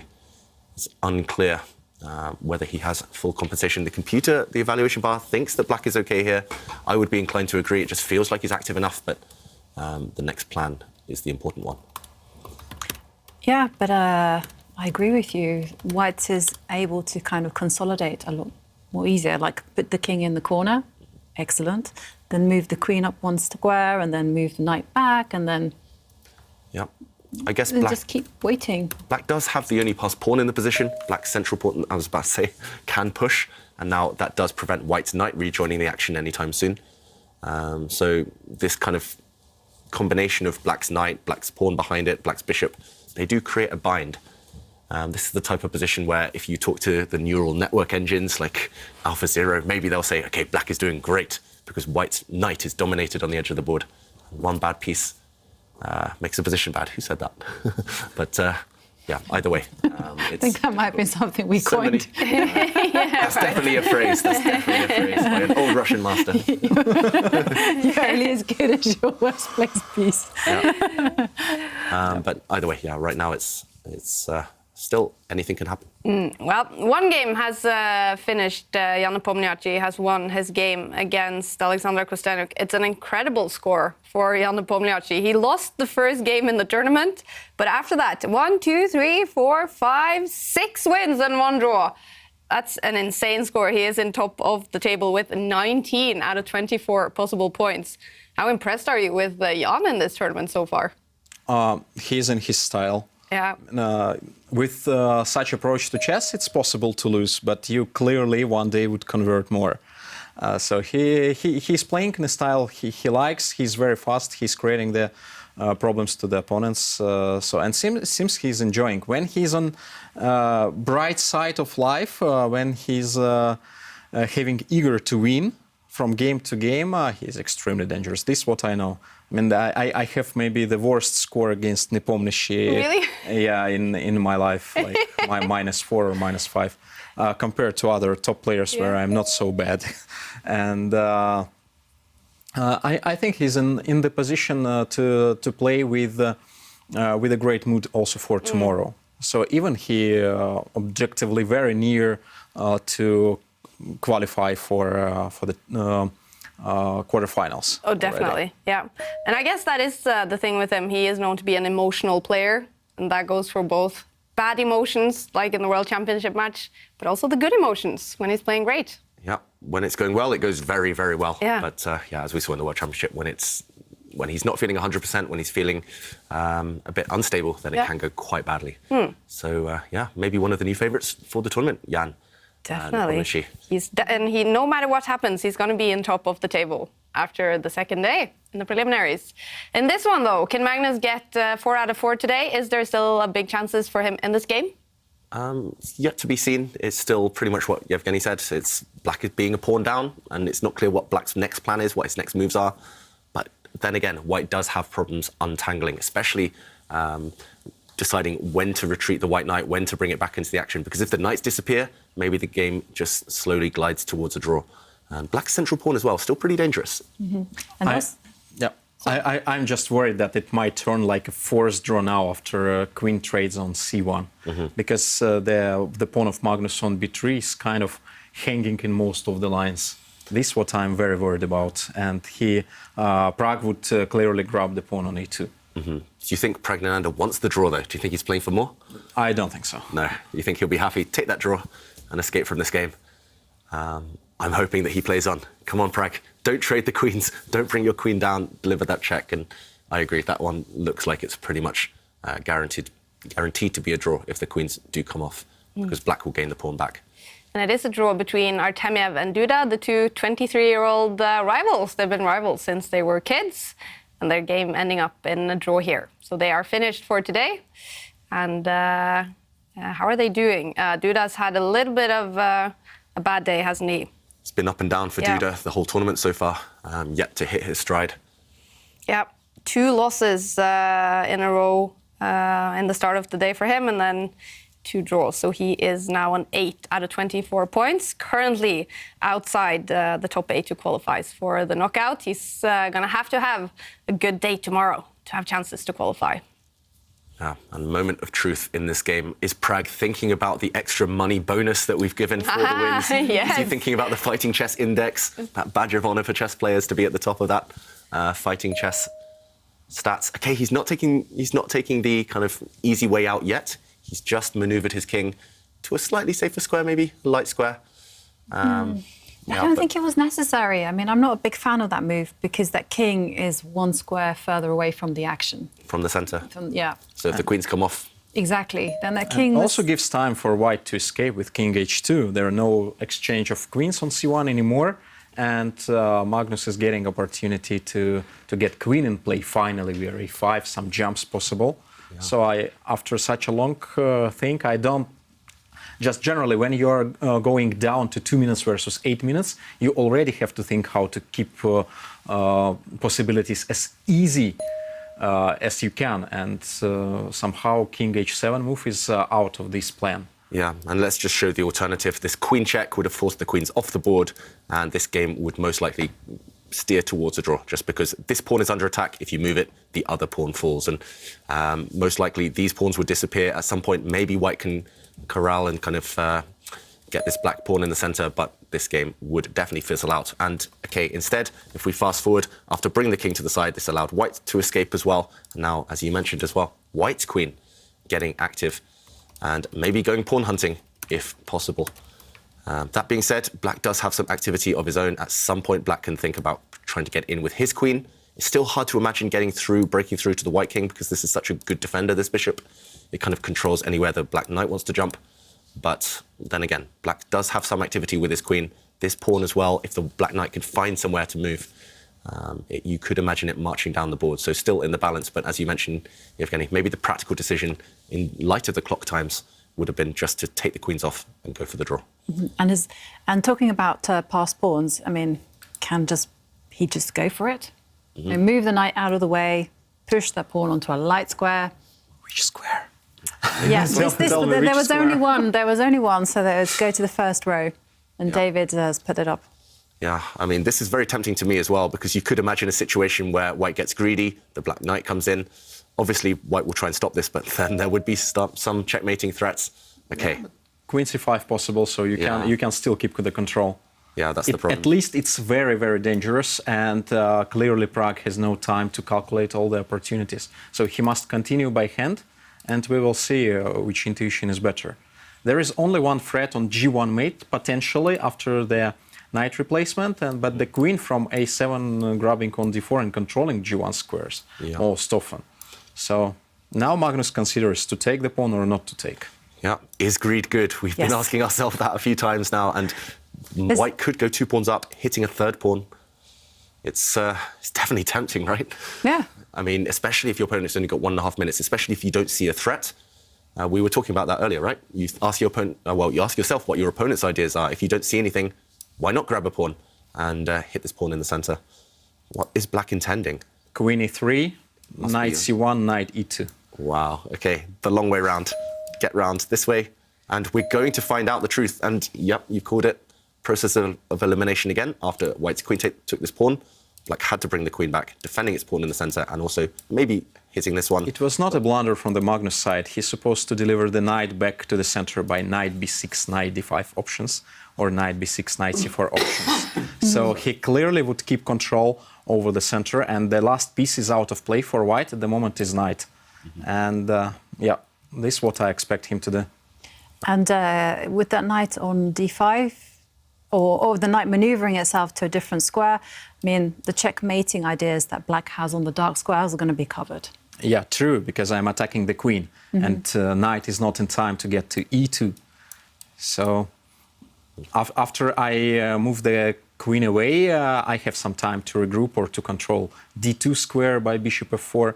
And I'm pawn up. I'm 2 pawns up. I'm sorry. I'm not talking about some extra options like e6 sacrifice and then bishop e5 just coming to the king. Magnus is back in play. Yep. If the queens come off now, white is most likely going to win. well, if you can arrange it in a favourable way because of these two connected passed pawns.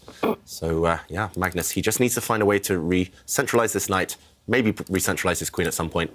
And, but wait 1 second. I mean, we've been talking about, like, OK, the knight can go on a journey, but there is a threat in the position, which is just to take the pawn.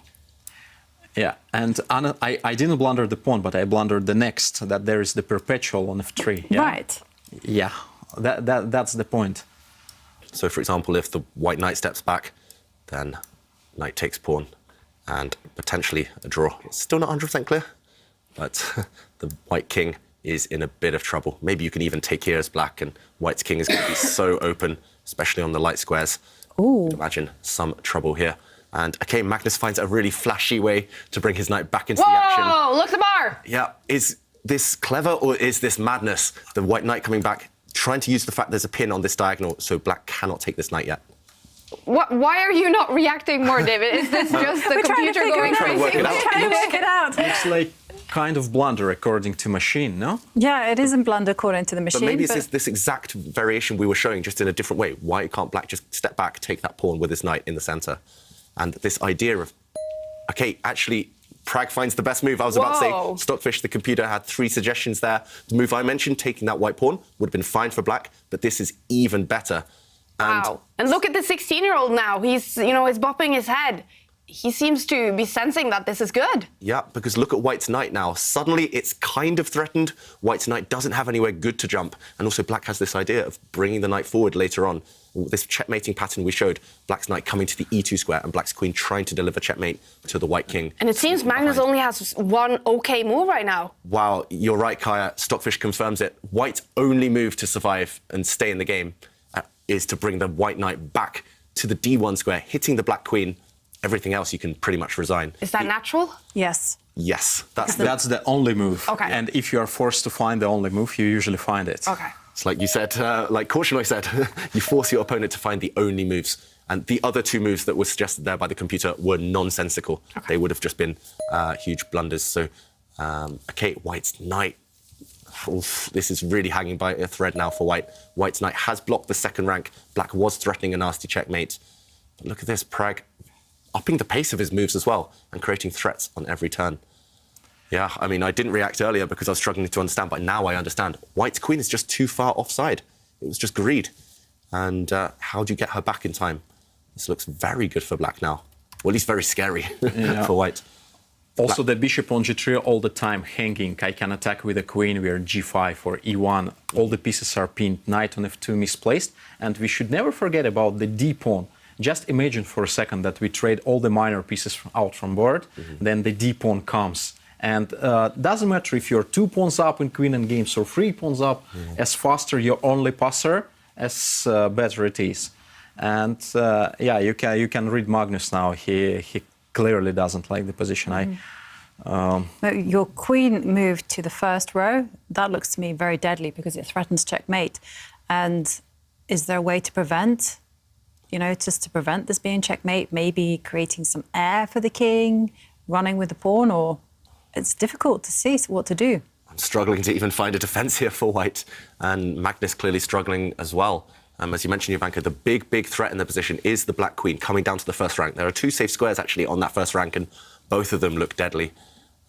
There is only one potential loft is on h3 for the king, but it will never happen because of bishop f5. Like bishop will give the mate after all. Or the bishop can trap you and trap the king. Yeah. White would love to pick up his queen and teleport it back somewhere to the first rank, just to offer some trades or just to create some safety, but no. OK, Magnus does try and create that air for his king, but as you guys mentioned, the only escape square for that white king is up the board on a light square. 8.5 on the bar. Checkmate is just coming. What happens after black brings the queen down to the first rank on the e1 square? It's just, I mean, it's just checkmate coming. Like just game over. It's just game over. 16-year-old Praggnanandhaa, the youngest player in the tournament against the world champion. This could be a little piece of history in the making. I think we've cursed Magnus. We didn't follow him today, and then he won all his games. As soon as we followed him, he's about to lose. We followed him with Kostanyak. True. But he's about to lose a sensational game now. Wow. And there we go. White's queen trying to cover the light squares. That's quite clever. Trying to stop the black bishop from joining the action and trapping the white king. But yeah, but Magnus losing the piece after knight g3, queen e5, and potential bishop f5 check. He's just that's just game over. Like the simplest way. First, you have to calculate 40 is the seconds. capture. Yeah, so maybe there are other moves as well, but black's knight going and capturing the white bishop wins on the spot. As Yevgeny points out there are some deadly checks. White's king is just in too much peril. Black could even maybe just push the pawn forward. That would be tempting as well. But knight takes bishop, and look at Magnus. He's realised he's about to lose. At minimum, he's going to lose a knight. Checkmate might be coming as well. No way to save this game. Okay, he takes a pawn, and yeah, black has plenty of ways to win this now. You can just move the knight, you can give a check, you can bring the knight back to where it came from. Any square for a knight works, yeah. Yeah. And white's king only has one safe square now. You have to go up the board. That is not going to be safe. Wow, what a crazy moment, you guys. 16-year-old about to beat Magnus Carlsen.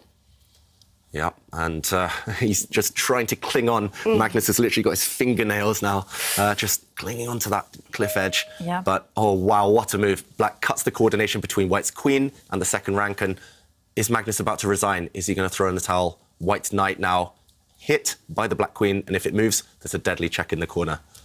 It's just game over. Yeah, game over. Wow, has he ever won before, Pragnananda, against Magnus Carlsen in any official game? I don't think so. I don't think so. I don't think so.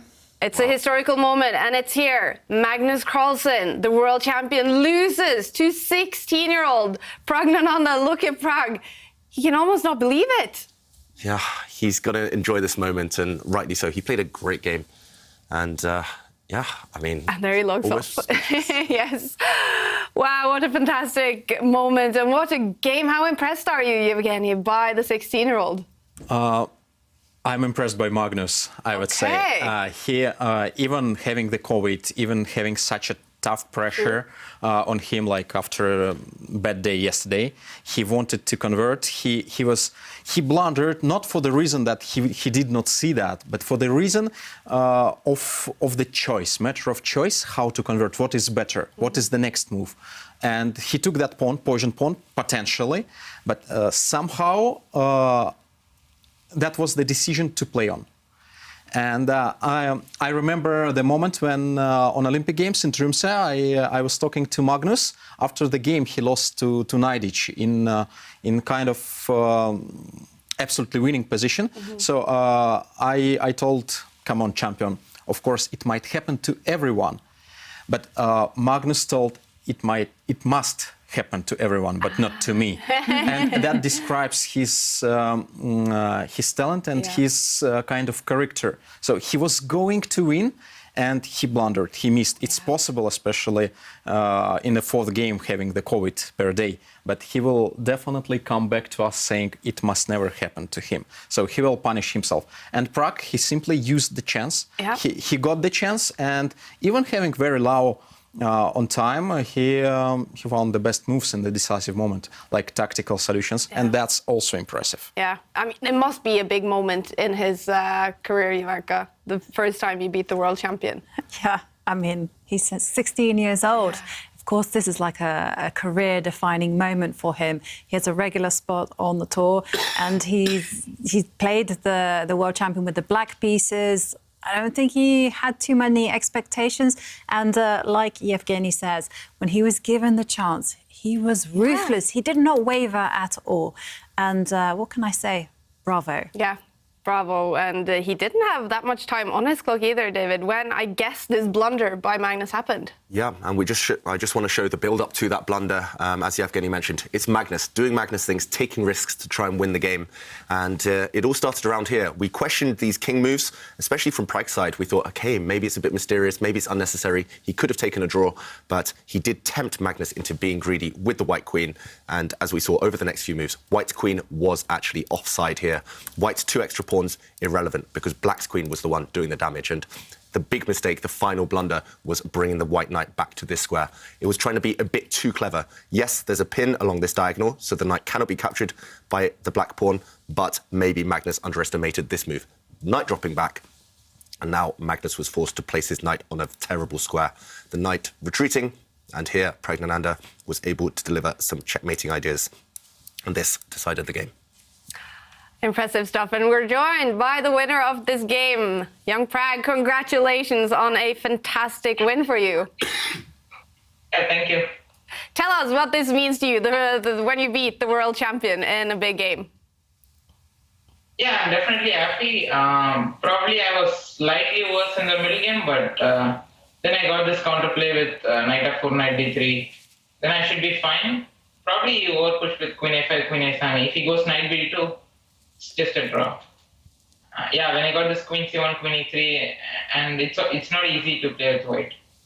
Mm-hmm. And also, I didn't play so well yesterday, and it's good that I could win 2 games today.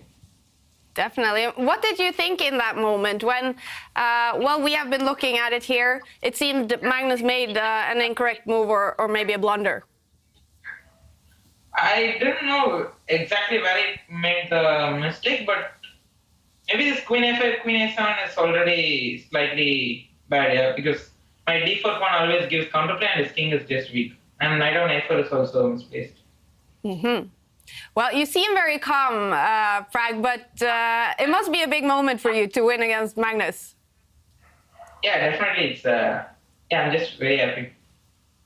And how would you rate your play so far in the tournament overall? I think yesterday wasn't so good, so yeah, today I think my play was much better. Mm-hmm. So I hope this continues in the next 2 days. And I was talking to your coach, Ramesh, in the Netherlands, in Tata Steel, and he was talking about how COVID has been hard on you, of course, because you haven't been able to play. It maybe affects your self-esteem. What does it mean to you to be able now to play against the best players in the world and get these results?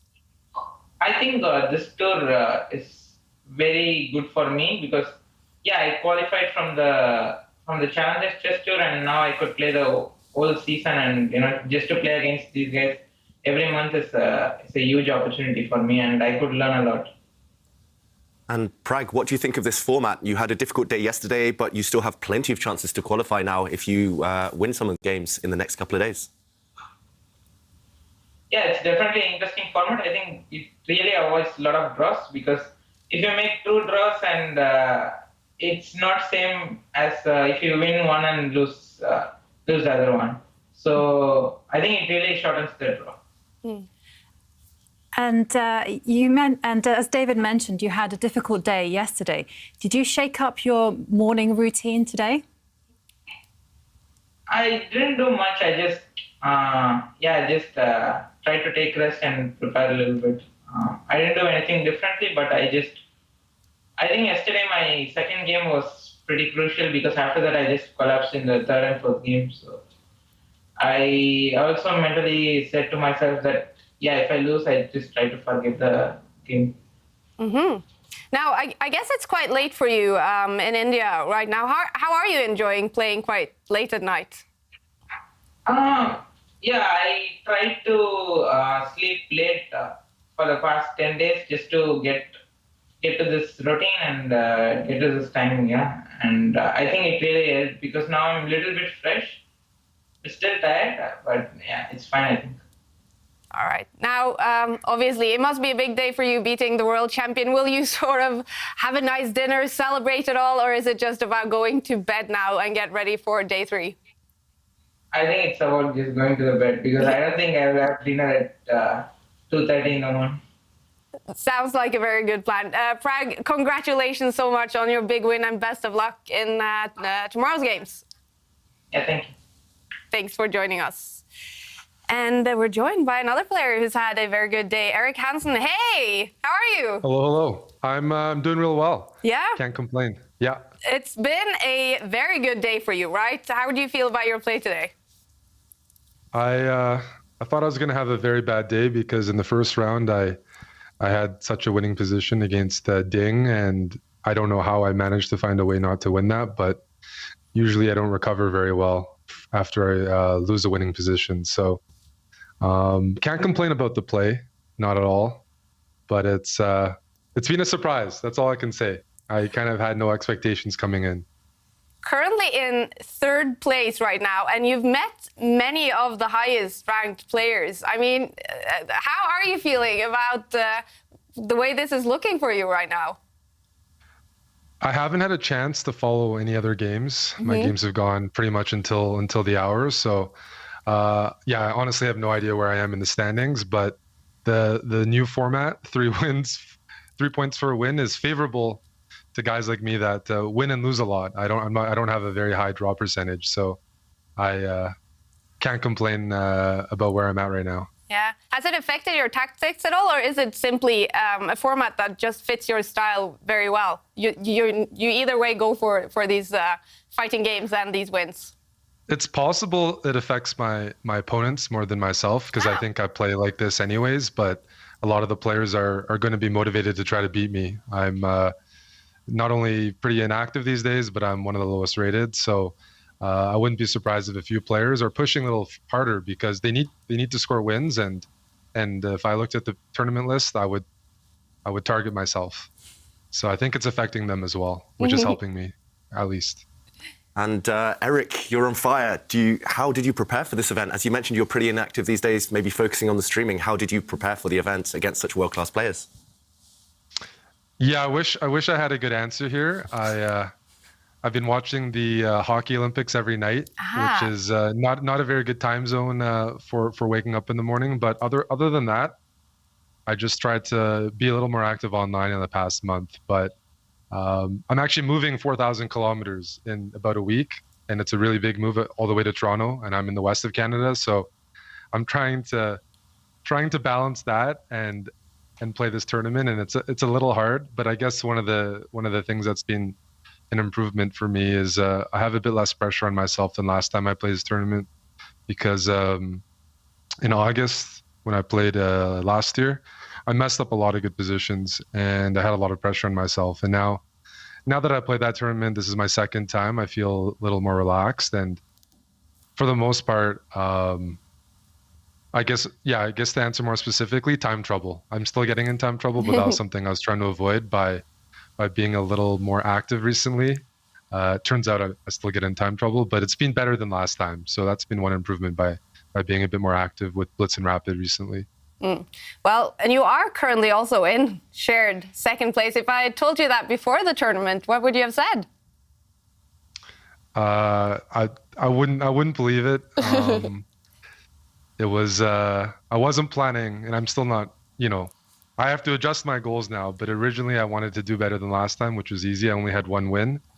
Now I have 4 wins, I think. So I've already got my first goal down, and everything here is extra. But I am starting to get a little ambitious, I guess, based on the tournament standings. Very cool. And what would it mean to you? We know that you have both a career as a chess streamer and also as a chess player. For your motivation as the chess player part of your career, what would it mean to actually qualify for knockouts in this very strong tournament?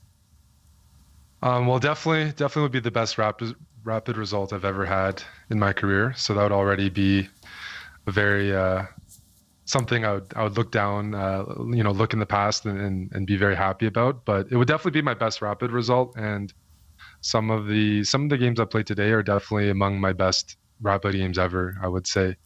I was really happy with the way I played against Duda today. That was probably my best game. And even now, just winning against Shaq from a bad position. I normally am on the opposite side, so I kind of feel like I've improved a little psychologically. But what it would mean doing well here is probably that I should play more chess. Yeah. That's probably the main thing is like, I haven't played much in the last few years, and I'm itching to get back, and a positive result would go a long way to get me competing more regularly. Oh, we love to hear that. Do you feel to modify your routine for tomorrow or kind of approach for the games, maybe your style, having in mind your current standing? I'm probably going to keep things the same as they were. It's been working, and I definitely, when I put too much pressure on the openings or myself, I haven't had good results online. So I'll probably, I know it sounds cliche, just take it 1 game at a time, do what I've been doing. still some things to look at. I know tomorrow I'm playing Magnus and Anish, so the difficulties are still ahead. And there's no Olympics to watch tonight. Last night was the final. So I am going to have to find something else to do, maybe watch a movie or something. But otherwise, just being like, because I'm just invited as a wild card, there's every game is kind of a good opportunity for me to play and learn. And I haven't overthought things too much past that. So I'll probably be the same as usual. Yeah.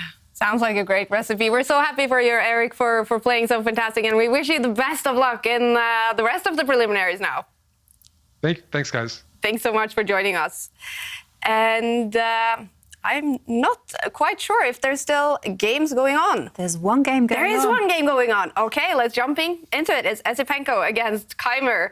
Two young ones, 19 against 17, Russia against Germany.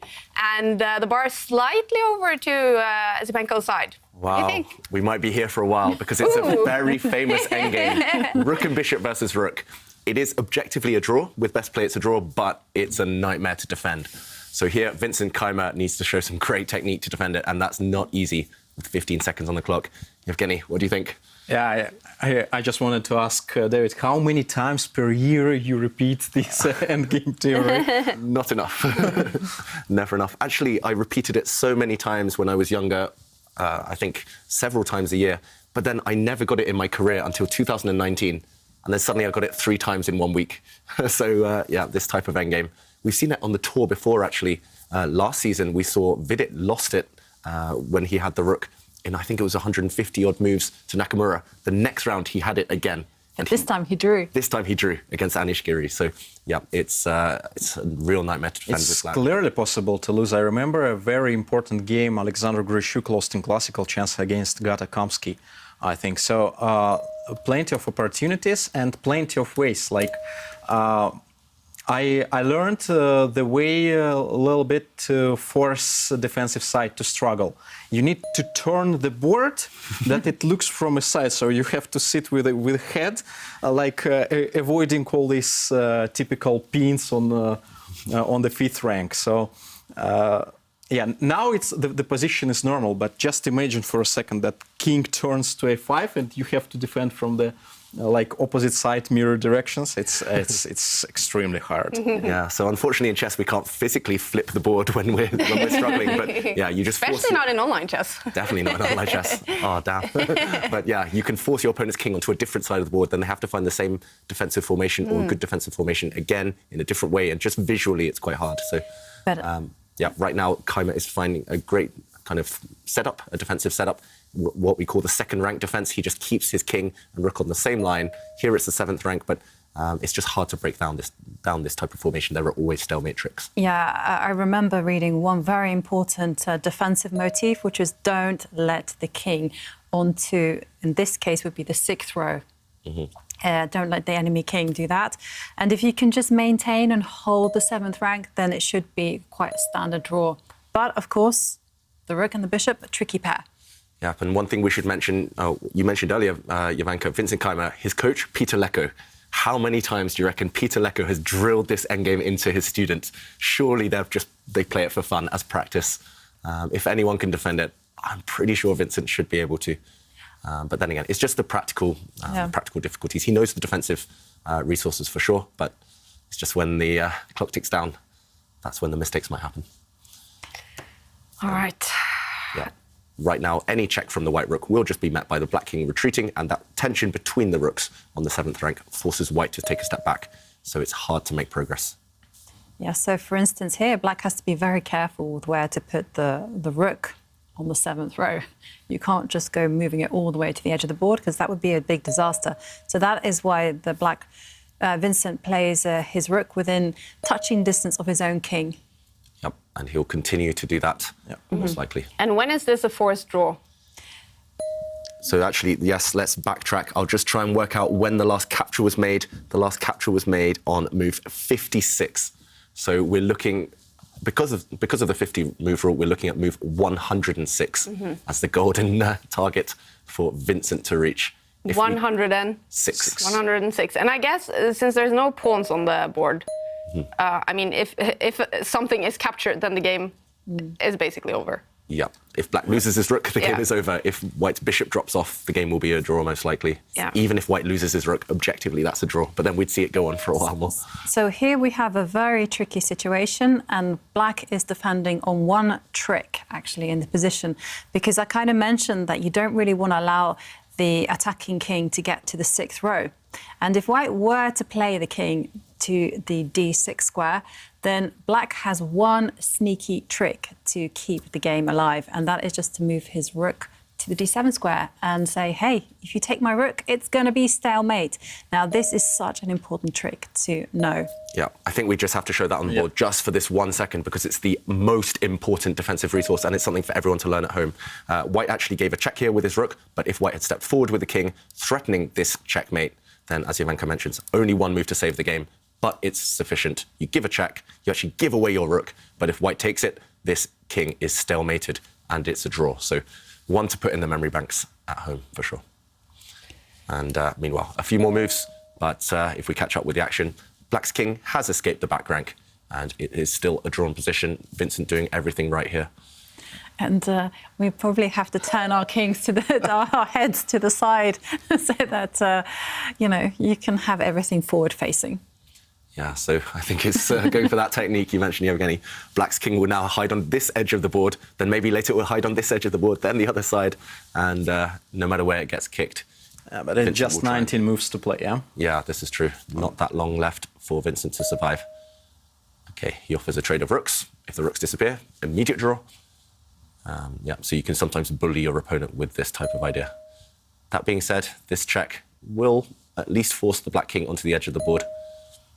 And how does Esipenko set some traps? Not easy. Black's rook will now offer another trade. Yeah, it's hard to break this formation. There are ways to try and at least cause some difficulty for the opponent, but right now, Vincent, again, second-rank defense. The king and rook just as close together as possible. The king will always defend the rook, and what's that? Esipenko's just drinking something. Espresso, hoping that shot of energy will help him out here, but so far he hasn't really disrupted the defensive setup. Do you guys enjoy drinking coffee while playing chess? Nope. Nope. No coffee ever. No coffee ever. How about you? Tea. Tea, okay. Yeah, I prefer green tea. Yeah, it doesn't affect the energy level that much. I get too excited if I drink coffee, and if there's any time scramble whatsoever, I will be completely hyper. So, nope, better to have green tea. Green tea. Yeah, you're so healthy, you guys. We just pretend to be. Honestly, I'm not used to kind of way of defense from Vincent. I usually remember the rook from the opposite side, yeah, and like you are following king and rook to opposite directions, and yeah, he's defending different way. Yeah. I mean, therefore, I believe because of this, Esipenko was thinking maybe some previous way, like threatening mate in one by bishop c4 or something like that. So, like unusual way of defending with rook b8, rook b7. Maybe something new in chess. I don't know, computer chess, nothing of table base, but yeah. I have seen this one before, and it is viable. It looks super risky. It looks unnatural, right? What black is doing, but it is sufficient to draw. There's two techniques. I prefer the one you mentioned as well, just defending from afar, because there's only one trick to know there to survive. But this one is good enough as well. And I mentioned my experiences with rook and bishop versus rook. Actually, I was on the defensive side against Najdich. He tortured me for 50 moves, but he didn't actually get me to the edge of the board ever when I was on the defensive side. And then a few months later, I had the attacking side against Najdich, and actually he had no idea how to defend. He admitted afterwards, but yeah, he somehow tricked his way into survival. So yeah, it's possible to work things out just by calculation. But yeah, Vincent clearly knows his stuff. And here I expect the black rook maybe just to move across one square. You can actually choose pretty much any safe square right now. Okay, it moves across two squares, even safer. Do you expect it to now reach 106 and then be over, basically? Yeah. Yes. Yeah. Even with perfect play, even if black makes a mistake here, 12 moves left to win is maybe not going to be enough.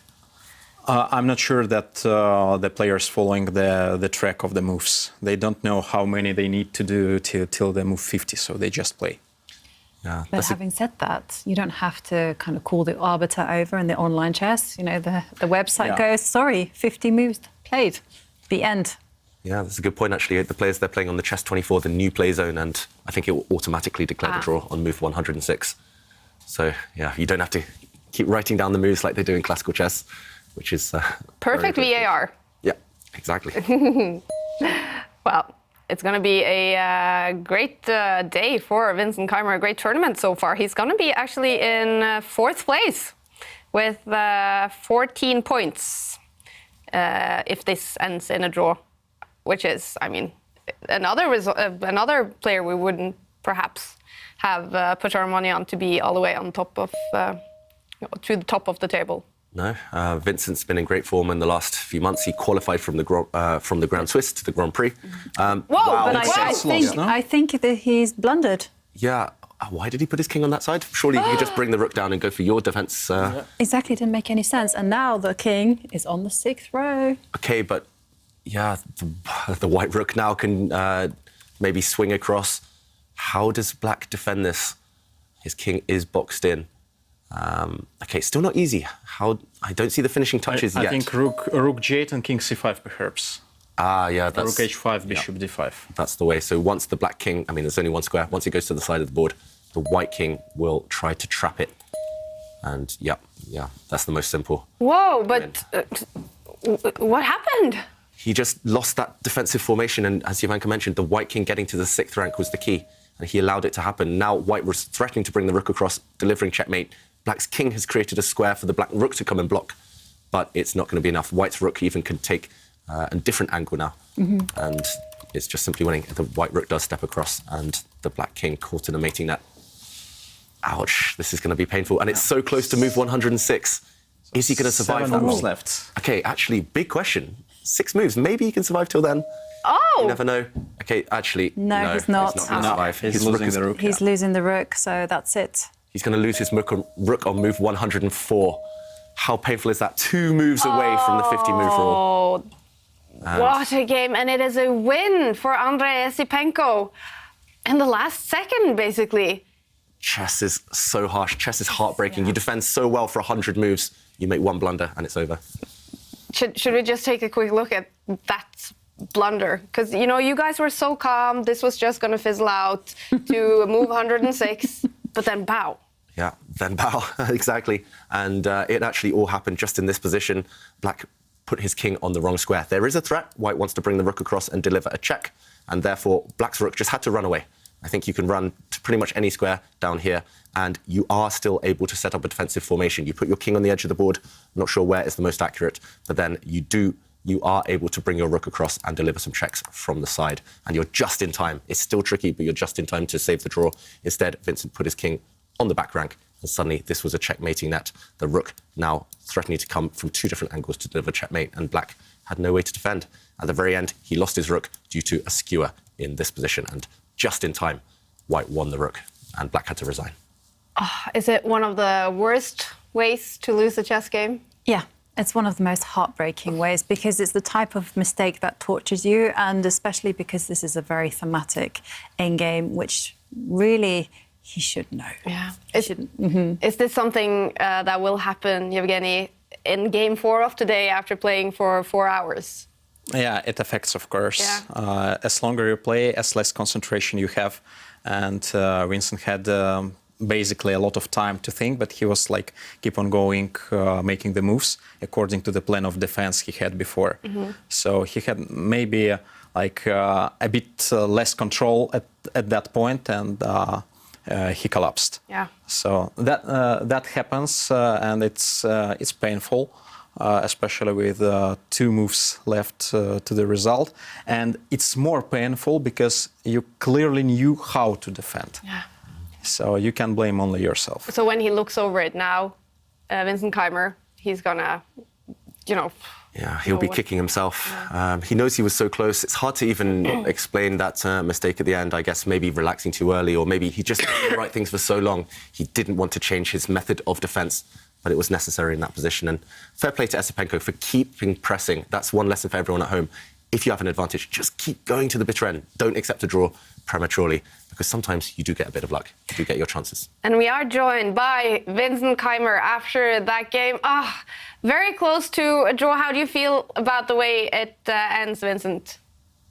Yeah, of course, it's very hard to defend such end games with more or less no time on the clock. And of course, also the way the game has been going. I mean, I'm sure the position has been much better, probably close to winning for me. And then ending up in such a bad end game is, of course, also not very pleasant. Did it also affect the fact that this was game 4? You have been sitting by the computer playing for more than 4 hours. Were you feeling also a little tired?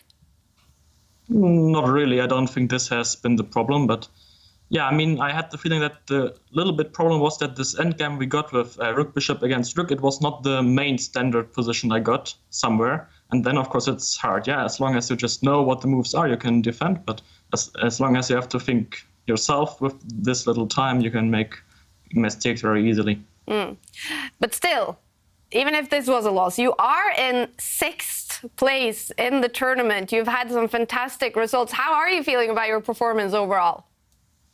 Yeah, of course, the result is fantastic for me. I wouldn't have expected to perform so good. But of course, according to the games, I could have made even probably much more points. So that's something I should work on. But overall, of course, I'm satisfied with the result. How does it suit you, the format in this tournament, where 3 points for a win and sort of incentives to play fighting chess? Yeah, I like the format. I mean, you always get really fighting games. Everyone wants to win, and this can also help you, just to find some chances. Always, no one plays just more or less for a draw. They always want to fight, and that's also a good thing. And then in Rapid, everything can happen, and you just play a game. And Vincent, it's been a really busy time for you. You played in the Grand Prix. You're playing another Grand Prix event. How are you managing your energy? How are you preparing for the events and keeping kind of a balanced routine? Yeah, I think till now I found a good balance of just preparing more or less as much as I can and then finding the time to relax. At least till now it worked. I mean, of course, I don't know how it will continue, but for now I think I can still prepare quite a lot and have no problems in terms of energy.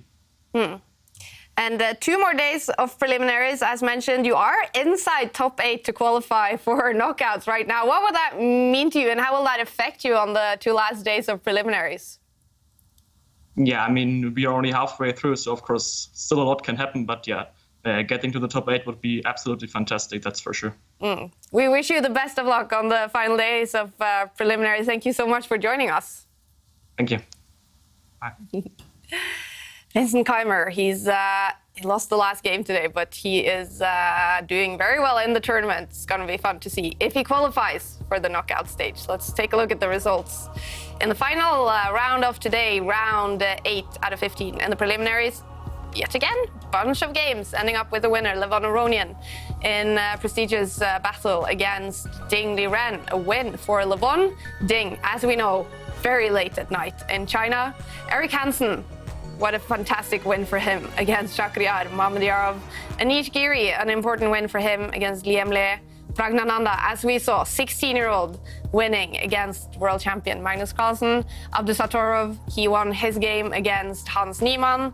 And then, as we saw, Esipenko against Vincent Keimer. Jan Nepomniachtchi also won his game against Alexander Kostanyak.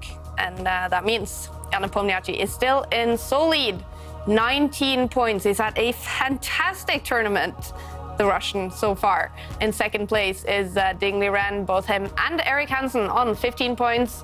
Esipenko, 14 points in fourth place. Magnus Carlsen has climbed from 11th up until 5th place today. So a good day for the world champion, even if losing the final game today. Vincent Keimer, he's in 6th.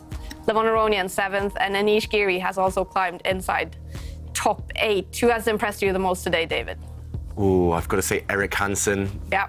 Most know him as a streamer, but he has shown he is a force to be reckoned with. Some great play today, defensive against Aronian, but also on the attack to win a couple of games. Yeah. And are you happy with your fellow Russians today, Evgeny? 2 of them currently inside top 8. But I think Andrei has some points to complain after the day today, and Jan is on his strike, clearly. Fantastic. Who are you eager to follow tomorrow, Jovanka? I think it still has to be Ding for me. I really want to see how he's going to progress, especially, playing day 3 on the early hours. So, yeah, It's going to be an exciting fight. I agree. And something else that is exciting is to check the tour ratings. How is it looking today? These are shifting quite rapidly. Jan-Krzysztof is now the world's best tour rating player. He is on 2,837. Magnus Carlsen is now ranked as number 2. Dingley Ren ranked as number 3. But these will shift quite a lot. Who has gained the most, David? Look at Erik Hansen, place 11. He gained 58 points in one day. That's a big gain. Pragnananda as well, gaining 56 today after a disappointing day yesterday. Very cool. We're going to keep following this. Now, we have one more thing that we want to do before we say goodnight. Because every day, David has a learning point for all of us to learn something in the chess world. So here is today's Lisoveta learning point.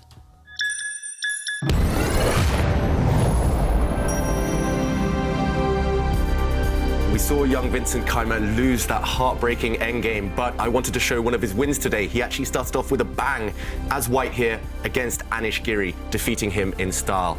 And the learning point here is all about recognizing your patterns. Yesterday, we saw a dramatic moment where Pragnananda broke through on the key f7 square, and again, that happened today. Anish Giri neglected to defend the square sufficiently, and this was a killer blow by young Vincent. He played rook takes pawn, undermining the defense of this bishop, and this was actually a killer blow. If the bishop retreats and takes this rook, then bishop takes is check with a nasty double attack, and if the king had captured, then rook across check would force a retreat, and this is another double attack, winning the black queen because this is check.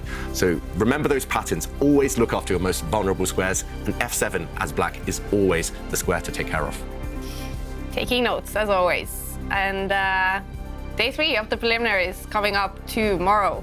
And let's take a look at the games that we're going to start off the day with. A bunch of very interesting games. Vincent Keimer, he's now going to face the tournament leader, Jan-Krzysztof. So that's going to be a tough one for him to start the day with. And Liam Le against Magnus Carlsen. 3 wins for Magnus today, but also 1 loss.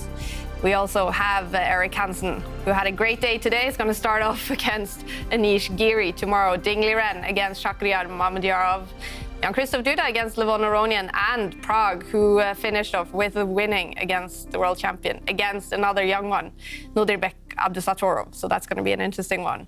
And Evgeny, thank you so much for joining us today, for giving us your insight into the games, and for playing Magnus at 10 years old.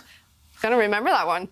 Looking forward to play Offerspiel pretty soon. And I bet you're going to just download the app now and just practice. Absolutely. That's the best training I can do. Of course. Thank you so much for being with us today. We hope to invite you back to the studio throughout the season. Always a pleasure. Pleasure for me. Thank you. Thank you so much, and always a pleasure to have all of you around the world joining us. We hope you'll be back with us tomorrow. But for now, have a good night or day wherever you are in the world.